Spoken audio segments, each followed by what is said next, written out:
Okay.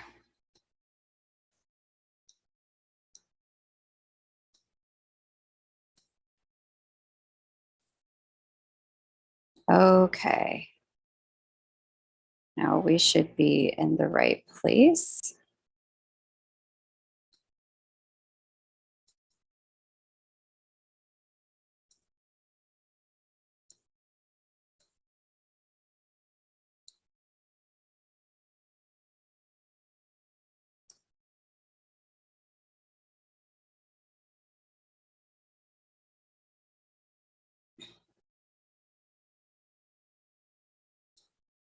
Let's do this.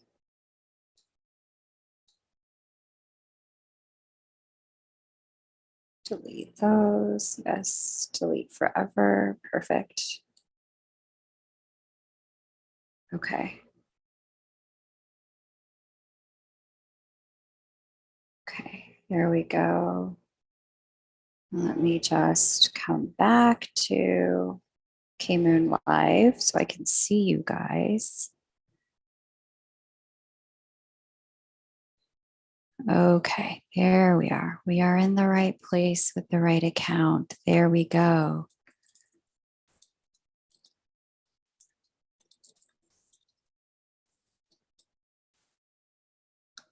Good grief.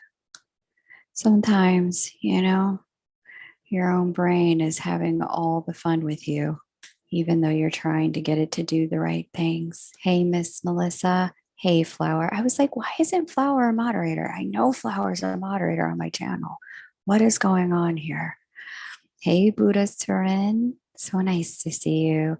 Hey, Sweet Blackberry. Good morning, SR. Welcome.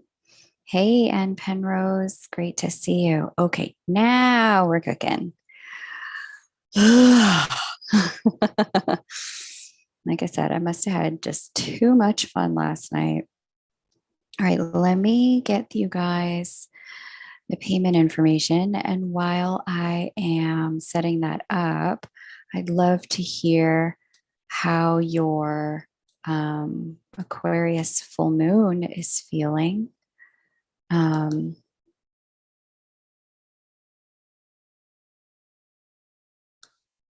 that's been going for you guys.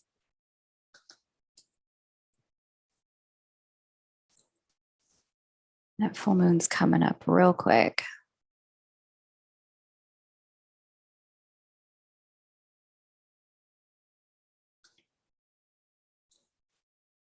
Hey, Sunday. Hey, Kanisha. Hey, Astrid. And Ann Penrose. Great to see you guys. I'm going to go ahead and pin this. For anybody who would like to get a reading, you definitely can. The way to do that is now pinned. You got COVID the fourth time. Flower, you and me neck and neck. Oh my God. I've had COVID 4 times too, hon. Oh, grueling. We'll get through it. Flower, I will tell you though, the ladies who do the skio work, Ella and Michaela, they do COVID clearings and they can actually work with you to shorten the length of the virus. I've actually had them do it and I can attest to the fact that it literally works because I've had it 4 times. And that fourth time, when they actually worked with the energy, it transformed things for me. Let me link them for you so you can find them. They're over at Return to One Twin Soul Quantum Healing. It's a very long URL, but if you reach out to them and just said, yo, Kay said to me that you can do the COVID clearing, how much is it? And, when can I get scheduled for it? They'll set you up. They'll hook you up. And it's totally legit. Like the results that I have seen and then even they have seen with their clients on it have been extraordinary in the way that people heal with this. So I'm going to say it's going to be a good job. It's not on their website yet, Flower, but you can, like I said, you can email them and they will hook you up. Just be like, listen, Kay told me you do this thing with the COVID clearing, et cetera. And it restores your immune system's ability to operate in sovereignty, because COVID does actually compromise your immune system, specifically if what you have is Omicron or an Omicron variant. There was a study that literally just came out that said Omicron specifically creates problems with hybrid immunity. It undermines vaccine immunity and it undermines hybrid immunity. So they will get your body all the way restored if that's something that you need. So they're legit. I totally recommend it. And the one woman who specifically does the COVID clearings, Ella, she's actually a trained physician. She was a physician for many, many years before she began doing work with the SKIO. So I highly recommend it. Where is my Pahone? There you are. All right, let me get clear and start a list. Here we go. All right. Okay, Miss Audrey, you are first up. I would love to read for you. Thank you so much for making your payment. It is your turn, beloved. Miss Audrey, if you could post your question, that would be amazing. Well, not your question. Post your birth details first, Audrey, because I need the birth details to be able to do good things for you. And then you can post your question if they don't all fit into the same chat. Lionsgate energy, big transformation energy with this particular full moon. Like this full moon is heavy with change, or like give me liberty or give me death. That like American Revolution saying is like, give me change or let me die. It's that kind of energy with this Lionsgate Aquarius full moon. It is hugely transformational. Okay. So, and Astrid is saying she's feeling it. Miss Melissa says she had a major move, but not what she had hoped for. The season feels different and difficult. Flower says it's making her deal with her shit. Yeah. COVID the second time was much easier, Sunday says. Sweet blackberries and aqua sun. Ooh, I know you're feeling it. Feeling like there's a huge opening and elevation happening. Yeah. I've got an aqua bestie who's going through a divorce. Huge jump into new self, but it's been pure hell the last few weeks. Okay, I totally get it. All right, Ash, Sweet Blackberry, let's get into this. I'm going to go ahead and share the screen. August 11th, 9:35 p.m. Okay, so I'm going to speak to the Aquarius full moon for you if I can as well, because I feel like this is going to be particularly potent for you as an Aquarius. So where's the share screen? Come back, Zoom. So for any of you who are February or like late January born Aquarius people, the November, late October born Scorpio people, the May, late April born Taurus people, and the Leo. If you're the second month of Leo, why is my brain farting? That would be now, August, duh. If you're an August born Leo or a late July Leo, what you're going to find during this period of time is an extraordinary pressure from within to get to work on any changes for yourself that have been delayed. So if there are things that you need to do that you have been putting off, things that you need to change in order to achieve your goals, anything that you have uh, delayed in terms of your healing. Like, oh, I've forgiven, and you've forgiven intellectually, but you've not really forgiven emotionally, right? And it's been more of a uh, repression of emotions rather than actual forgiveness. What you're going to find is this period of time is going to come up and put all your ish in your face and demand that you deal with it. And so let me now start the timer for our girl Audrey.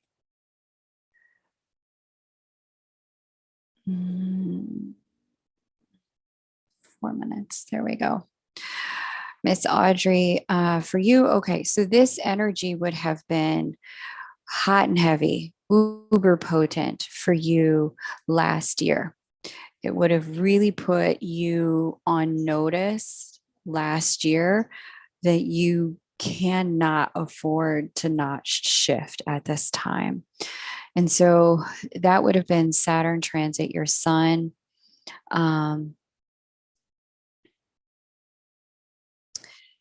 Let me just see. I want to make sure I'm answering your question correctly. So you met a new person. You want to know the lessons of why you met them. Okay. February, March. Last year, this time, you told me I would meet someone around February, March, and I met him on March 14th. Got it. Okay.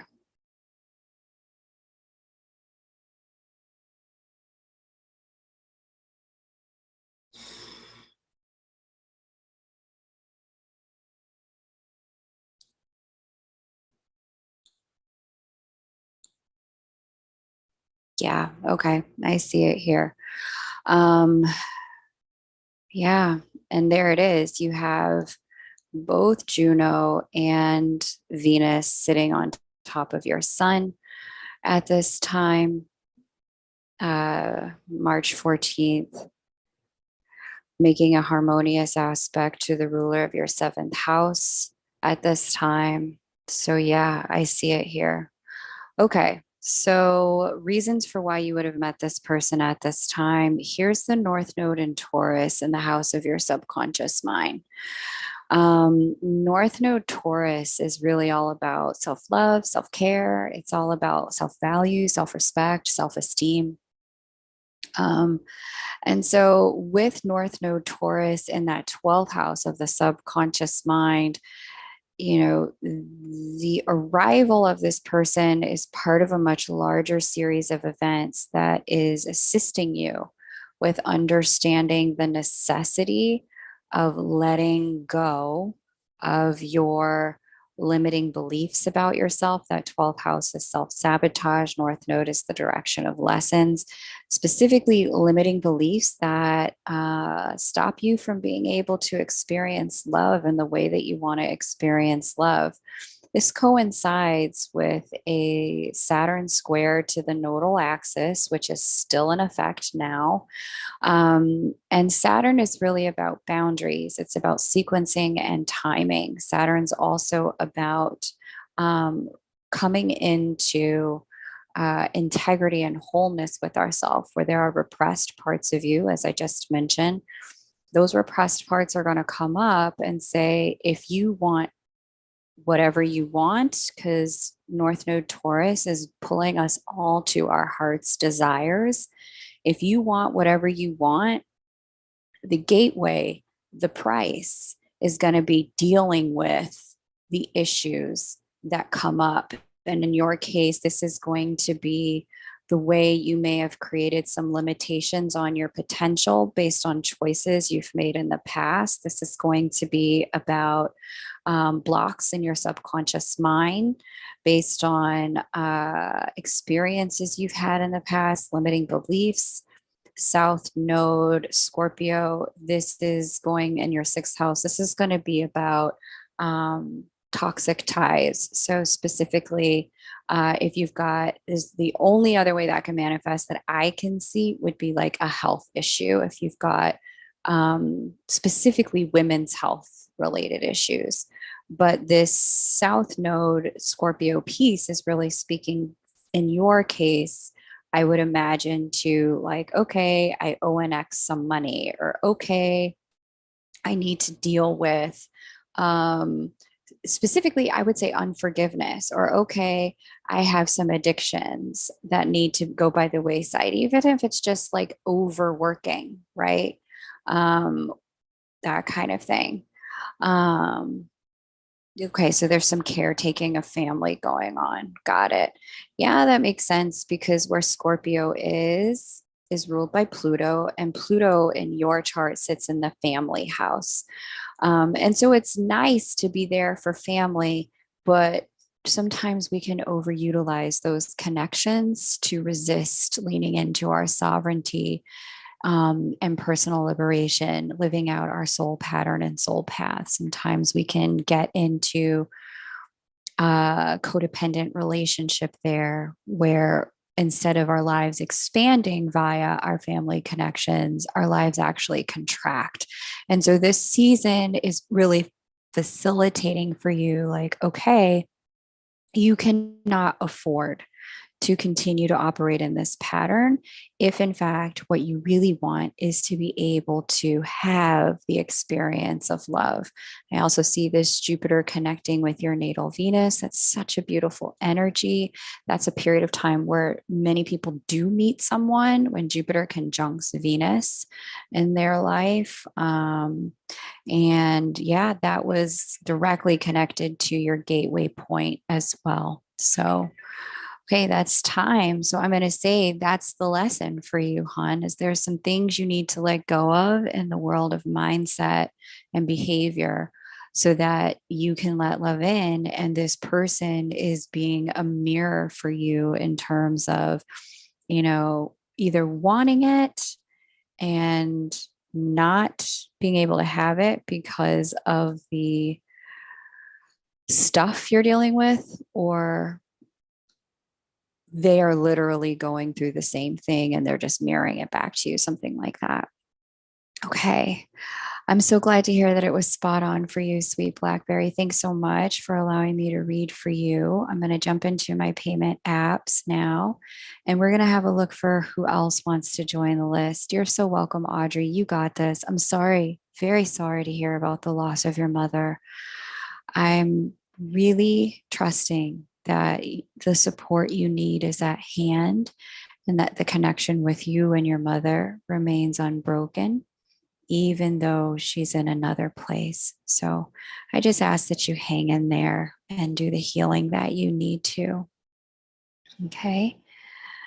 Okay. So here we go. I've got Angela on the list next.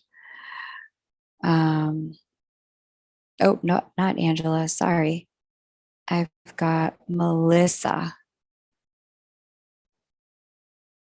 Melissa Melissa J. You're on the list next. And then I have Sunday on the list. I'm going to read for you right after Melissa. And that's the order for now. If anyone else would like to jump on the list, you certainly can. Let's go ahead and get into it. Melissa, if you would be so kind as to give me your birth details first, then I can jump into answering your question. Thank you so much. Let me see what else is happening here in the chat. Okay.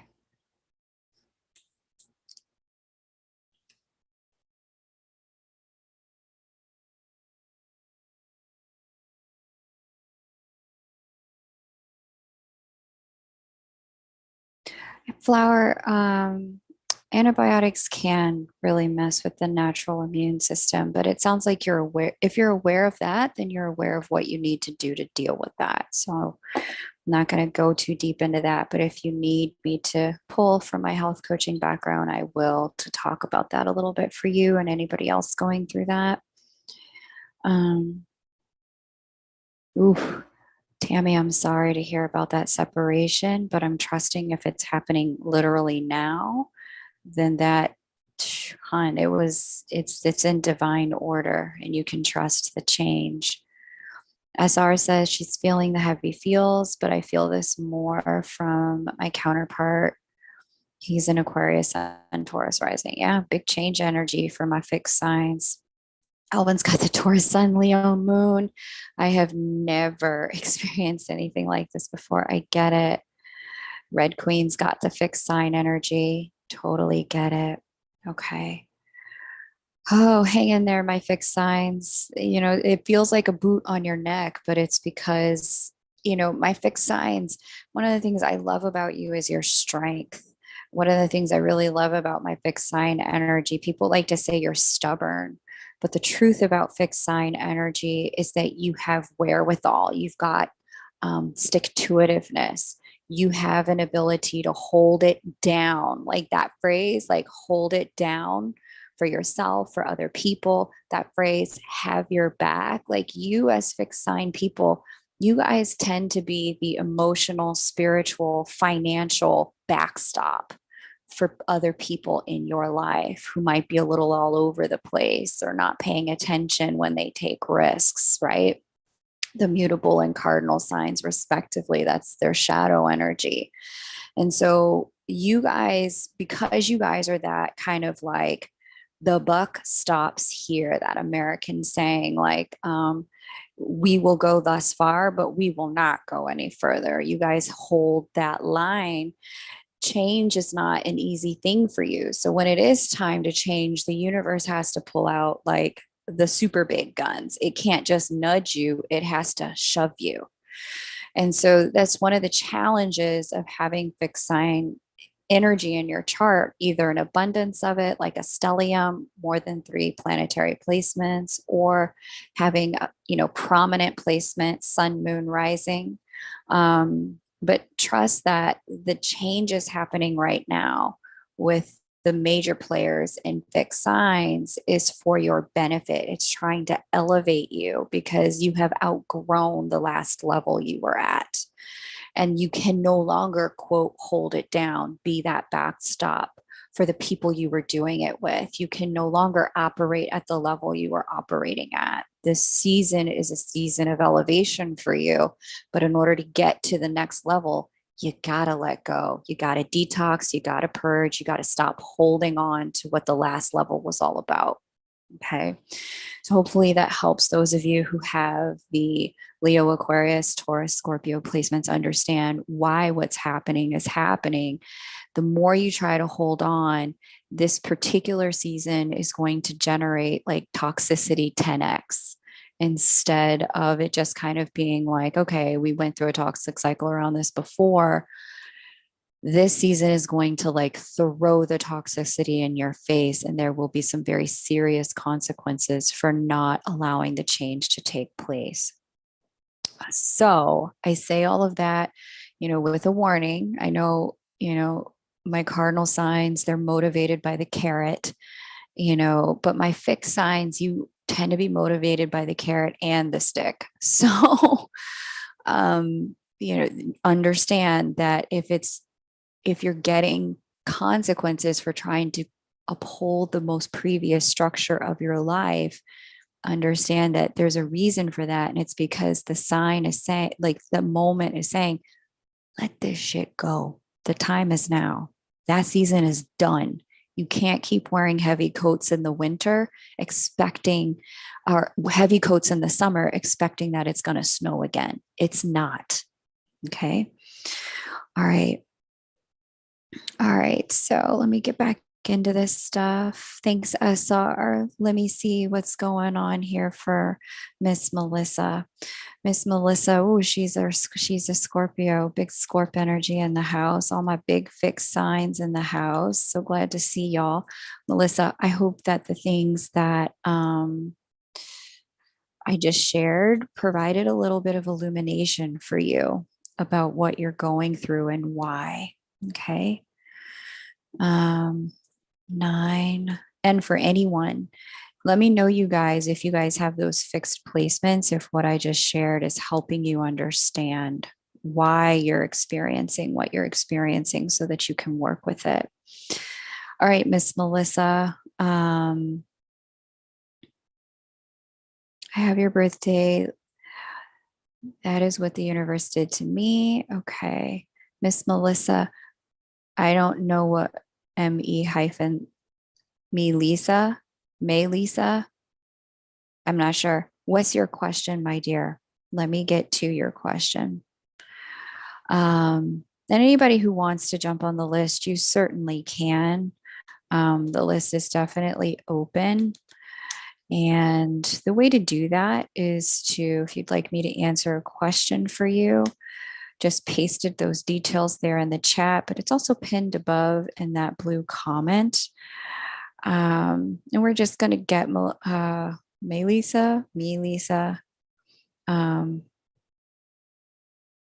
We're going to get your question and then we're going to dive into your chart. Yes, sweet Blackberry. That's it. Let go or get dragged. That's kind of the vibe here. That is the vibe. Okay. Okay. So says there's Scorp and Leo rising and a Scorp moon. Got it. Flower is the Leo sun. She's understanding it. Very good. Kanisha, I'm going to check the payment apps as soon as I'm done with Melissa's reading. So, intestinal fortitude. That's right. Gird your loins, people. Hey, Emmy, welcome. Donna Nova, you can totally jump on the list. Donna Nova, have a listen to kind of how I work here, if to see if the way I read is even of interest to you. You may not actually like the way that I read. So if that's the case, it's totally okay. But have a look for how this goes down to see if, my style is right for you. Hey, Emmy, or is it Ernie? What is up with my eyes? I think it's Emmy. Welcome. All right, let's see what Melissa's, just general though. What's my purpose for being moved to where I was to? Okay. Got it. Okay. So what I have going on, did you just relocate?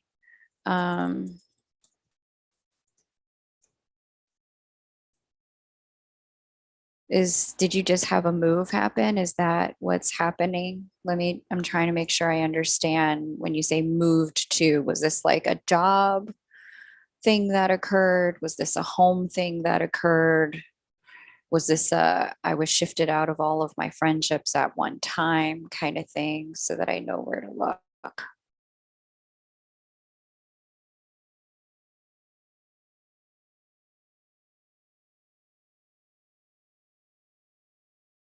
Okay, it was a home thing. Okay. Let me start the timer and then we will dive in, beloved. Uh, you were relocated in the home space. Okay, it looks like for whatever reason, with Jupiter entering your 10th house, making harmonious aspect to your fourth house. Fourth house is Venus governed. Venus sits in Scorpio. Saturn's moving through that eighth house. Okay. No children. I'm disabled. Okay. This is two things are going on here. You've been relocated specifically because you're going to be able to financially earn more money somehow, some way in this location.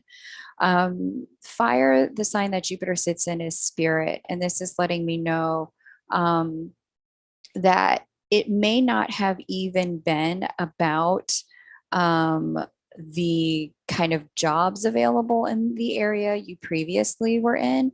This could actually just be about the kind of energy that the home you were in cultivated. There could have been like a spirit of depression in that house, a spirit of lack coming through that company, maybe where you rented from.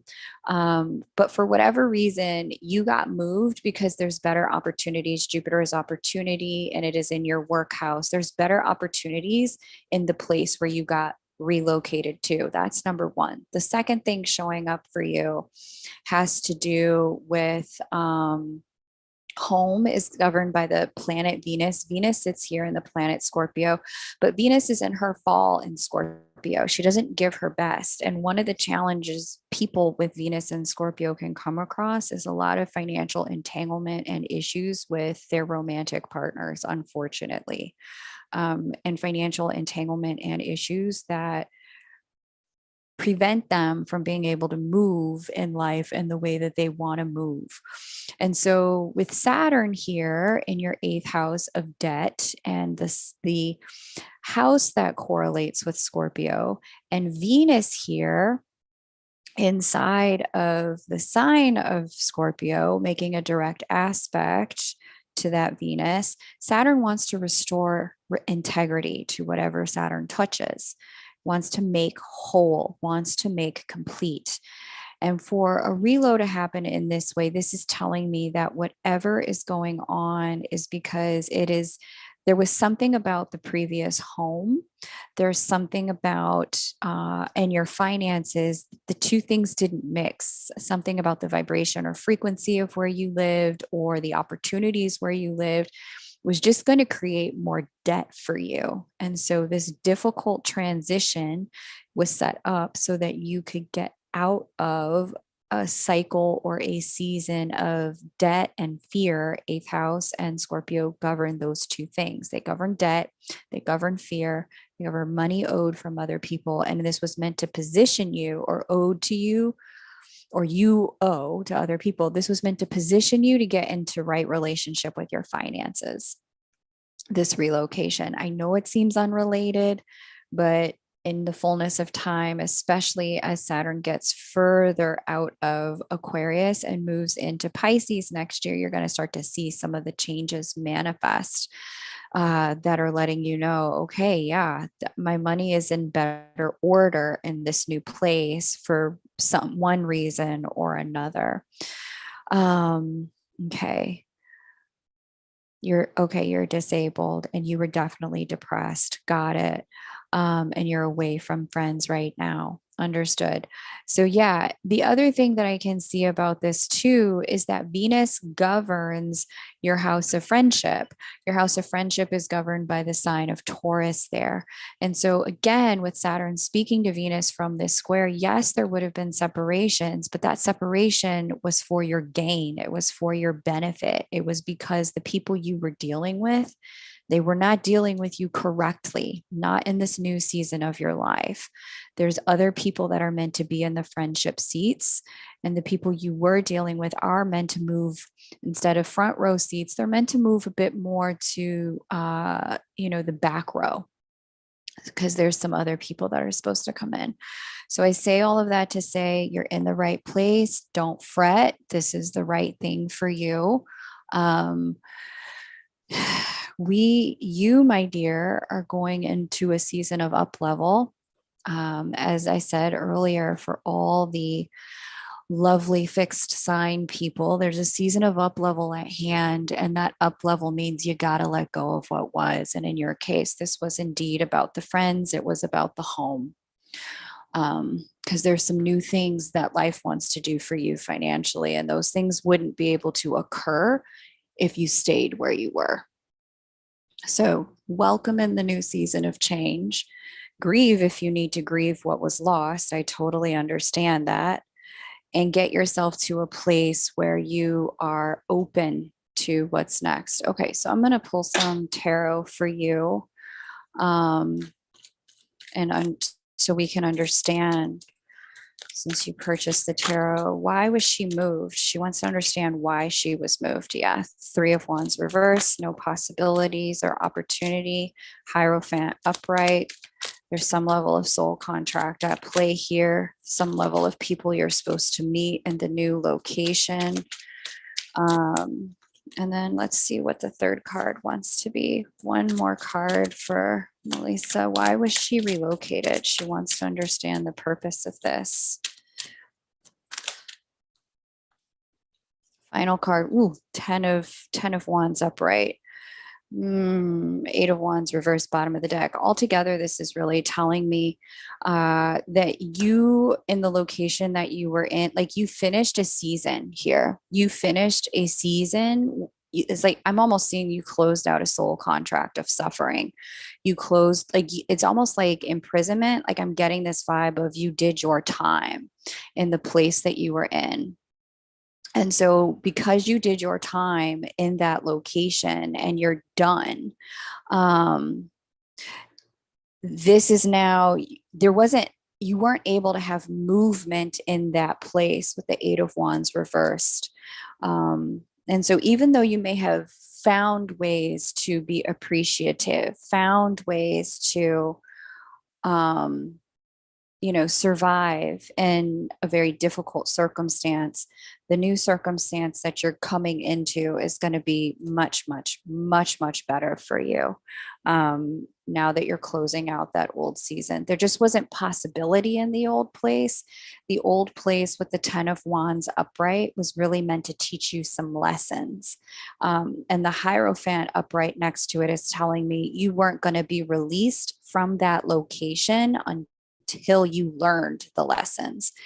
And my dear, I'm just going to congratulate you because the minute you got it, Spirit relocated you and said, okay, great, she's done. Let's not have her here 1 minute longer. So well done to you. Okay. Moving on. Thank you, Melissa. Sunday, it is your turn.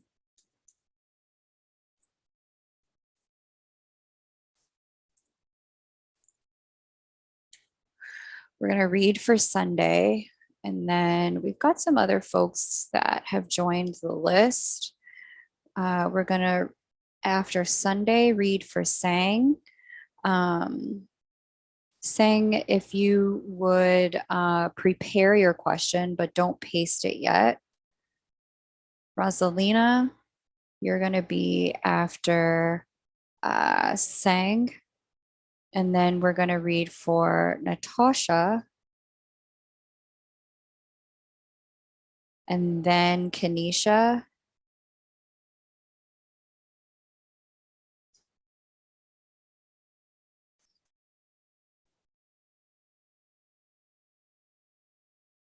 In that order. Okay. Very nice. Thanks, guys. That's the list so far. All right, Miss Sunday, let's get into it. And Sunday got the tarot that goes with it. Let me reshare screen. Hey, thanks for directing traffic, Flower. I really, really appreciate it. And Elvin as well. Thank you both. I deeply appreciate it. If you guys are kind of resonating with some of the stuff you're hearing here, you can totally book a private reading with me. I believe my moderator, Elvin, just put the link to do that in the chat. So, and there's a couple of sessions left for this week. If in fact you're guided to have a more in-depth chat, 1968, about multiple areas of life. 7:46 a.m. Let's get into it. All right, Sunday. Let me get your question, dear. Kylie, baby, how are you, sweets? I was like, oh, Kylie's probably busy today. I understand. Kylie can have a day off. It's so nice to see you every time. Okay, so Sunday, let me get your question and then let's dive in. Adacaro, welcome. Melissa, yes, I kind of stop. I don't share screen in between sometimes. But hopefully the message resonated for you. Hey, Meluzines, great to see you. Just relocated to another city. Inner pressure is on, releasing through carrying boxes, setting up furniture, traveling and soulmates showing up. Very nice. Okay, good for you, sweetheart. Okay. Where is Sunday? Okay, there she is. Let me go ahead and hit the timer. All right, so embracing the changes pretty well. I started fasting on April 20th to assist my body with energy and would love a soulmate, playmate, or partner. Very nice. Okay, so you're wondering about love coming in. Let's just see what's what. At least I imagine you're wondering about love coming in. Stop me if I'm wrong. Your seventh house of committed partnership is ruled by the sun. The sun sits here in your 12th house, in Aquarius.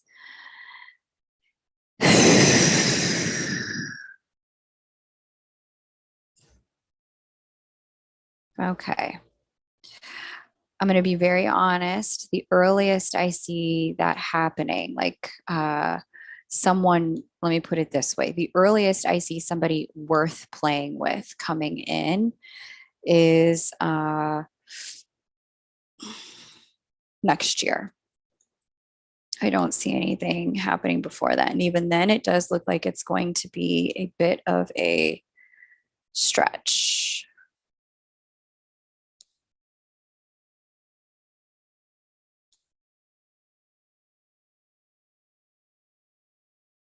There might be someone from your past who rolls through during the Mars retrograde in December and January for a brief period of time. There's like a revisit to kind of understand why that wasn't aligned before. Could be a jump off point for something new with this person. It could be, but I want to say it just looks a bit more like things get really good in love. I want to say here. Once we get into the spring, late winter, early spring. So Pisces, Aries season next year. That's when things look to get more stable, more clear. They seem to get a lot more focused around opportunities and options when it comes to love. There seems to be more possibilities when it comes to love Sunday once we get into the spring. You know, in terms of life seasons, you know, the season you're going through at this time is one that has more to do with coming home to yourself. And I've talked about this on the Union Energies broadcast that I did a couple weeks ago, where this particular union window energy for all divine counterparts is 100% focused on coming into union with self. And in your case, this is amplified because the majority of the transiting planetary energy is moving through your relationship to self areas of the chart. Houses 1, 2, 3, and 4 are all about our relationship to ourself. You can see there's minimal transiting energy through the relationship houses 5, 6, 7, and 8. Although next year there is some positive movement conjunct the rulers of these houses. Jupiter conjunct Moon, that's your house of dating, romance, and flirtation. Jupiter aspecting your sun via a sextile, that's your house of commitment.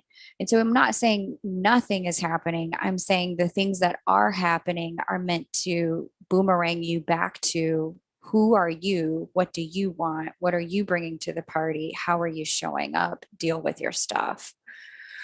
So that's kind of what I have there in terms of that. Yep, that's the feeling I get. Nope, no past exes are keepers. Yeah. So it does look like there's like maybe somebody who shows up to clear the air with you, or you show up with someone and there's an air clearing. Okay, so let me just get your let me get your tarot together. Sunday, shuffling for Sunday, shuffling for Sunday, shuffling for Sunday.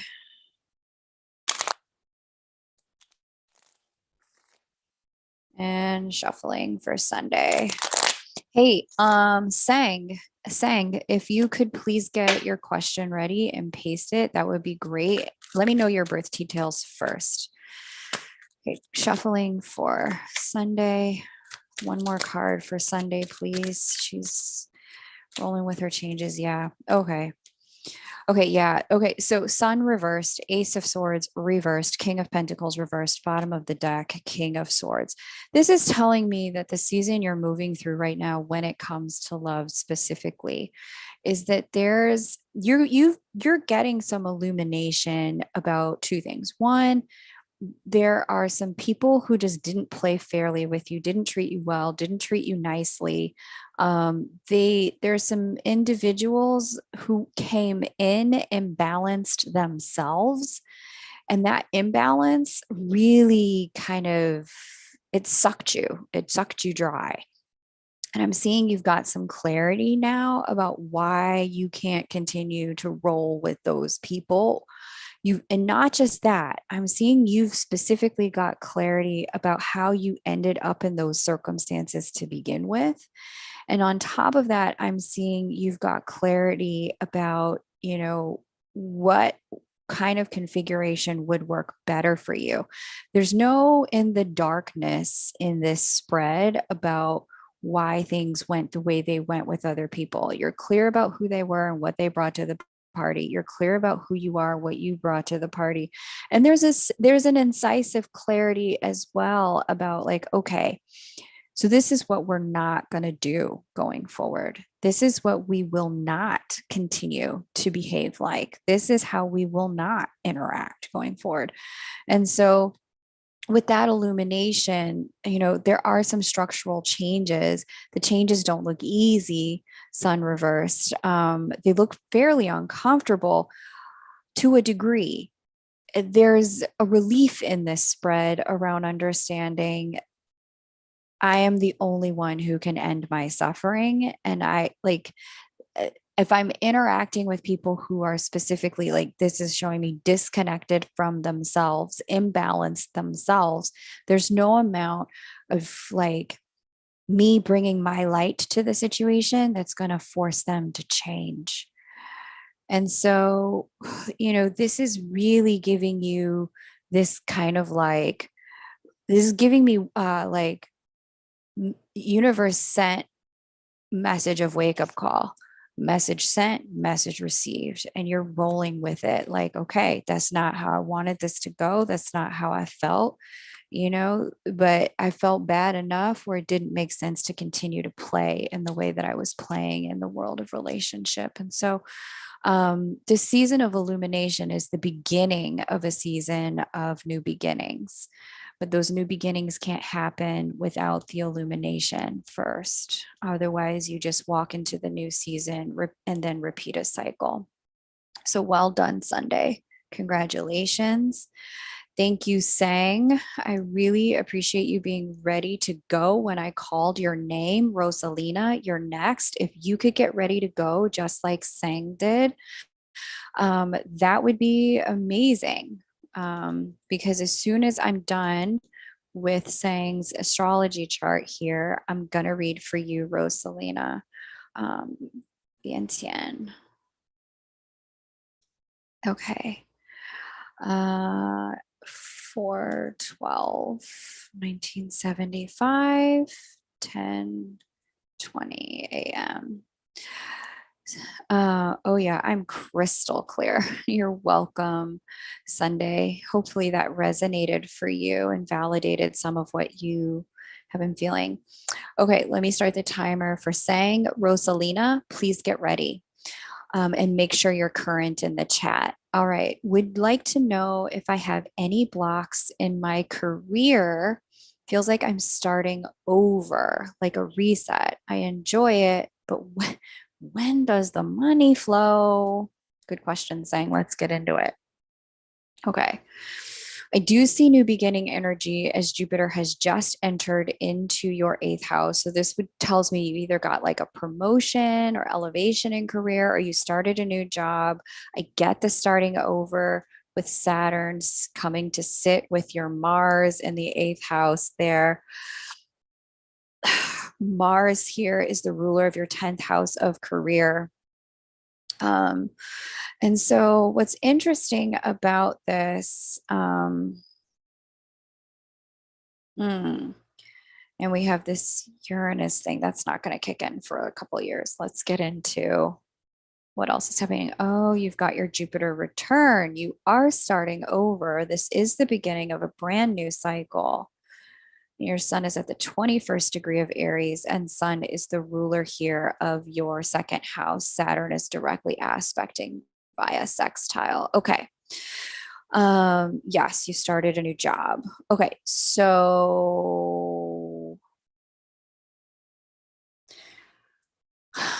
the money thing is going to be tricky for a minute. Let me get into a time next year. Okay.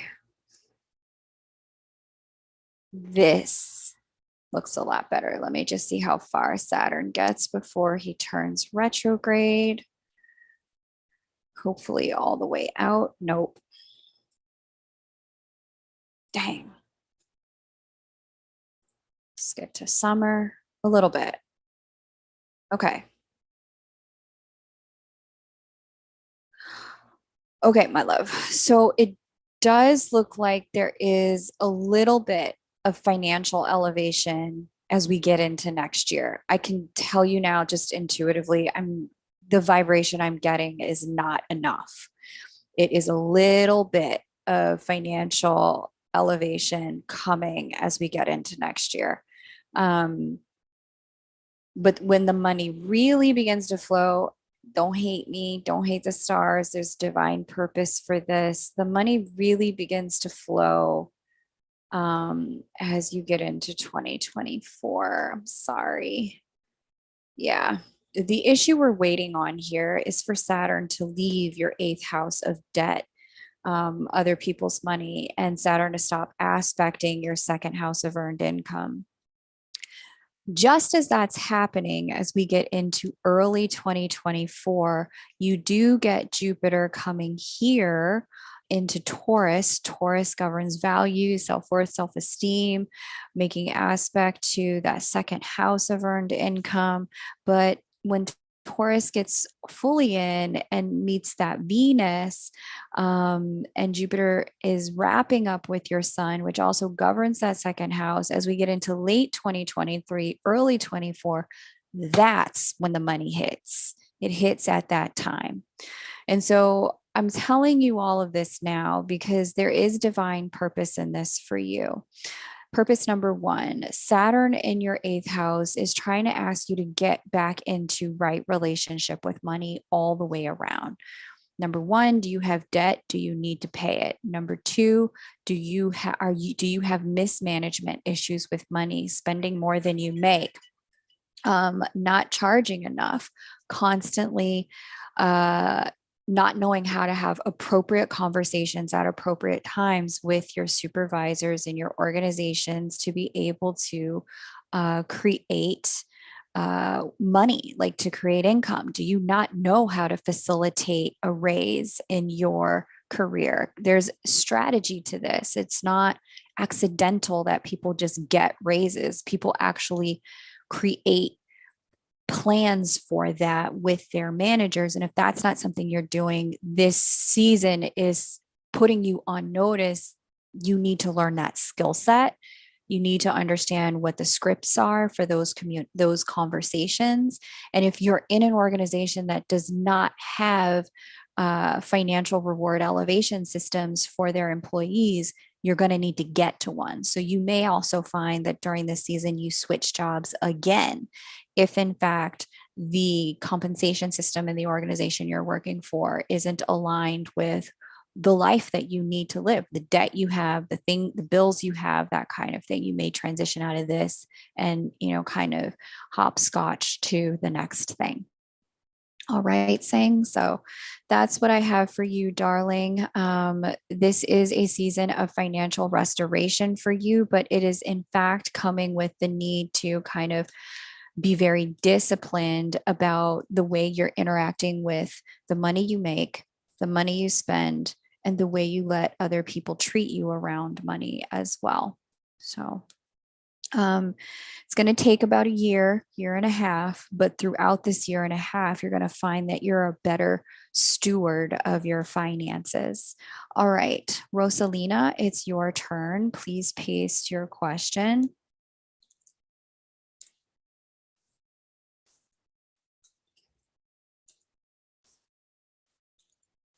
Paste your birth details first. And then after I do Rosalina, Natasha, if you could please get ready, Natasha, that would be great. Because you are going to be next. Let me just go back into the payment apps and add to the list.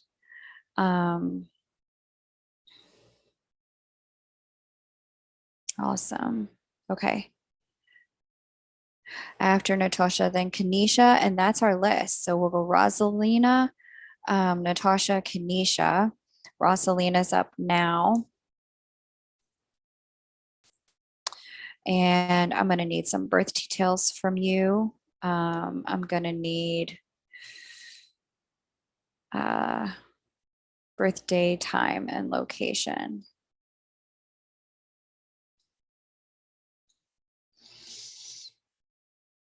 SR. Wow, that's so true. I have been on learning lessons regarding finances.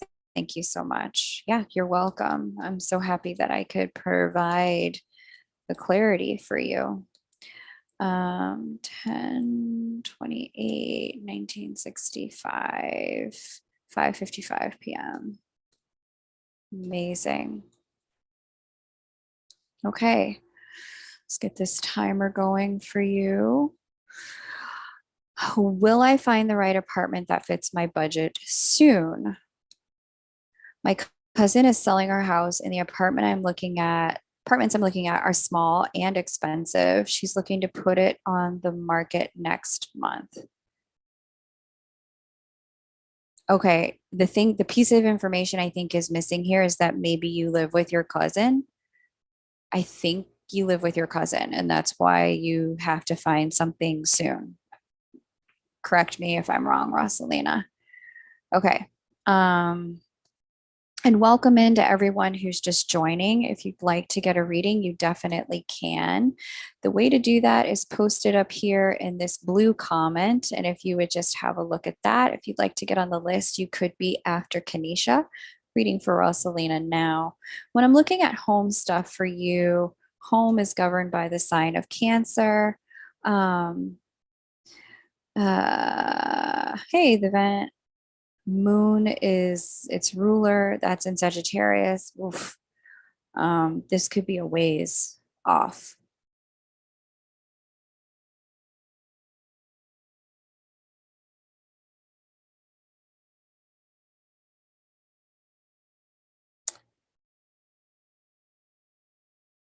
I live in her house. Thank you so much. That's very helpful. It's very appropriate, the vent. So I'm seeing that Jupiter here, when it retrogrades back into Pisces, that's going to be your best bet, but that's not soon. Let me get you a timeline on that.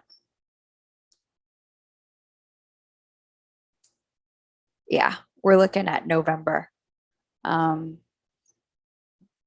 What are we? Beginning of August, all of August, all of September, all of October. So 3 months, we're looking at 90 days. So, I mean, I don't think that's going to be a huge problem given that given that the Fed is hiking interest rate, the buying market for houses is slowing down. There's going to be another interest rate hike before we even get to November. The hot season for selling happened. It peaked and it it peaked and then descended. And so I don't know that you need to find something sooner than this. Like my suspicion is that it's all going to kind of fall into place like at the correct moment. Like she's going to sell the house or he's going to sell the house and you're going to find your place and it's all going to align. Um, but I just don't know. I don't know what you mean by soon. What I'm seeing astrologically as the soonest, and thank God we have free will. We're not bound by our stars, right? Um, the soonest astrologically I'm seeing is November, just so that you're aware what the stars are doing. I don't think that's going to be a bad thing, though. I think you're going to find the right thing. My suspicion is you got put on notice about this sometime in the first 3 to 4 months of the year when Jupiter was still in Pisces. The time to have reload would have been right around then. The second time for the opportunity is actually going to be at the end of the year. We're talking about November. It does look like you may, for a short period of time, because of the Mars retrograde in the sign of siblings, cousins, and neighbors, Gemini, you may actually kind of live with someone else temporarily that fits into that group of siblings, cousins, and neighbors. And then get yourself, Rosalina, to another place once Mars retrograde is complete. All right, let me get into your tarot for you, Natasha. If you would be so kind, Natasha, as to hit me with your birth details while I do this tarot spread for Rosalina. What kind of effect do I have on people, Alvin?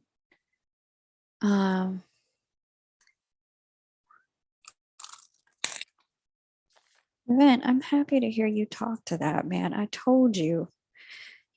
But I knew you were gonna, because you're just working through your FA stuff, and I'm so proud of you. I'm so happy to hear that you didn't cut communication completely. This is great, and this is good. Okay, shuffling for Rosalina. Talk to me about Rosalina. Rosalina. She wants to find a house soon. I don't do timing with tarot, so I'm just going to pull kind of whatever messages come through for you. Where is Natasha? Can you, mods, can you guys let her know it's her turn and please paste her question?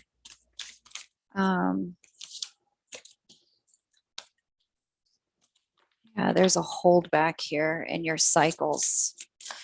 Okay, so why is she held back then?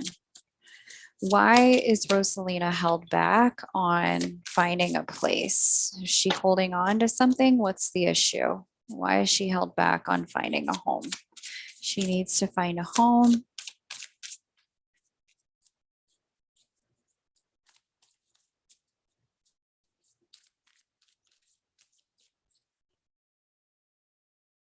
Clearly that deck does not want to play. We're going to work with a different deck. All right, shuffling for Rosalina. What does she need to know about finding a home? This deck has some things to say. Let's get into it. Using the Rider-Waite, Ace of Swords upright, Nine of Pentacles reversed, Six of Swords upright, with the Four of Pentacles.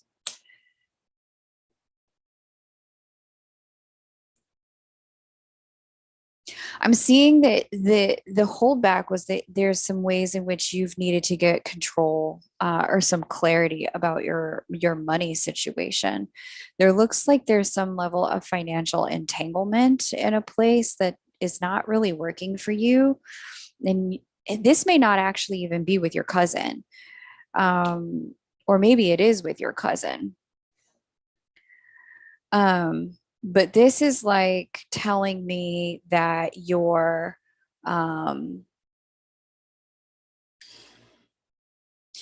really have this kind of like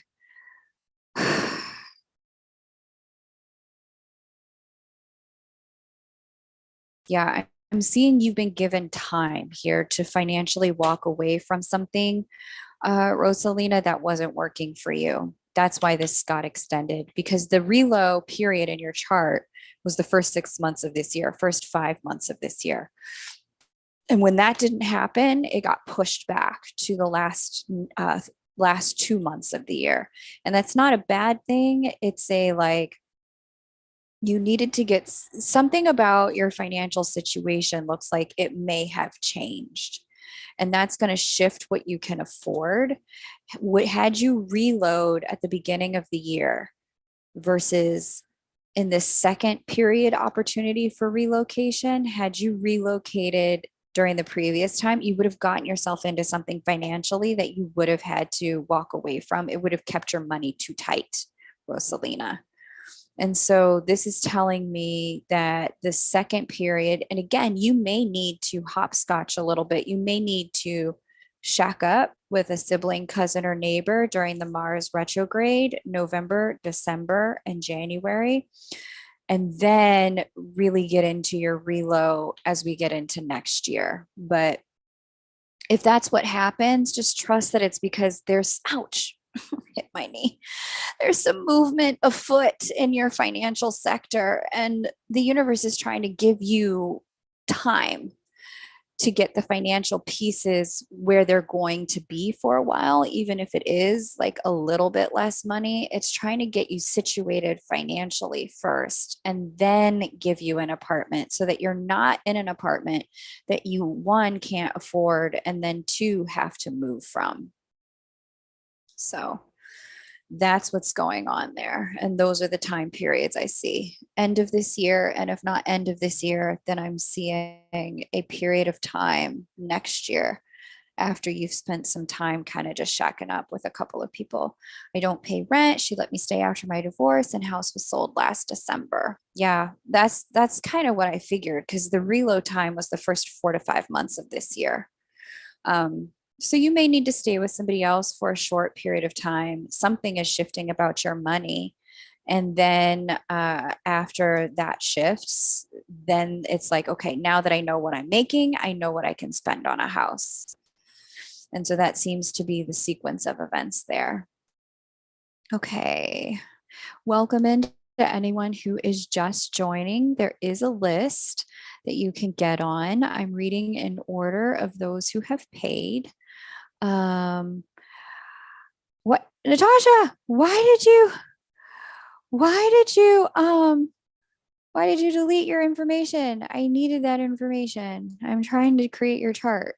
Let me try this again. Did you have a different person that you wanted me to read for?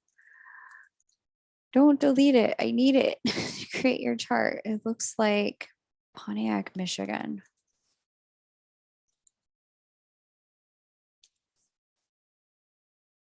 Okay. February 6th, 1985. Natasha is at 4:34 p.m. Okay. All right. For those of you who are just joining, welcome. Great to have you. There is a list. It's a paid list. You can get on it by following the instructions right up here in the blue pinned comment at the top of your chat. $25.25 for an astrology chart only reading, $35.35 for astrology plus tarot or oracle. I'm reading for Natasha now. Then I'm going to read for Kanisha. Kanisha, please get your question ready. It's your turn next. Please make sure that you are current in the chat. Tasha asks, curious about my financial situation and where are my opportunities for money? Okay, got it. All right, let's get into it. When it comes to money in your chart, okay, that's shifting for you, as I'm sure you've noticed. And the reason that's shifting is because this Uranus conjunct Mars conjunct the North Node in your 10th house of career is aspecting the very edge of your financial house. Saturn here too is about to jump into the 8th house and make aspects to your financial house as well. So what you were doing for money is not what you're gonna be doing for money, Tasha. And this is telling me that it is the kind of thing where, you are moving into a new season when it comes to your career. Where is Mars at? Okay, Mars is here at the 3rd degree of Aries. Okay, and you've got Jupiter crossing over it 3 times. Natasha, you have already been put on notice. Kylie, I did tell her to add it. So you're fine. I know you've got other stuff going on. I got the information, Tasha. We're good. We're all good. What I'm seeing here is that you were already notified that something in your work world needed to shift, that what you were doing for work was not going to continue to be an option. There may have been an opportunity that showed up in May, April, that time period, even June, July, around, okay, here's how you can make some money. Now, interestingly, it does look like that particular money making opportunity may have shown up via an ex, somebody that you used to know, somebody that you used to kind of like date even. And so you may have discounted it like, yeah, I can't work there because that person works there, or I can't go in that direction because that person does that thing, and if I do that thing, then it'll look like I'm just copying them, or it'll look like I'm chasing them. That's not it at all. What you actually would have needed to do is, and what you need to do is take a look at whatever that sign or that message was. Again, it would have been May, June, July, something in the world of someone that you used to know. It could have even been a friend, where something, either that person said, hey, they're hiring over here, or suggested, hey, go over there. You have talent in that direction. Or it could have even been an ex who inspired you to like move in a particular direction. And you're like, I'm not doing that. I don't want to be a copycat, right? You were supposed to move in that direction. And the urge, the instinct, the message, the invitation would have come May, June, July, that time period. And so what you're supposed to be doing now is leveraging it, tying up loose ends wherever you're at, and moving in the direction you got notified about in the last 90 days, whatever that is. And it may not have even been somebody saying something to you as much as it was like an inspiration, like, damn, I wish I could do what so and so friend does, or so and so ex does, or what so and so new lover does. It could have just been that. That was your intuition talking to you and telling you and whispering, go in that direction. That's what you're supposed to do. If it wasn't a direct outright, hey, Tasha, we're hiring over here, come work here. Okay. So look to the people around you. They are holding the information about where the money is for you, big time. But I also see you're about to move into a season of financial schooling. And so it's going to be very important during this season to be really smart with your money and not overspend, not get into debt. This is a season where you're going to be tutored by the universe on stewardship as opposed to accumulation, meaning you're going to get the money. Earning more isn't what the season is about. Taking care of what you got is what the season is about. That's the season you're moving into. And then after that, I do see a season of gains, a season of earning more. Okay. Quit my job at the beginning of the year. Okay. So just pulling the tarot for you. She wants to understand where the financial opportunities are for her. Can you? Yep. Okay. Hierophant. Yeah. It's definitely somebody you already know. Somebody you already had a commitment with. The Lovers. Yep. Likely an ex. Okay. Last card came out with its own clarifier. Knight of Cup, Queen of Wands. Yeah. Yeah, and the world. Okay, this is telling me that there's an ex in your world who either inspired you or told you about where some money is at. The Hierophant, commitment. The Lovers, commitment to a person. Knight of Cups, love offering. Queen of Wands. That Knight of Cups is looking at you. I'm using the Rider Waite. The Queen of Wands is looking in the other direction. Bottom of the deck, the World card. World card lets me know it's done. So I think the thing that is the problem here is that you don't want to look in the direction of whatever this ex was. You don't want to talk to them. You don't want to deal with them. You don't want nothing having to do with them. But their purpose in your life was to open your mind and open this doorway around the job thing. The job thing is going to come through that person, either via inspiration or invitation. So you do with that what your intuition will, but that's how your cards came out. And you're going to need to work with that energy rather than throwing it away. All right, that's what I got for you, Natasha. Thank you so much for letting me read for you. Please let me know how that resonates. Kanisha, it is your turn.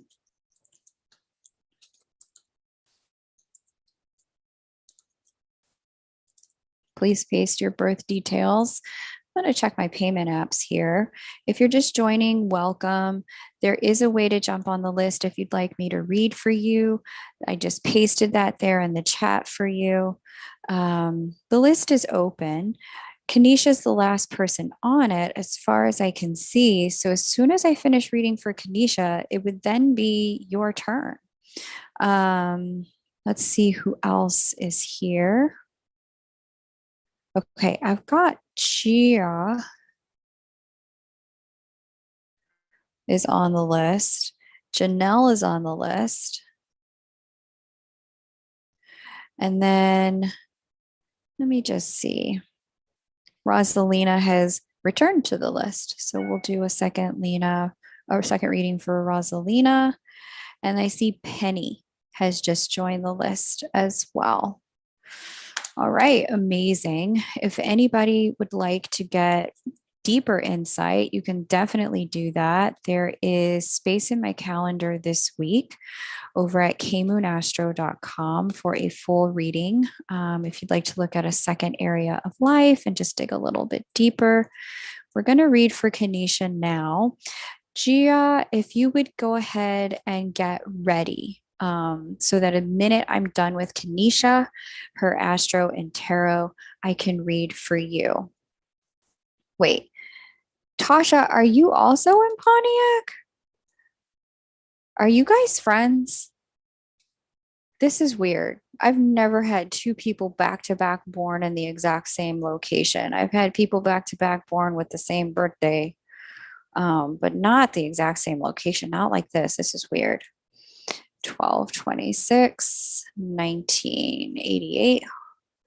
If not, hopefully maybe you guys can be good friends to one another. 8:38 a.m. All right, Kanisha, let's get into it. Let me set this timer for you, beloved. Okay. What is your question, Kanisha? Actually, let me cancel timer till I get your question.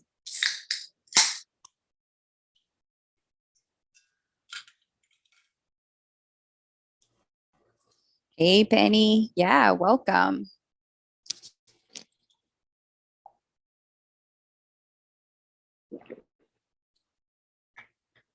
We're waiting for Kanisha's question. Then we'll go to Gia, and then Janelle, then Rosalina, then Penny. So Gia, if you would go ahead and get ready, just don't paste your question until I call your name for your reading. I'm going to finish Kanisha first.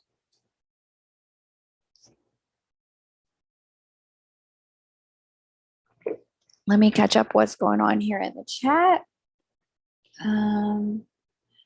Lots of people joined. Hey, Cardo. Okay. Hey, Anjali. I don't know if you're still here, Anjali, but it's a paid list. So If you'd like me to read for you, the way to do that is to make your payment via PayPal, or Venmo. Hey, the event.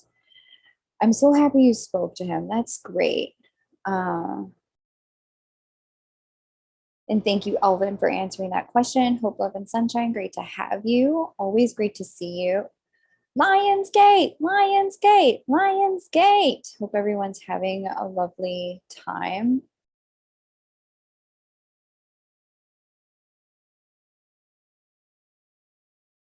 And I'm so glad you have an accountability partner for the workbooks. It's great.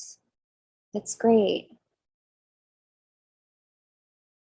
Okay. The event, that's cute. His parents stay in touch. It's like they know. They're trying to assist as best as they can. Um,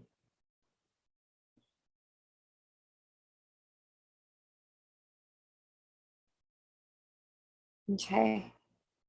Cool. Right. It resonates. Okay, cool. Okay, Kanisha says, "Oh, we're sisters, thank God." I was like, "What? How are y'all born in the same place? And y'all reading back to back? Your sisters. Very cool." That's amazing. Yeah, we can do a whole Lionsgate thing at the end, Flower. Why do I feel unseen? Let me start the timer now that I have the question. Why do I feel unseen? No love, life, hardly, no friends, no direction all my life. Is there lessons or blocks? Let's see.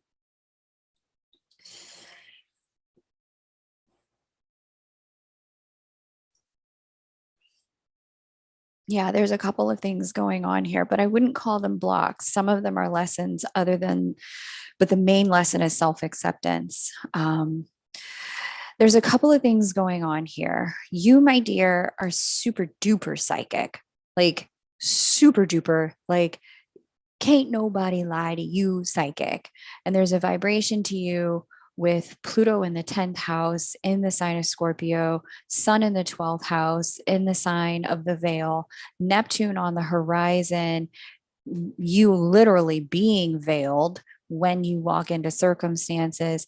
All of this is telling me that your nature is to really operate behind the scenes, that you were placed here on earth to operate not out front, but a little bit behind. And that's a bit of your leadership style and your leadership pattern. The way you're meant to shine is behind the scenes. And so one of the things that can happen in a setting, I wish I could remember your sister's chart, especially if you've had issues with feeling like you're comparing yourself to her. I feel like she had like a stacked 10th house, which would mean that in this lifetime, your sister is just more visible than you are in any room the two of you walk into. It can end up feeling a bit like, hi, hello, can anybody see me? Kanisha's also here. And that could have been a setup in your childhood. And yeah, I see the inner resentment here. It's not something you necessarily outwardly express, but inwardly feel the sensation of like, it doesn't matter who I'm standing next to, I'm invisible. And I'm also invisible when I'm standing next to my sister with my own freaking family. Like, what is this? And so some of this is your leadership style and your leadership pattern. You have a very specific gift here where what you're doing, you can read people. And one of the challenges when you can read people, read energy, read circumstances, read dynamics, is that you're not necessarily supposed to be a part of the action. You're meant to observe the action and then be that neutral party that provides insight and guidance once it is requested. But if you're fighting against that and striving for visibility, you know, the hair, nails, and face done, the clothes, all of that. Unfortunately, you're in this place of like running away from your gifting. And so, my recommendation, and where I can see where you're gonna shine in this lifetime, is in leveraging your psychic and intuitive gifts. In leveraging those gifts, you're going to find in the world of, it doesn't look like healing. It specifically looks like you're a reader. Like you have the gift to be able to do what I'm doing, but without needing a chart to do it. You can cultivate those gifts. You're going to find that you find your place in the world much easier. Your North Node is in Pisces. This is the lesson of your lifetime, sitting here in the second house of self worth and self esteem. And so that really grounded the context in which I was looking at your chart and understanding your question. North Node in the second house always talks about the ability or the need to learn self love, the need to learn self acceptance, the need to embrace your worthiness as you are. But in Pisces, Pisces is one of the most spiritual signs of the zodiac. In fact, I would say it's the most spiritual, one of the most psychic. And so this is about embracing that part of you and going your own way. The world of matter and form, the world of man, the material world is just not the world in which you are meant to be thriving and seen and spotlighted. It's in the spiritual world where you are truly able to get your not only get your validation, but also see yourself as life and the world sees you. So you're the first person I'm going to do this for in today's readings. The event, where are you headed? Kanisha, I'm going to pull, I'm going to pull two for you. So instead of tarot, I'm going to pull a card from the Lightworker Oracle deck and a card from my Black Angel Oracles for you. Ooh, Initiation by Fire popped right out. Card number 22. Write the number 22 down in case that's significant for you. And I want you to think about the 22nd year of your life. Okay, what happened when you were 22? And the Quilt Maker. This came out from the Black Angel Oracle deck. Let me get the books here, the guide books. What I like about the Black Angel Oracle deck is it provides insight into your shadow and your light. Yeah, okay, this is it. The Quilt Maker. Yeah, I observe everything. I see you wrote there. Okay. So the Quilt Maker says, you create harmony and kinship. On the waking path, inner calm. On the sleeping path, anger. The Quilt Maker represents social harmony. You are the holder of family, home, fellowship, membership, kinship, ancestry, and community. You hold tight to and archive our way of life and culture. And if given the opportunity, your divine work and social harmony can create the coming together of the world. You make diversity appear fluid as though there were a natural flow among people's differences. Yeah, you're meant to harmonize, not catalyze. And there's a big difference. If I recall again, your sister's chart had a lot of Aries energy in it. No, not Aries. Yeah, it did. And so she's meant to catalyze, you're meant to harmonize. You came through the same family system as check and balance and lights to the world. So don't compare yourself to her. You have a different path. In the sleeping path, this says your divine work can lead you into violent and angry situations. Somehow you are always around when things are about to explode. But this is why you are known for your work. People expect you to handle it. Your ability to create congruency can be discombobulating in your own life. In harmony, there is also chaos, and you tend to give harmony to others and keep the chaos for yourself. As this happens, your level of tension and anger can increase, and it can shock those who see you as open and warm. And then when people, try to project like back onto you, oh, you're so angry. This can then leave you feeling more blamed, and then you can blame other people, and that blaming can then bring more anger, and you can find yourself disliked and disliking everyone at the same time. You may even dislike yourself during this sleeping path of anger. Sometimes being a hero or martyr by bringing harmony is your only way to feel seen or vulnerable.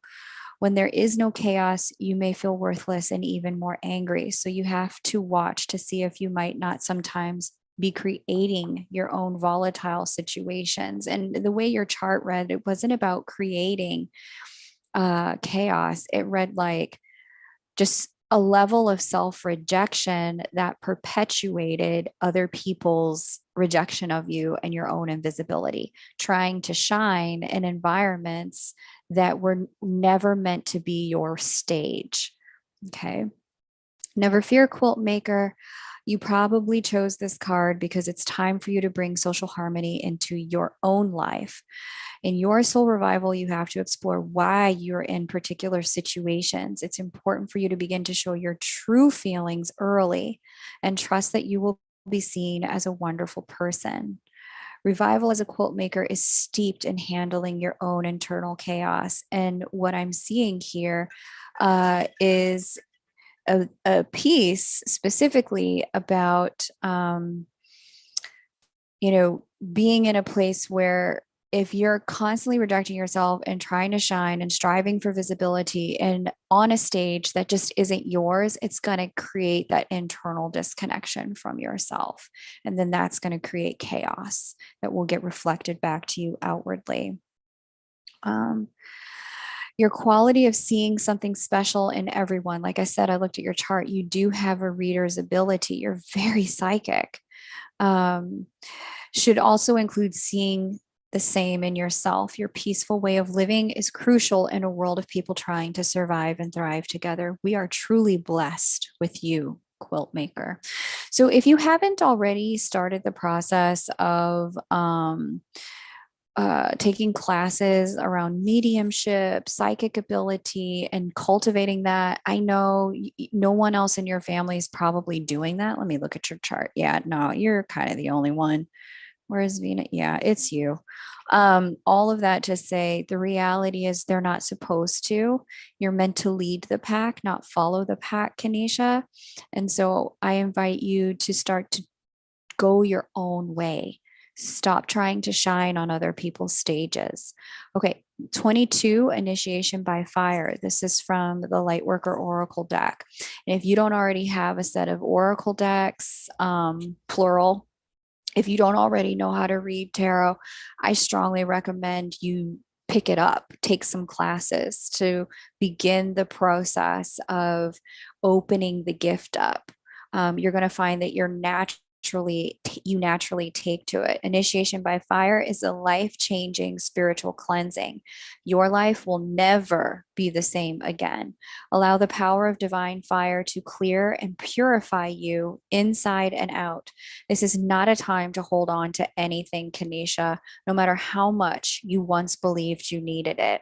In letting go, you're going to gain so much more than you ever imagined. Opening to fresh blessings and new life, you, Kanisha, are like the phoenix, ready to emerge from the holy flames, reborn. So this goes on to say you have the spirit of the phoenix within you. You rise again and again, even if at times all seems lost. You are guided to remember this as you are now being spiritually cleansed through initiation by fire. During such times, you will feel you're being asked to let go of relationships, situations, sometimes jobs, attitudes, and belief systems that you have relied upon up until this point. You might have unintentionally placed more faith in that person, place, or belief system or identity than you placed in the divine. And in this case, Kanisha, I'm going to say divine within and divine without. There's a divinity within you that as long as it's being repressed, you're going to find other people reject you. This can happen easily on the earth plane. Sometimes these attachments become confining rather than supportive. In such cases, you're going to need to free yourself to continue your life journey.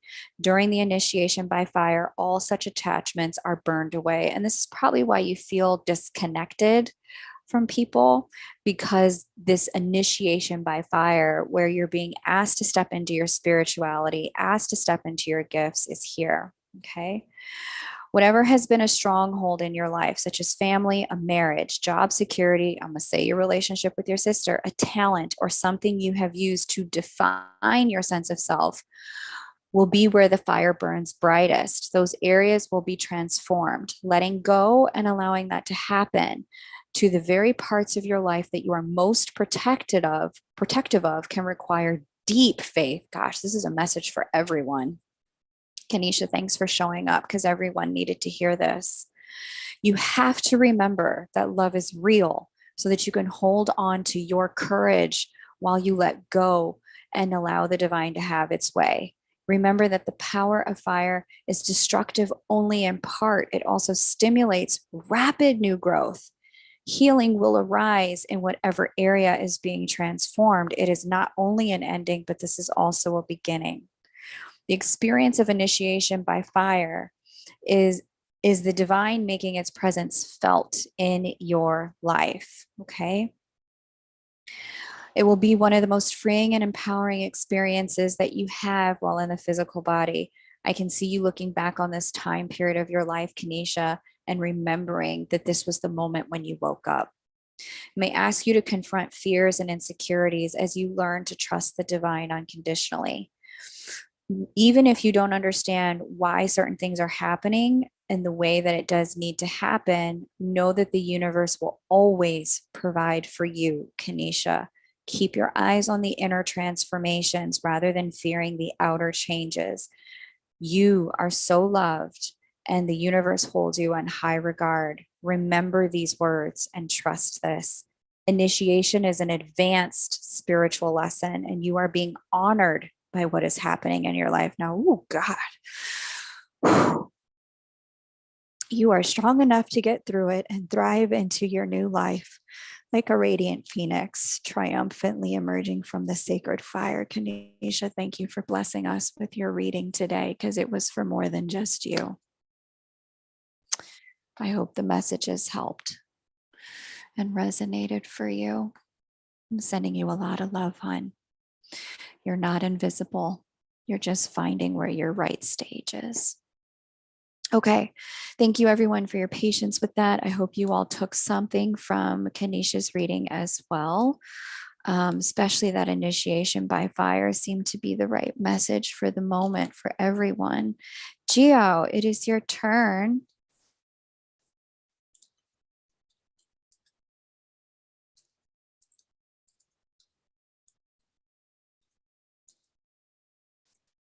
After Gio, we're going to do Janelle, Rosalina, and Penny in that order. I'm going to double check my payment apps here so that we can see. Thank you. Oh my gosh, it is like Sister City up in here. I love it.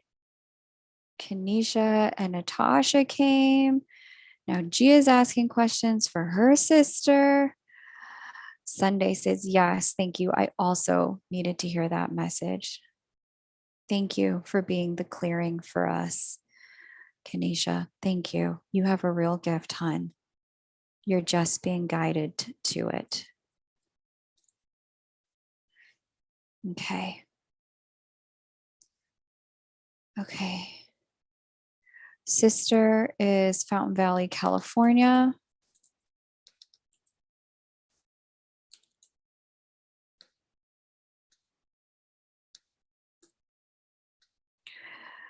Oh, wow. Second, November 7th person today. Amazing. 9:20 p.m. Okay. I literally just read for someone, I think who was born in 75 or 70, 1970 with a November 7th birthday. Okay. She wants to open a bakery cafe. How fun. Maybe. Is that a good career job? I love it. If I look at her chart, the reality is that for your sister, any business that she decides she wants to open is going to be amazing for her, Gia. She's got ample cardinal energy. Cardinal signs are entrepreneurs of the zodiac, and Aries most among them. She's got Aries on her 10th house of career. So any kind of career, and she's got Mars in the sign of Aries here. So yeah, this is going to be fantastic for her. On her money making house, she has fire sign Leo. So she definitely has the ability to jump on into things and then make them work, like just figure it out. Let's just see. Let me come back. There we go. Uh, And so, what I'm seeing here as really important for your sister to understand about this bakery business with Mars here in the ninth house is education. If she hasn't already like gone to culinary school, I see that's probably going to be necessary during this season while Jupiter is retrograding on top of her Mars. Ninth house is education and potential. It's really going to facilitate her capacity to jump into this and have it succeed. Because the latter part of the 10th house is Taurus. Taurus really does govern kind of cookies and sweets and things that taste good, feel good, smell good, all things of the five senses. I would say that this is something she's probably going to really enjoy and have a lot of success at if she's starting in the now time. Um, what I'm seeing here for her is that I don't think this is the final step in her entrepreneurship, and or if it is the final step, I suspect that what she's actually going to have the experience of is like it's almost like she opens the bakery and then the bakery becomes like a place where other people can learn something. Like she becomes a mentor. That ninth house is teachers and like our spiritual leaders. Like I'm almost seeing something kind of like a second chance kind of bakery where she's like either hiring like women who have come out of abusive situations and empowering them to learn a trade, learn a skill so that they can move forward in their life and make some money. Or, children who have come from, backgrounds where they're not exposed to entrepreneurship in the same way. She hires these teenagers specifically so they can start to understand the skills of running a business. Or like people who were previously incarcerated and they're re-entering society, like nonviolent previous incarcerated people. These are people who just need a chance because the chance hasn't been given to them. Gia, I'm seeing that your sister has the ability to make anything she touches a success based on her placements. She's a master manifester with Jupiter and the sun here on the fifth house, 11th house axis of manifestation. Just about anything she touches is bound to succeed. The challenge here is, does she want what she's doing fully? Number one. And number two, she does in fact have it in her where a part of her needs to make it part of a good cause. There's something about it once she's established and she's got her systems in place, and once she's in a place where she's got things that are working well and she's profitable. Once she's done that, then it looks like the very next thing that will really serve her in her work to turn around and do is to do things that really support other people and pull people through. There's a bit of that kind of like, I will walk through walk through the doorway and then hold the door open for others coming behind me. So yeah, I totally see it as successful. I also see her as having something much bigger to contribute beyond just that. Let me get into your tarot, Gia. And I'm not going to be able to go as long as I went with Kanisha. I allowed that to go on for as long as I did, specifically because I could see it was useful for everyone else. So Kanisha, you did get a little bit of extra time there, but I can see it served the collective. Again, thank you for showing up today. All right, so Gia's sister, she wants to start a bakery. Will this be successful for her? What messages do you have for her around starting this bakery? Amazing. Okay. Middle card came out with its own clarifier. High Priestess upright, Page of Wands upright with the clarifier, Page of Swords reverse. Fascinating. Okay. The Tower. Bottom of the deck, Hanged Man. Okay. I'm seeing that a couple of things are true. She's trying to make this make logical sense, and in some ways it doesn't. It's an intuitive hit. And so by ignoring the intuition and trying to make this make logical sense for her, she's holding up her process and creating some problems here. She needs to move on this, and she needs to move sooner rather than later. The thing about her chart, and that I'm also seeing reflected here in this spread, is with the High Priestess and the Page of Wands upright, she has the capacity to figure it out, even if she doesn't know the answer to certain things. And if she's hanging out trying to figure out the answer before she does it, if she's trying to have a perfectly straight path and a playbook, the reality is she's not going to have one. The truth is, entrepreneurship is messy. You know, it's full of ups and downs, twists and turns, unpredictable, unknown. She's not going to be able to plan for everything. So she's been hoping that she would be able to have that clarity about all things before she begins. Unfortunately, she's wasting time.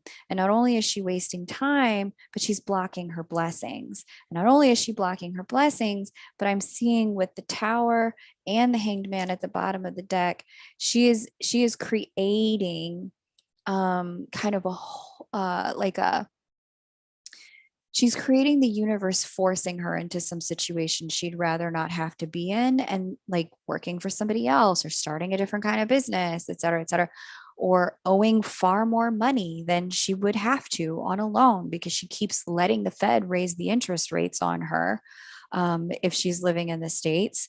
And, you know, because the interest rates are going up, the loan she needs is going to continue to get more expensive instead of just getting the loan and figuring it out. That's what she needs to do here. And so she has it in her to succeed. Like, she is built for success and like every capacity here. I'm seeing it in her chart. There's nothing in her chart that's indicative of not being able to succeed or a bakery not being the right idea. In fact, the idea is coming through her intuitively. There's something intuitively that she needs to be doing that's this bakery thing is going to set up all the other appropriate next steps in her life, including in the area of love. But she's like stalling out, like she's delaying her own journey here. And so it's really a beautiful reading. Like, the answer to the question is yes, the sooner the better. Stop wasting time, girl, get it done. So hopefully that resonates. I see you wrote in the chat, yes, that sounds like her. I'm not sure which part that was I was referring to when I said that, but just know that, yeah, she's got this. She's going to be good to go. Okay, amazing. I'm going to read for Janelle. Thanks, Janelle, for your patience. After Janelle, I'm going to read for Rosalina, then Penny. The list is definitely open if, in fact, you'd like to get on it. I'm just going to paste that in the chat. That's how you do it. For those of you who are hanging out, it's fun to be with you today. How is everyone's Aquarius, full moon, and Lionsgate going? What's the energy been like for you the last week?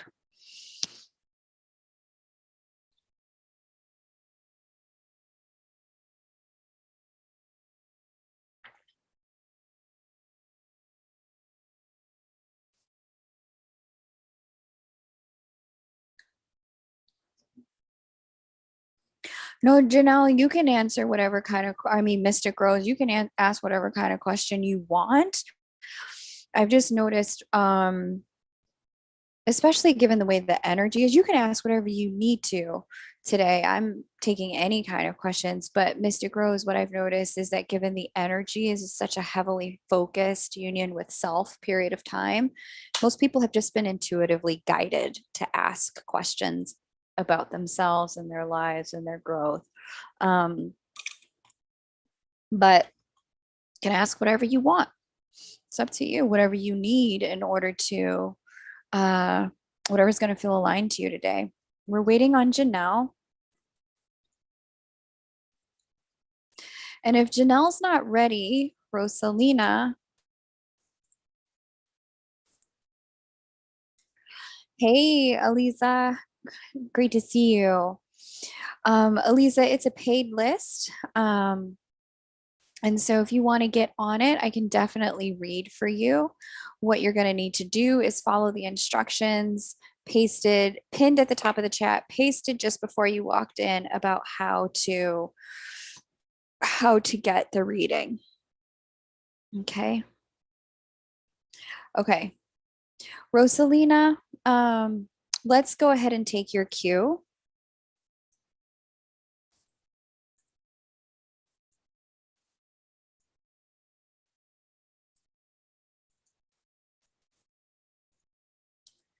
We'll come back to Janelle. I keep telling her, good, Mystic Rose, I'm going to read for Rosalina now, then Penny, then Janelle, and then it'll be your turn if you want to jump on the list. Not too bad today.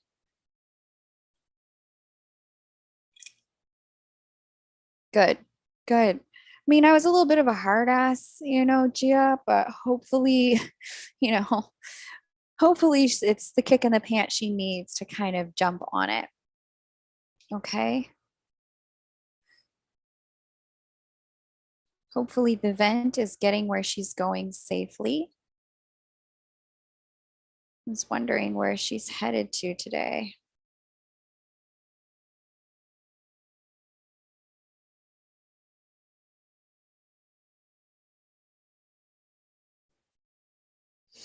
Great, Rosalina. Thanks for being ready to go. New York, Staten Island, 12/7/1965. Don't have the time, no problem. Let's get your question.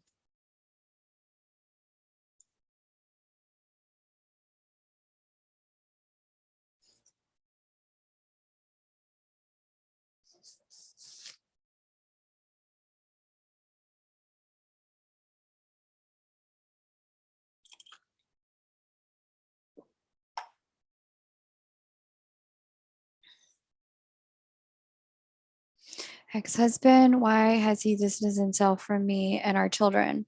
Okay, great question, Rosalina. When did the distancing start?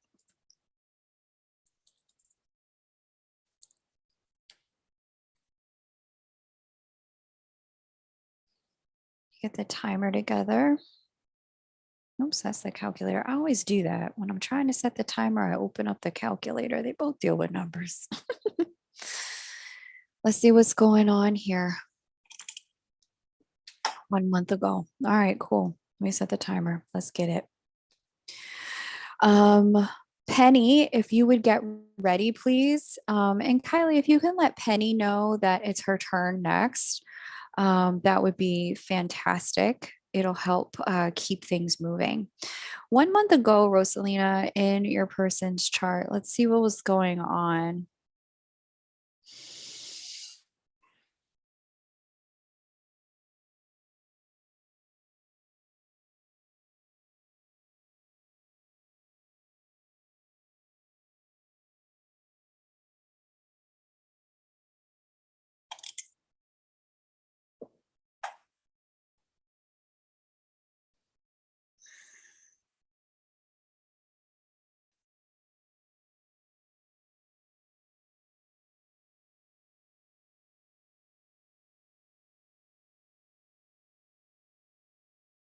Hmm.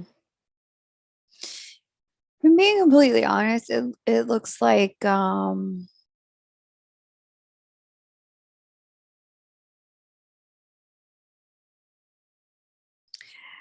planetary energies looks like he met someone that he's wanting to spend some time with, which I think you may have suspected.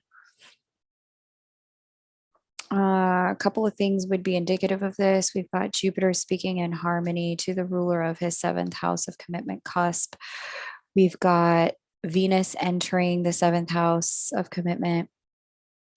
Seventh sign from the sun. I can't really talk to houses because we don't have his birth time. But then this Venus is also directly opposite his sun. Whenever we get a Venus opposite sun transit, um, we have somebody there that's helping us learn our lessons for that moment. And in his case, it does look like a love interest there. And then we also have Saturn here, having crossed back and forth over his natal partnership asteroid. This kind of also speaks to him coming into more fuller completion with you guys' connection, like letting the connection go in a more direct way, with Chiron having entered into his house of children. Any wounds that he has around, I am a bad father, or his own inner child stuff, that stuff also looks like it has come up. He's been with someone for a year. She's my ex hairdresser. She has young children. If her children or you guys' children are at an age where he experienced certain childhood trauma, I'm seeing that childhood trauma is coming back up now and he's reliving some of it. And not only is he reliving some of it, but he is trying to work out how he's going to heal. There's some healing stuff coming up. I'm also seeing Chiron trine his sun. So yeah, there's some childhood stuff. Mostly it's his own childhood stuff. It looks like he's got some inner child turmoil he needs to work out. Where is his natal Neptune? That's it. That's why he's created the distance. It's not because he's dating someone as much as it is something about the people he's dating is bringing up his childhood stuff. Where's that Saturn? Yeah, that Saturn is square. Yup. And he may have had, trauma at the age at which your children are adults, Rosalina. Like I don't know what happened for him at that age in his life, but he may have had some trauma going down at that age. But it just looks like he's dealing with his own inner turmoil. Which deck does Rosalina need? Why is he creating distance? Okay, yeah, I pulled the right deck. Okay, so shuffling for Rosalina. Penny, thank you for being ready. I'm going to read for you next.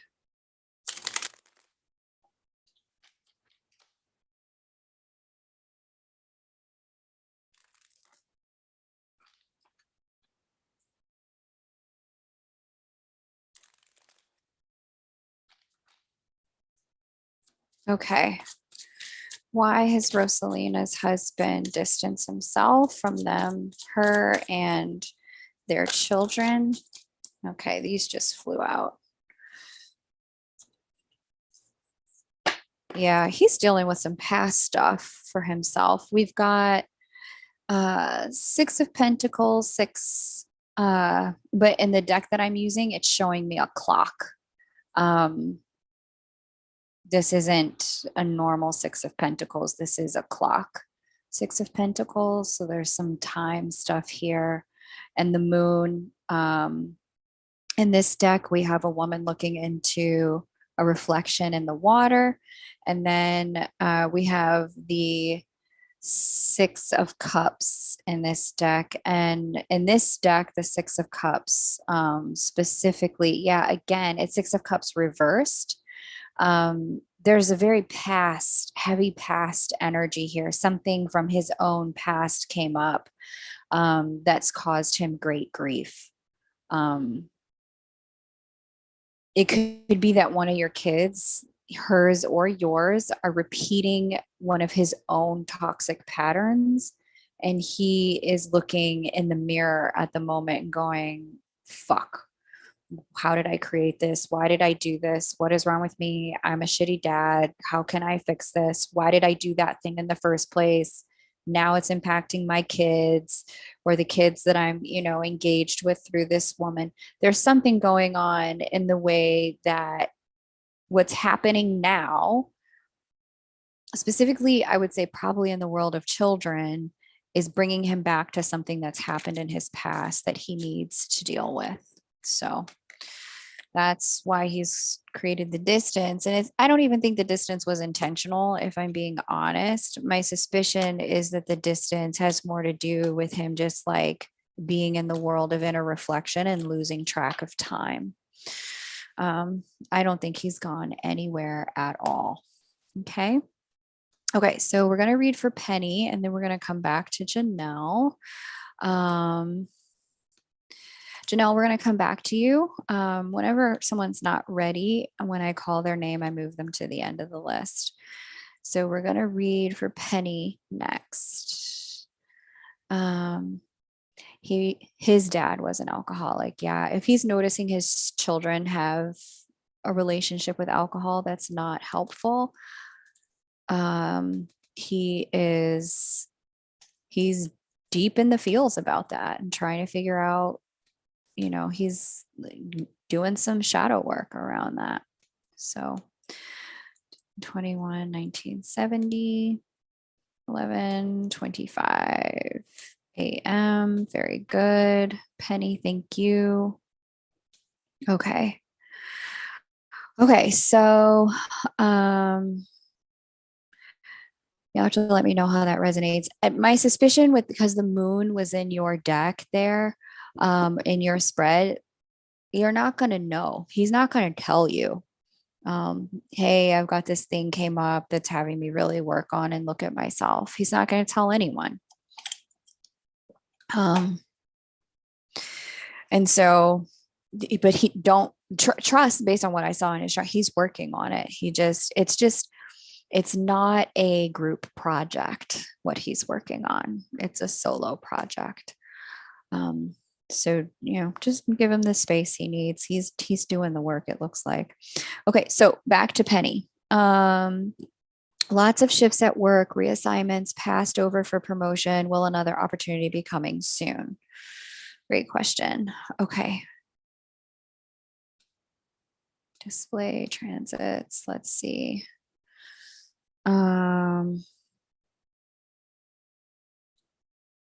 Work. Let me see. Okay. So this Jupiter and Chiron things, Jupiter sitting atop your natal Chiron is really messing with you. It's bringing up a lot of your personal not enoughness. It's bringing up a lot of your personal, what's wrong with me-ness. It's bringing up, in your case, because Chiron sits in the fourth house of home and roots, this is really talking about your belief systems that you would have gotten from your family about your ambitions, your goals, the way you strive and drive toward things. Any wounding that you got from your growing up years, even if it wasn't family, even if you were bullied. This energy is being amplified and highlighted right now via your outward experiences so that you can do the inner work. Okay. That's the divine purpose of what's going on, just so that you're clear. You're having some outer world experiences that are bringing up your internal wounding so that you can clean the wounding up and it's not repeating in your space. Okay. Hey, Kylie, can you help her not be lagged? Let me see. You asked if another opportunity is coming. I'm going to say plausibly, but not soon. It'll be next year. But with Saturn transiting your second house of self-worth, self-esteem, Saturn wants to restore wholeness to anything it touches. Where your self-esteem has been fragmented at this period of time, you are being given the opportunity via these difficult experiences to bring yourself back to wholeness. Okay. And so, and to find what's unique about you, what's unique about how you operate, and to really value what you bring to the table. Because if you can value it, then other people can value it, but other people cannot value what you yourself do not have a value on. Okay. I'm specifically being told to remind you that there's a distinction between worldly values, like, the world has certain standards of beauty. And so values people who look a certain way. Those people don't necessarily have to, quote, value themselves in order to get value back from the world in that arena.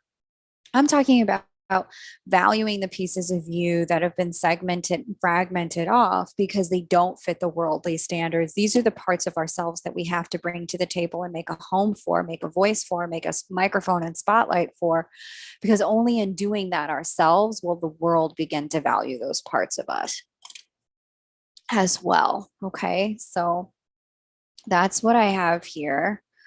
Um,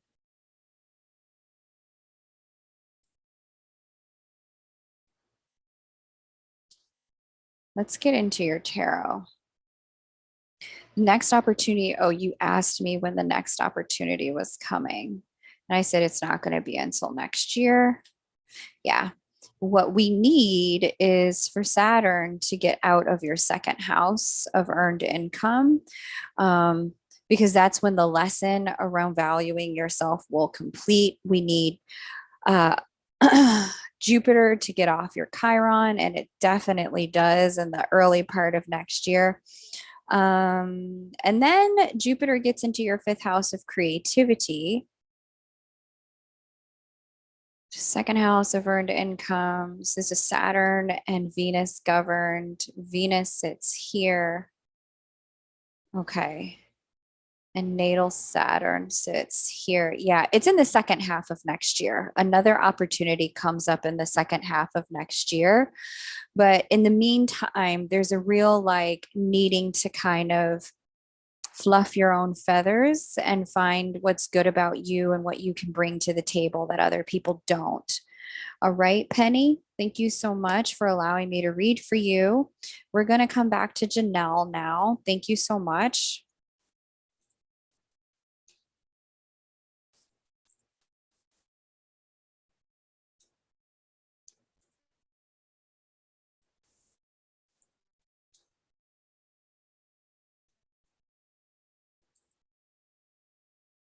Okay, and then we're going to go to Rossana after we finish that. Okay. Illinois, Scott, Air Force Base, 5/3, 1974, 8:06 p.m. Okay. All right, Janelle, let's get into it, hon. Um, where is Janelle's cue?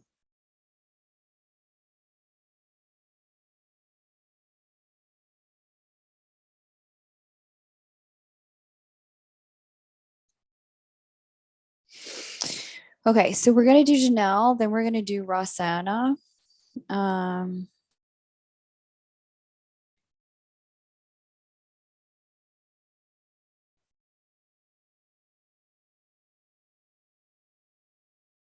then we're gonna do Jennifer. Jennifer, I've got your payment and you're added to the list.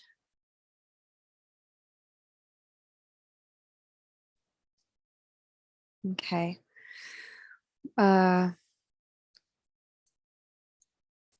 Please be specific, Janelle. While Janelle puts her question together, I'm going to run to the restroom and I will be right back.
Amazing. I am back. Thank you all for your patience. I'm going to read for Janelle. Then I'm going to read for Rosanna and Jennifer. Okay, let's share screen. You guys hear me? Oh.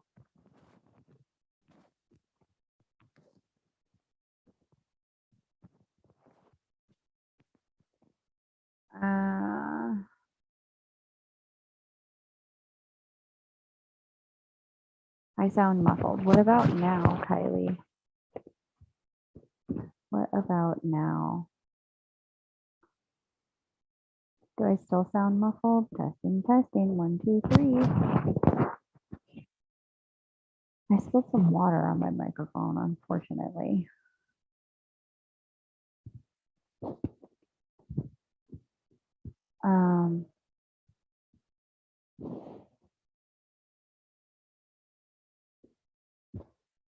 A little bit. Huh. Let me see.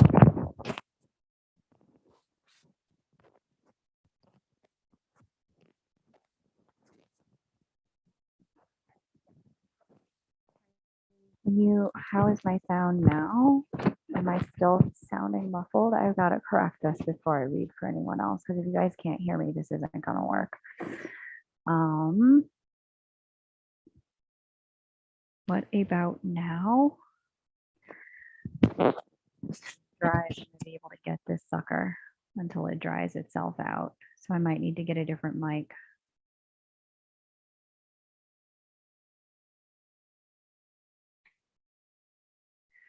Testing, testing. 1, 2, 3. Sounds better. Okay. All right. Janelle, coming back to you, my love. You want to know, you said you met a guy. You want to know if this is going to work. Let me see.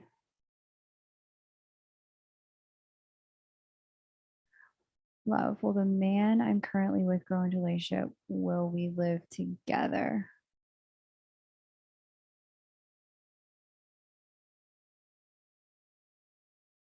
Okay.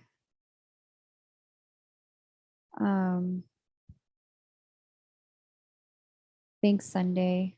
Thanks, Janelle.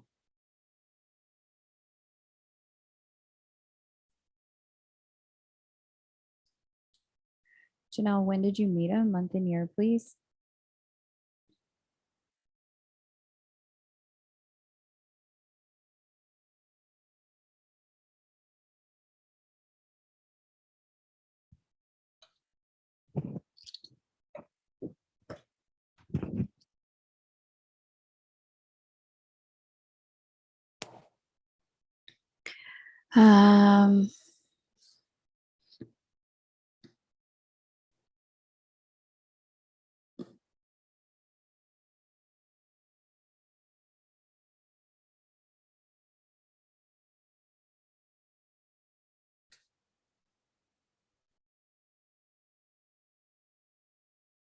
Girl, give me a month. Like, give me my details, Janelle. I am like really wanting to help you, but you're not answering my questions in a timely fashion or clearly. What month did you meet him? What year? Okay, April, June. Thank you. I am trying to help you, woman. Let me get the information I need so I can go there for you. Okay. We're just going to call it May then. I'm going to say that the potential is certainly there. During the month of May, we had Jupiter connect directly with your natal Venus. Whoo, that is a hallelujah transit for love. When Jupiter connects with natal Venus, somebody typically comes in, number one. But because Venus is the ruler of your seventh house of committed partnership, then I'm going to say that the opportunity, the potential, the option 100% there, 100% there. I like the way this is all looking in the direction of love and long term potential. I think things start to get far more serious next year as Saturn hits your natal Juno. And Juno is also another ruler here of Venus. So, with that, I'm really liking that Saturn likes to bring things into integrity, bring things into alignment. So, if in fact this man is someone who's gonna stick around, you're gonna see things really deepen as we get into January, February, March of the coming year. You're gonna start to see things really take a positive turn. You've got the North Node coming through your seventh house, indicating that your lessons at the moment are relationship lessons. And they're giving you this really beautiful opportunity to lean into what does partnership look like, balance look like, growth look like when it comes to you and another person. And so I'm really loving seeing this for you because it does look like you've entered into a season of love with Jupiter moving all the way through your relationship houses 5, 6, 7, and 8. And because of this, it's giving you the best opportunity for love to land in a way that opens things up long term.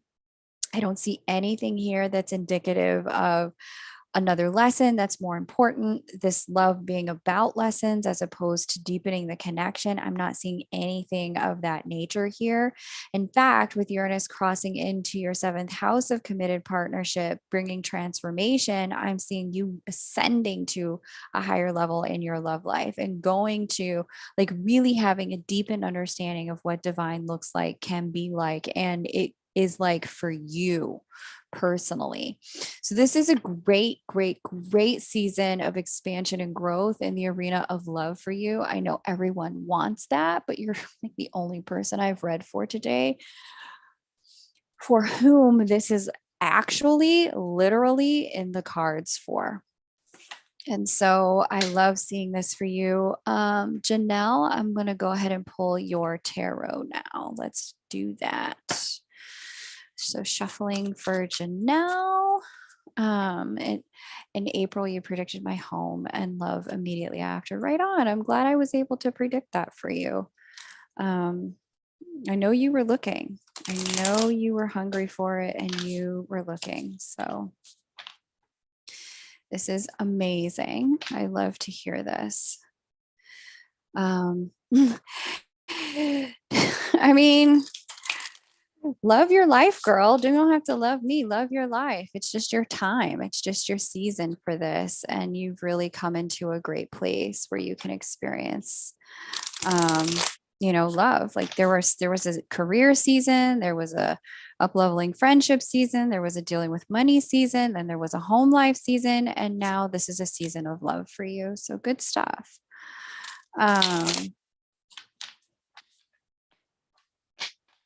So, okay, here we go. Shuffling for Janelle, she wants to understand the direction love with this man is going to take that just came in. What's the direction of things with this man? What's the direction of things with this man?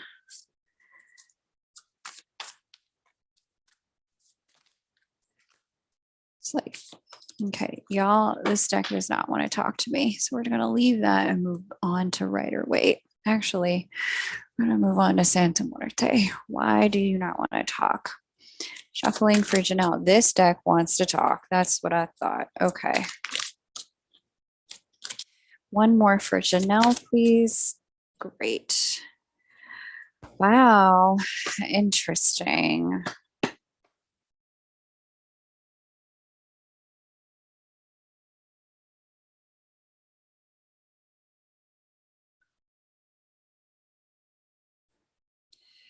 These are not cards I would have expected to see.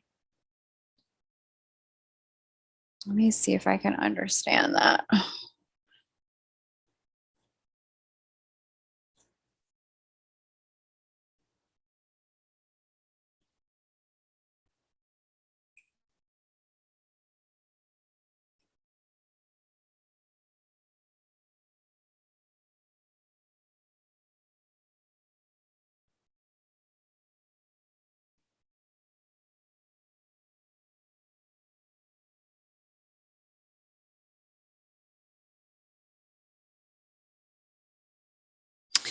Okay, this is reading. I've got one card from the Light Seers Tarot, and then the Light Seers Tarot didn't want to talk about anything else. Then I've got the Page of Pentacles from the Santa Muerte deck, and then the Five of Cups from the Santa Muerte deck, bottom of the deck, Queen of Swords, after that, King of Wands. This is interesting. Like I said, I wasn't expecting to see these cards of all the cards that I could have seen. As I'm looking at this combination, this is telling me that this man was sent in for your healing. That there's a deeper understanding about love and yourself and who you are.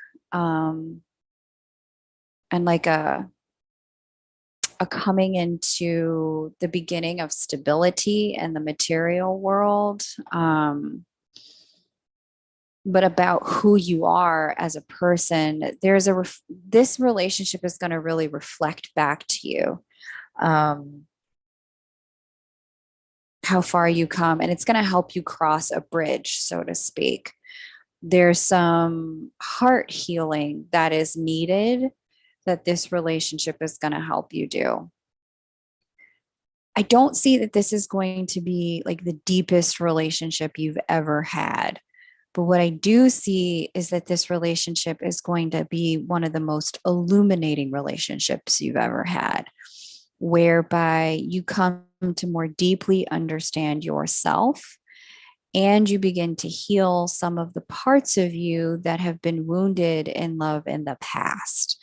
That there's something about the way this man loves you and shows up for you and is present with you that allows you to be it fixes some of the self-esteem stuff that I suspect may have been going on prior to meeting him. Some of the questioning, worry, and doubt. This Five of Cups in this deck shows a body that's halfway emerged in water up to the solar plexus and then is looking down into the water. But at the top of the head, there's a maze. And so there's something about this love that's going to make who you are make sense in some ways in which I see you've really struggled prior to now to understand. Like there's the questioning has been like, well, what's wrong with me? And what do I need to grow in order to have love? And why do I, work the way I work? And why is love going the way it's going? And there's something about the way this man loves you and is with you and is present with you that's going to lay some of that questioning to rest and give you an opportunity to heal. Because the vibe I'm getting from this is that like you were doing your work prior, but it was almost like you kept picking a scab.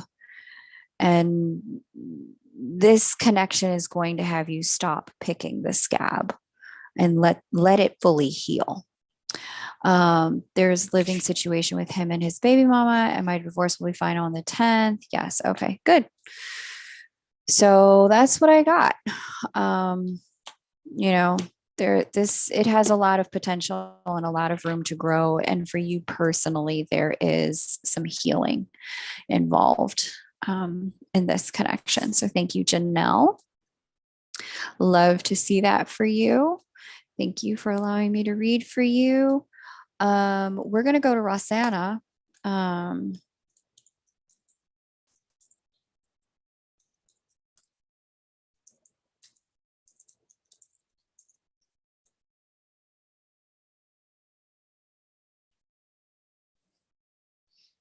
We're going to go to Rosanna. So true. Okay. Got it, Janelle. Okay, so that felt accurate and aligned for you. Good. Safe travels today, wherever you're headed to, hon. Safe travels. Okay, Jennifer wants to add the tarot stuff. That's fine.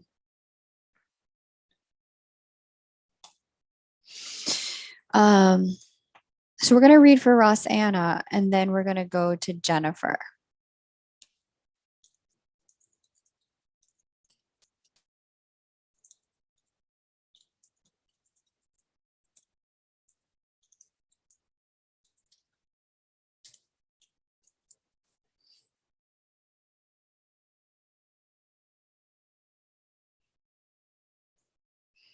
I'm just going to refresh my screen here because it does feel a little bit like maybe I'm behind. So I'm just going to refresh my screen. If you're worried you might be behind, it is a great idea to um, refresh your screen as well.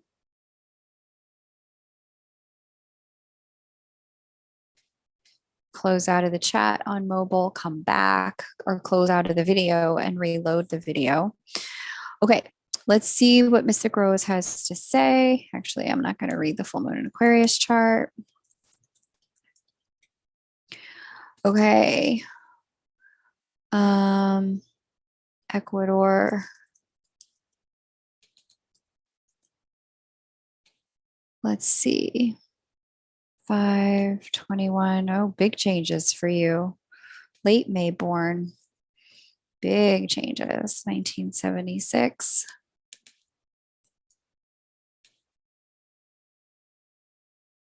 Time unknown, no problem. Oh, and then you said it, huge changes happening in my life, getting ready for a new job and big relocation. Okay. So, what is your question? Figuring out how to do what? Figuring out how to ins and outs of bringing a dear soulmate daughter from past life to live with me. Okay. It sounds like you're trying to adopt a child. I'm not sure. So what's your question? What's your question about this?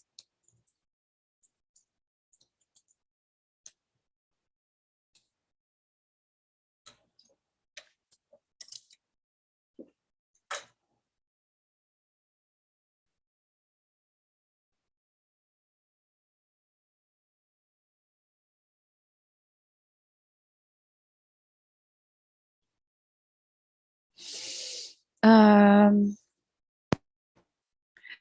Not communicating with my twin yet. Okay. Here's the rest of it. Um, Not communicating with my twin yet, but feeling his energy and joy with me always. I just wonder if this change is really a fated step in our divine plan or a trap of karma. Has energy of both. What does my chart say? Well, I definitely see here that there is something from a past life that you look to be bringing back into this lifetime with the South Node transit, sorry, North Node transit your South Node. That's very common. Let me just see how far that progresses as we get to the end of the year.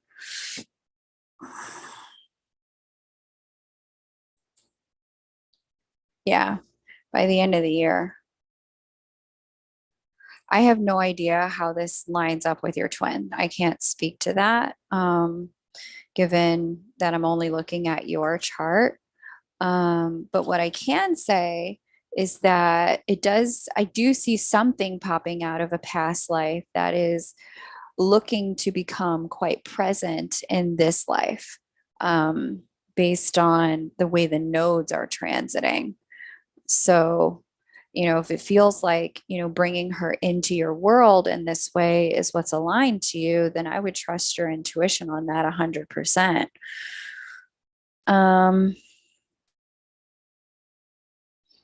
House of Children is here. Okay. And we have the North Node hitting Libra or hitting Venus. Yeah, it all seems aligned based on what I'm seeing in your chart. Your fifth sign from your sun is in fact Libra. Libra is governed by Venus. The North Node is sitting atop Venus. And we're getting this activation around major change, North Node and Uranus coming to sit with that Venus, and then North Node coming to sit with your natal South Node. So it's like something popping in from a past life into this timeline. Is what that looks like based on the chart alone. So I would say, yeah, it all looks rather aligned for you. Absolutely. So I would trust your path and trust your process 100%. It does look like by February, March at the very latest this coming year, This looks to be a done deal. Like it's already happened. She's moved in with you. The whole thing is running smooth, blah, blah, blah. It all looks like it's the real deal. So, um, like I said, I can't speak to your counterpart without looking at their chart around this, but um, looks aligned for you for sure. Like this is what you're supposed to be doing if this is the way the energy is manifesting, because there's definitely something from a past life popping out into this life, and that something is very specifically about children in some kind of way. So let's go ahead and see. She wants to know how this is set up for her. Any messages for her around bringing this child, this adult child, to live with her? Any messages about bringing this adult child to live with her?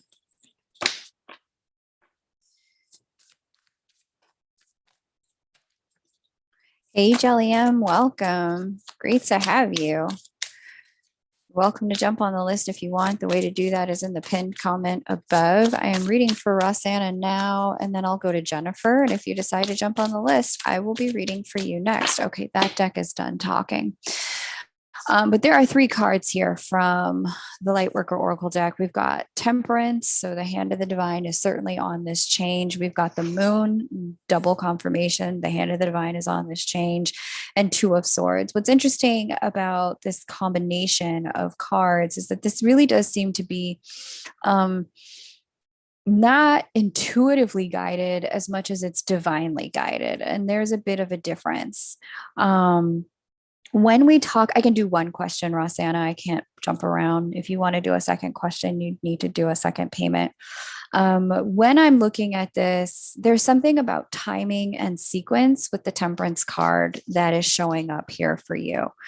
Like seasons and cycles. There's something about that this particular moment in time is really talking about. Like the hand of the divine is saying, I am moving this around for you by my own hand. And so the 2 of Swords, there's this blindfoldedness going on. The Moon in the Lightworker or Light Seers Tarot deck. This woman is underwater. She can't even see very clearly from underwater. There's this sense of like, you don't even need to trust your own intuition on this. You just need to let the divine do what it's going to do. And roll with the changes, because there is something cyclic and seasonal transforming about this. I'm hearing specifically the eclipse season is going to be very powerful for you.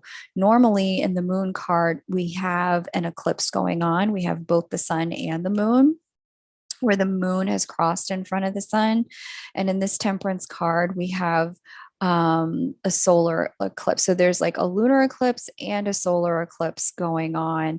I think the eclipses of the fall are going to be really significant for you around progress and steps around this. One is in October, one is in November. And like I said, you don't even need to trust your intuition so much as you just need to not be in resistance, because this is happening one way or the other. And it sounds like you're already aligned with it. If I'm being honest, it sounds like this is the kind of thing you already kind of came in knowing. You just wanted me to validate like what was in the chart around it. And it all looks a go. You just need to just let it happen. All right, Rosanna. Jennifer, it is your turn.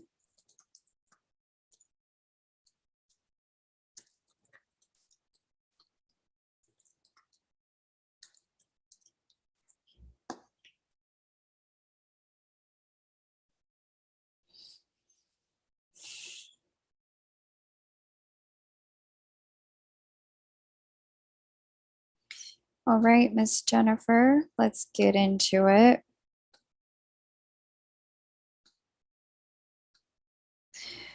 All right.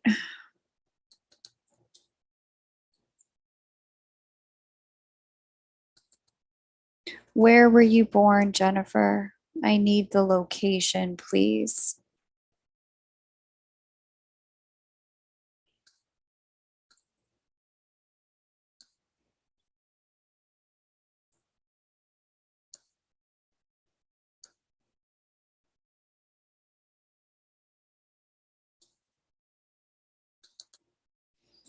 I just started a new job waitressing at a high-end restaurant. More money is expected to come. It feels like a new phase for me, not only in money, but also my acting. Okay, Jennifer, I need the birth before I read anymore. I need your birth location. Kankakee, thank you. Kankakee. Okay. Let's get into it. Um, Let me just pause here. If anyone wants to get on the list, you can definitely do so. It is open and available for reading. I'm going to go ahead and post this live mini reading over on the main YouTube channel to give people who might be over there a chance to join. I don't read on that channel because it messes up the algorithm, unfortunately. So I have to keep my videos that don't get a lot of views completely separate from my high searching content or my high reaching content. So that's why I read separately. If you'd like a live mini reading, please feel free to join me now.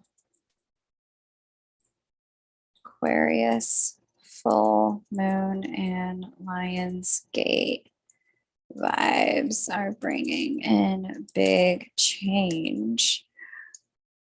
I want to know what's on deck for you. Grab a mini reading now. Okay, cool.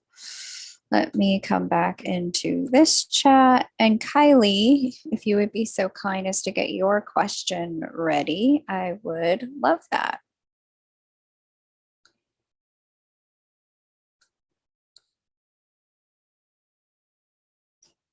Awesome. Hey, Kanisha, thank you for reading me, my sister. You are really good at what you do. You clarified a lot for us. Oh, you are so welcome. It is my pleasure that I got to do that for you. Like I'm saying, you enter the room in a way that is of like you don't even have to try, Kanisha, and it's of service to everyone. It's just your existence transforms the space when you show up. And so that would be, your gift. And so just trust that and give yourself permission to start flowing in it. Your path is going to be very different than anyone else's in your family. So hang in there. Yashni, I'm not offering free readings today, hon. Payment information is in the blue linked or the blue pin chat, the top of the chat. Okay. All right. So Jennifer says it's feeling like a new phase. This is good. Not only in money, but also my acting and writing pursuits as well. How can I make the most of this time? Great question. Great question. Oh,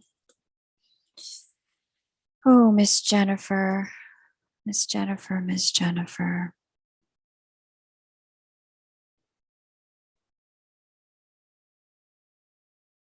Jennifer, I see the change happening here for you. And I think we may have talked about this, but when Uranus connects with your Chiron, it's one of the most painful seasons of life that you can go through because what you're doing is you're purging a lot of your core wounds. And sometimes because we're part of the collective, these are core wounds that are recognized in the planetary thought body, planetary consciousness. And so, even though you haven't said it, I certainly see that you have a lot of your emotions, like you're operating at a high level, which is amazing. And simultaneously, like I see, it's like when you're not working, you're like at home purging and crying. You're at home feeling through the, just feel like swimming. I see you swimming in emotions and swimming in change. So I just want to, just provide you a little extra reassurance here that you're not doing it wrong. When Jupiter is sitting with your sun like this is a resurgence of you on the scene.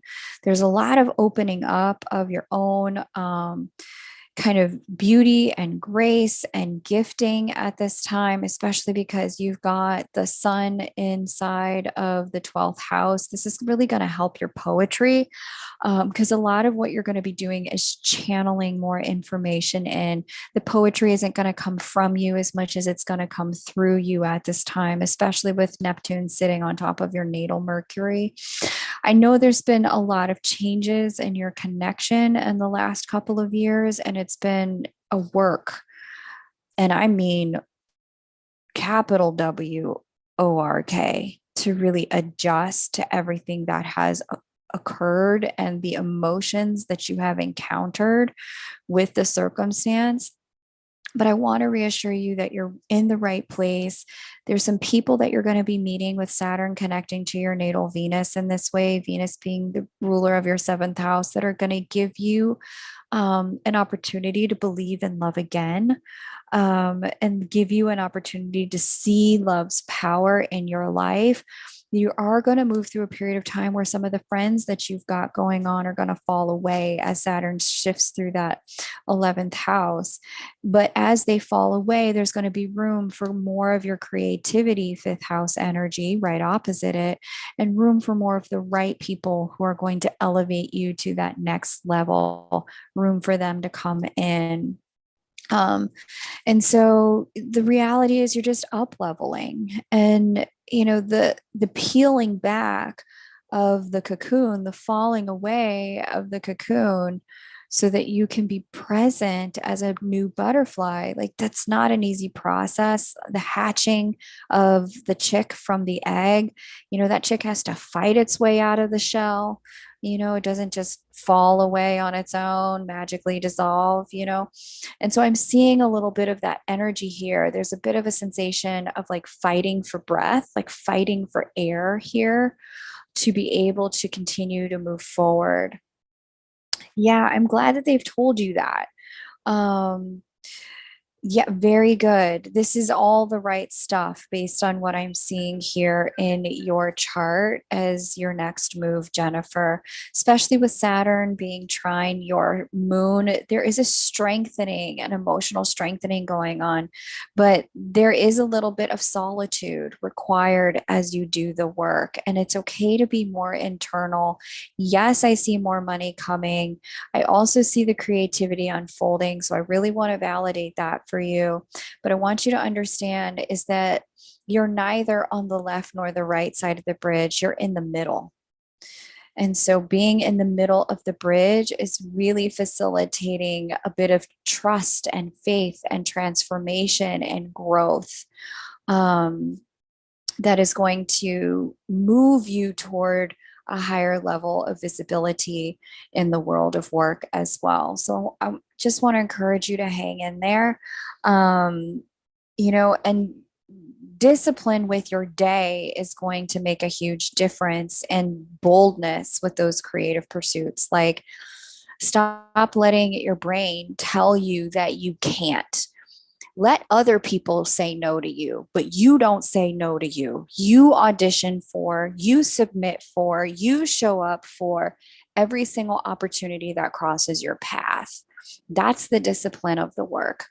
If something is going to be a no, I want you to start letting, the people you audition for, the casting directors, etc. I want them to start telling you no. You be a yes to Jennifer. That's what you're supposed to be learning through this period of time. Let other people figure out their no and be the no when they need to. Okay. A lot of energy clearing day and night. Very good. Very good. So mainly I want you to, like, people who are going, let them go. Step up in your career. This looks like a huge opportunity to step up. Hey, Kat, welcome. Shuffling for Jennifer A. Bear, shuffling for Jennifer A. Bear, shuffling for Jennifer A. Bear, shuffling for Jennifer A. Bear. Okay, this is not the deck. Who wants to talk to Jennifer today? I thought it was you. Are you sure? All right, shuffling for Jennifer A. Bear. Shuffling for Jennifer A. Bear.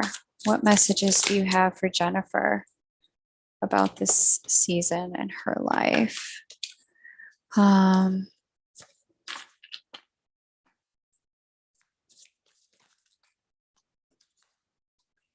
What does Jennifer need to understand?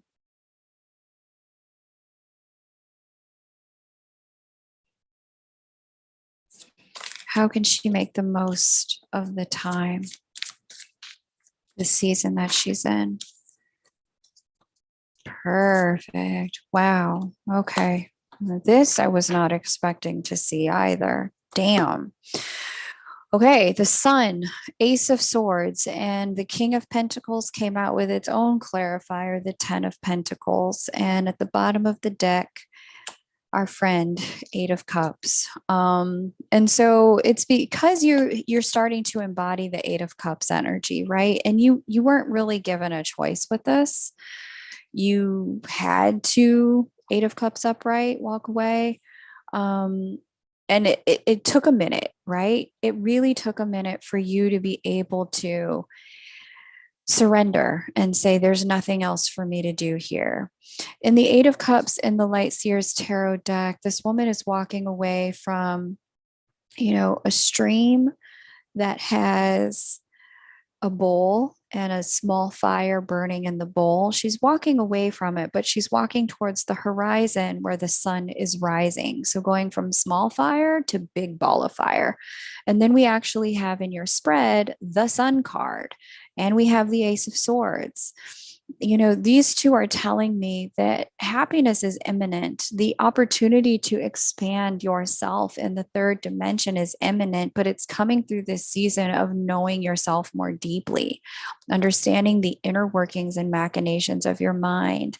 I'm also seeing with this Ace of Swords that in the world of understanding you, there's a lot of words and work that's going to come through you, both as a poet and as a writer, that's going to allow you to, as you excise your own, your own workings on the page, there's things about this that's going to facilitate the forward movement in the third dimension for you. Romantically, believe it or not, King of Pentacles clarified by the Ten of Pentacles. There's a becoming your own best partner energy to this. But in so doing, and really paying attention to and honoring the care and feeding of Jennifer, what happens is this opportunity, as you're really working this and really stepping into this season, you're not even noticing it, but people are noticing you. And in their noticing of you, this is really going to begin to elevate you even more and connect you both in the world of work and in love with the whatever is next at this time. So I want you to hang in there. Don't stop writing. Keep writing, keep moving, keep auditioning, keep submitting. You don't be a no to you. You let the world tell you no, but you don't say no. You don't say I can't. The world will say that enough. Your job is to just keep being open.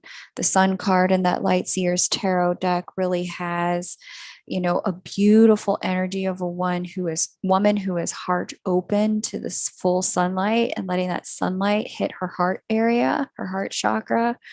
So as much as you're really able to really give yourself permission to be in that energy, be in that space, it's going to be a huge gift for you.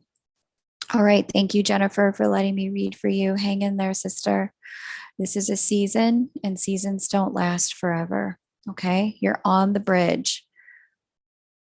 All right. So Miss Kylie and then Miss Verena, we're going to read for you in that order. Elvin, I saw you wanted to make a payment. So if you would, if you still want to jump on the list, let me know. That would be amazing. And then after we do Kylie, we're going to do Verena. And then if you're listening and you would like a reading, it would be your turn after that. The way to get a reading is posted right up at the top. It is pinned, but I'm pasting it again in the chat for you. So if you would like to have me look at the chart for you to understand yourself, a person of interest, a child, a lover, an ex, a friend, a boss, a sibling. I can definitely do that. Let's see what's going on here. You're welcome, Jennifer. Yes, that is definitely what it feels like. This time feels a lot like integrating my masculine and feminine. It definitely looked like that in the spread that I just pulled. Leo's your fourth house, Tanya. Wow. Yeah, big changes for you there, I'm sure. Anyone who's got Leo, Aquarius, Taurus, Scorpio as major placements, angles, or stelliums in their chart are going to find there's a lot of change in this season for them. Kylie says, one of my ping pong balls has made big changes. He's responsive, working on his healthy living. What is the purpose and tension at this time in our connection? Do you want his chart or mine? Yeah, give me his chart and then give me the date you met him, Kylie.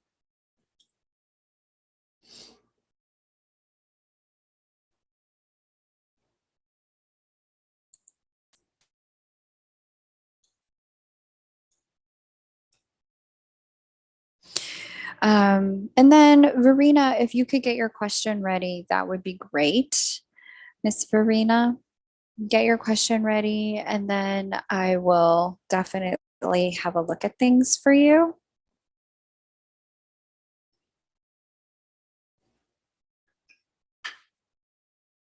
As soon as I'm done with Kylie.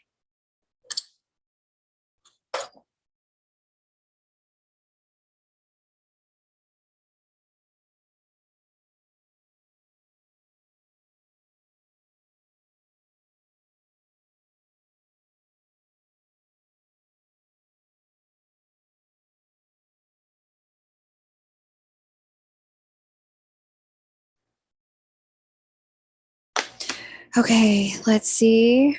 He's born in Illinois, Aurora,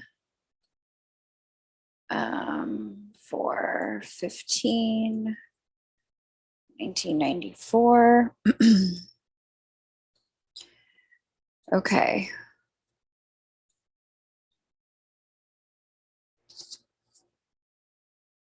Okay, so let me set the timer here.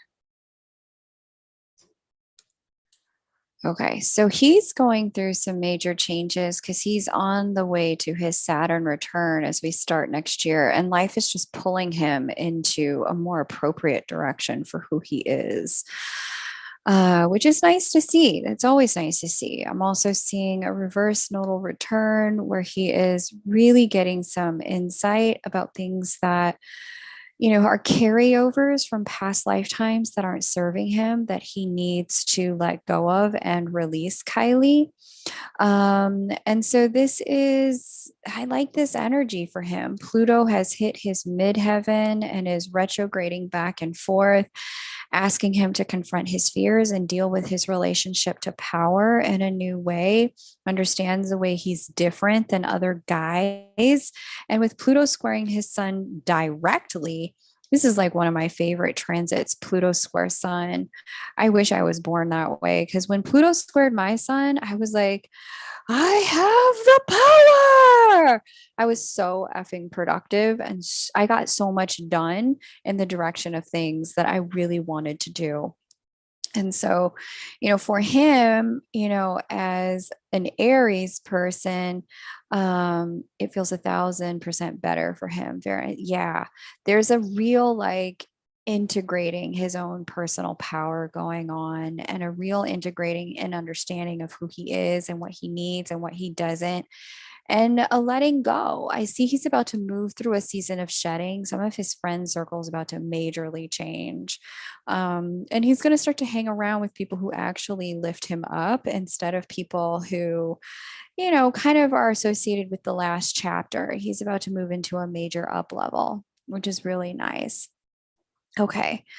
So this time in your connection, Kylie, when did you meet him again? What was the month that you met him? Month and year. Yeah. It's always nice when people we care about up level their social circle because that can only mean that they're going to up level too, which is nice.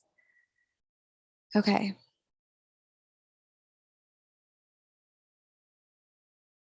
March 2018. Three. Okay. So, for all of that to be going down right now, this is part of a season and a series that opened up right around the time you met him with Jupiter conjunct his North Node. When you met him, he was definitely getting like a divinity activation, like stepping into his own internal. Yeah, there it is. Uranus conjunct his sun, Uranus, the original divine counterpart, sun, his essence, Juno, the divine masculine, hitting the North Node, the direction of growth. You met him at a time in which he was meant to be up leveling, but it was like the beginning of the up level. It was like seeds planted, no roots, no shoots, no fruits.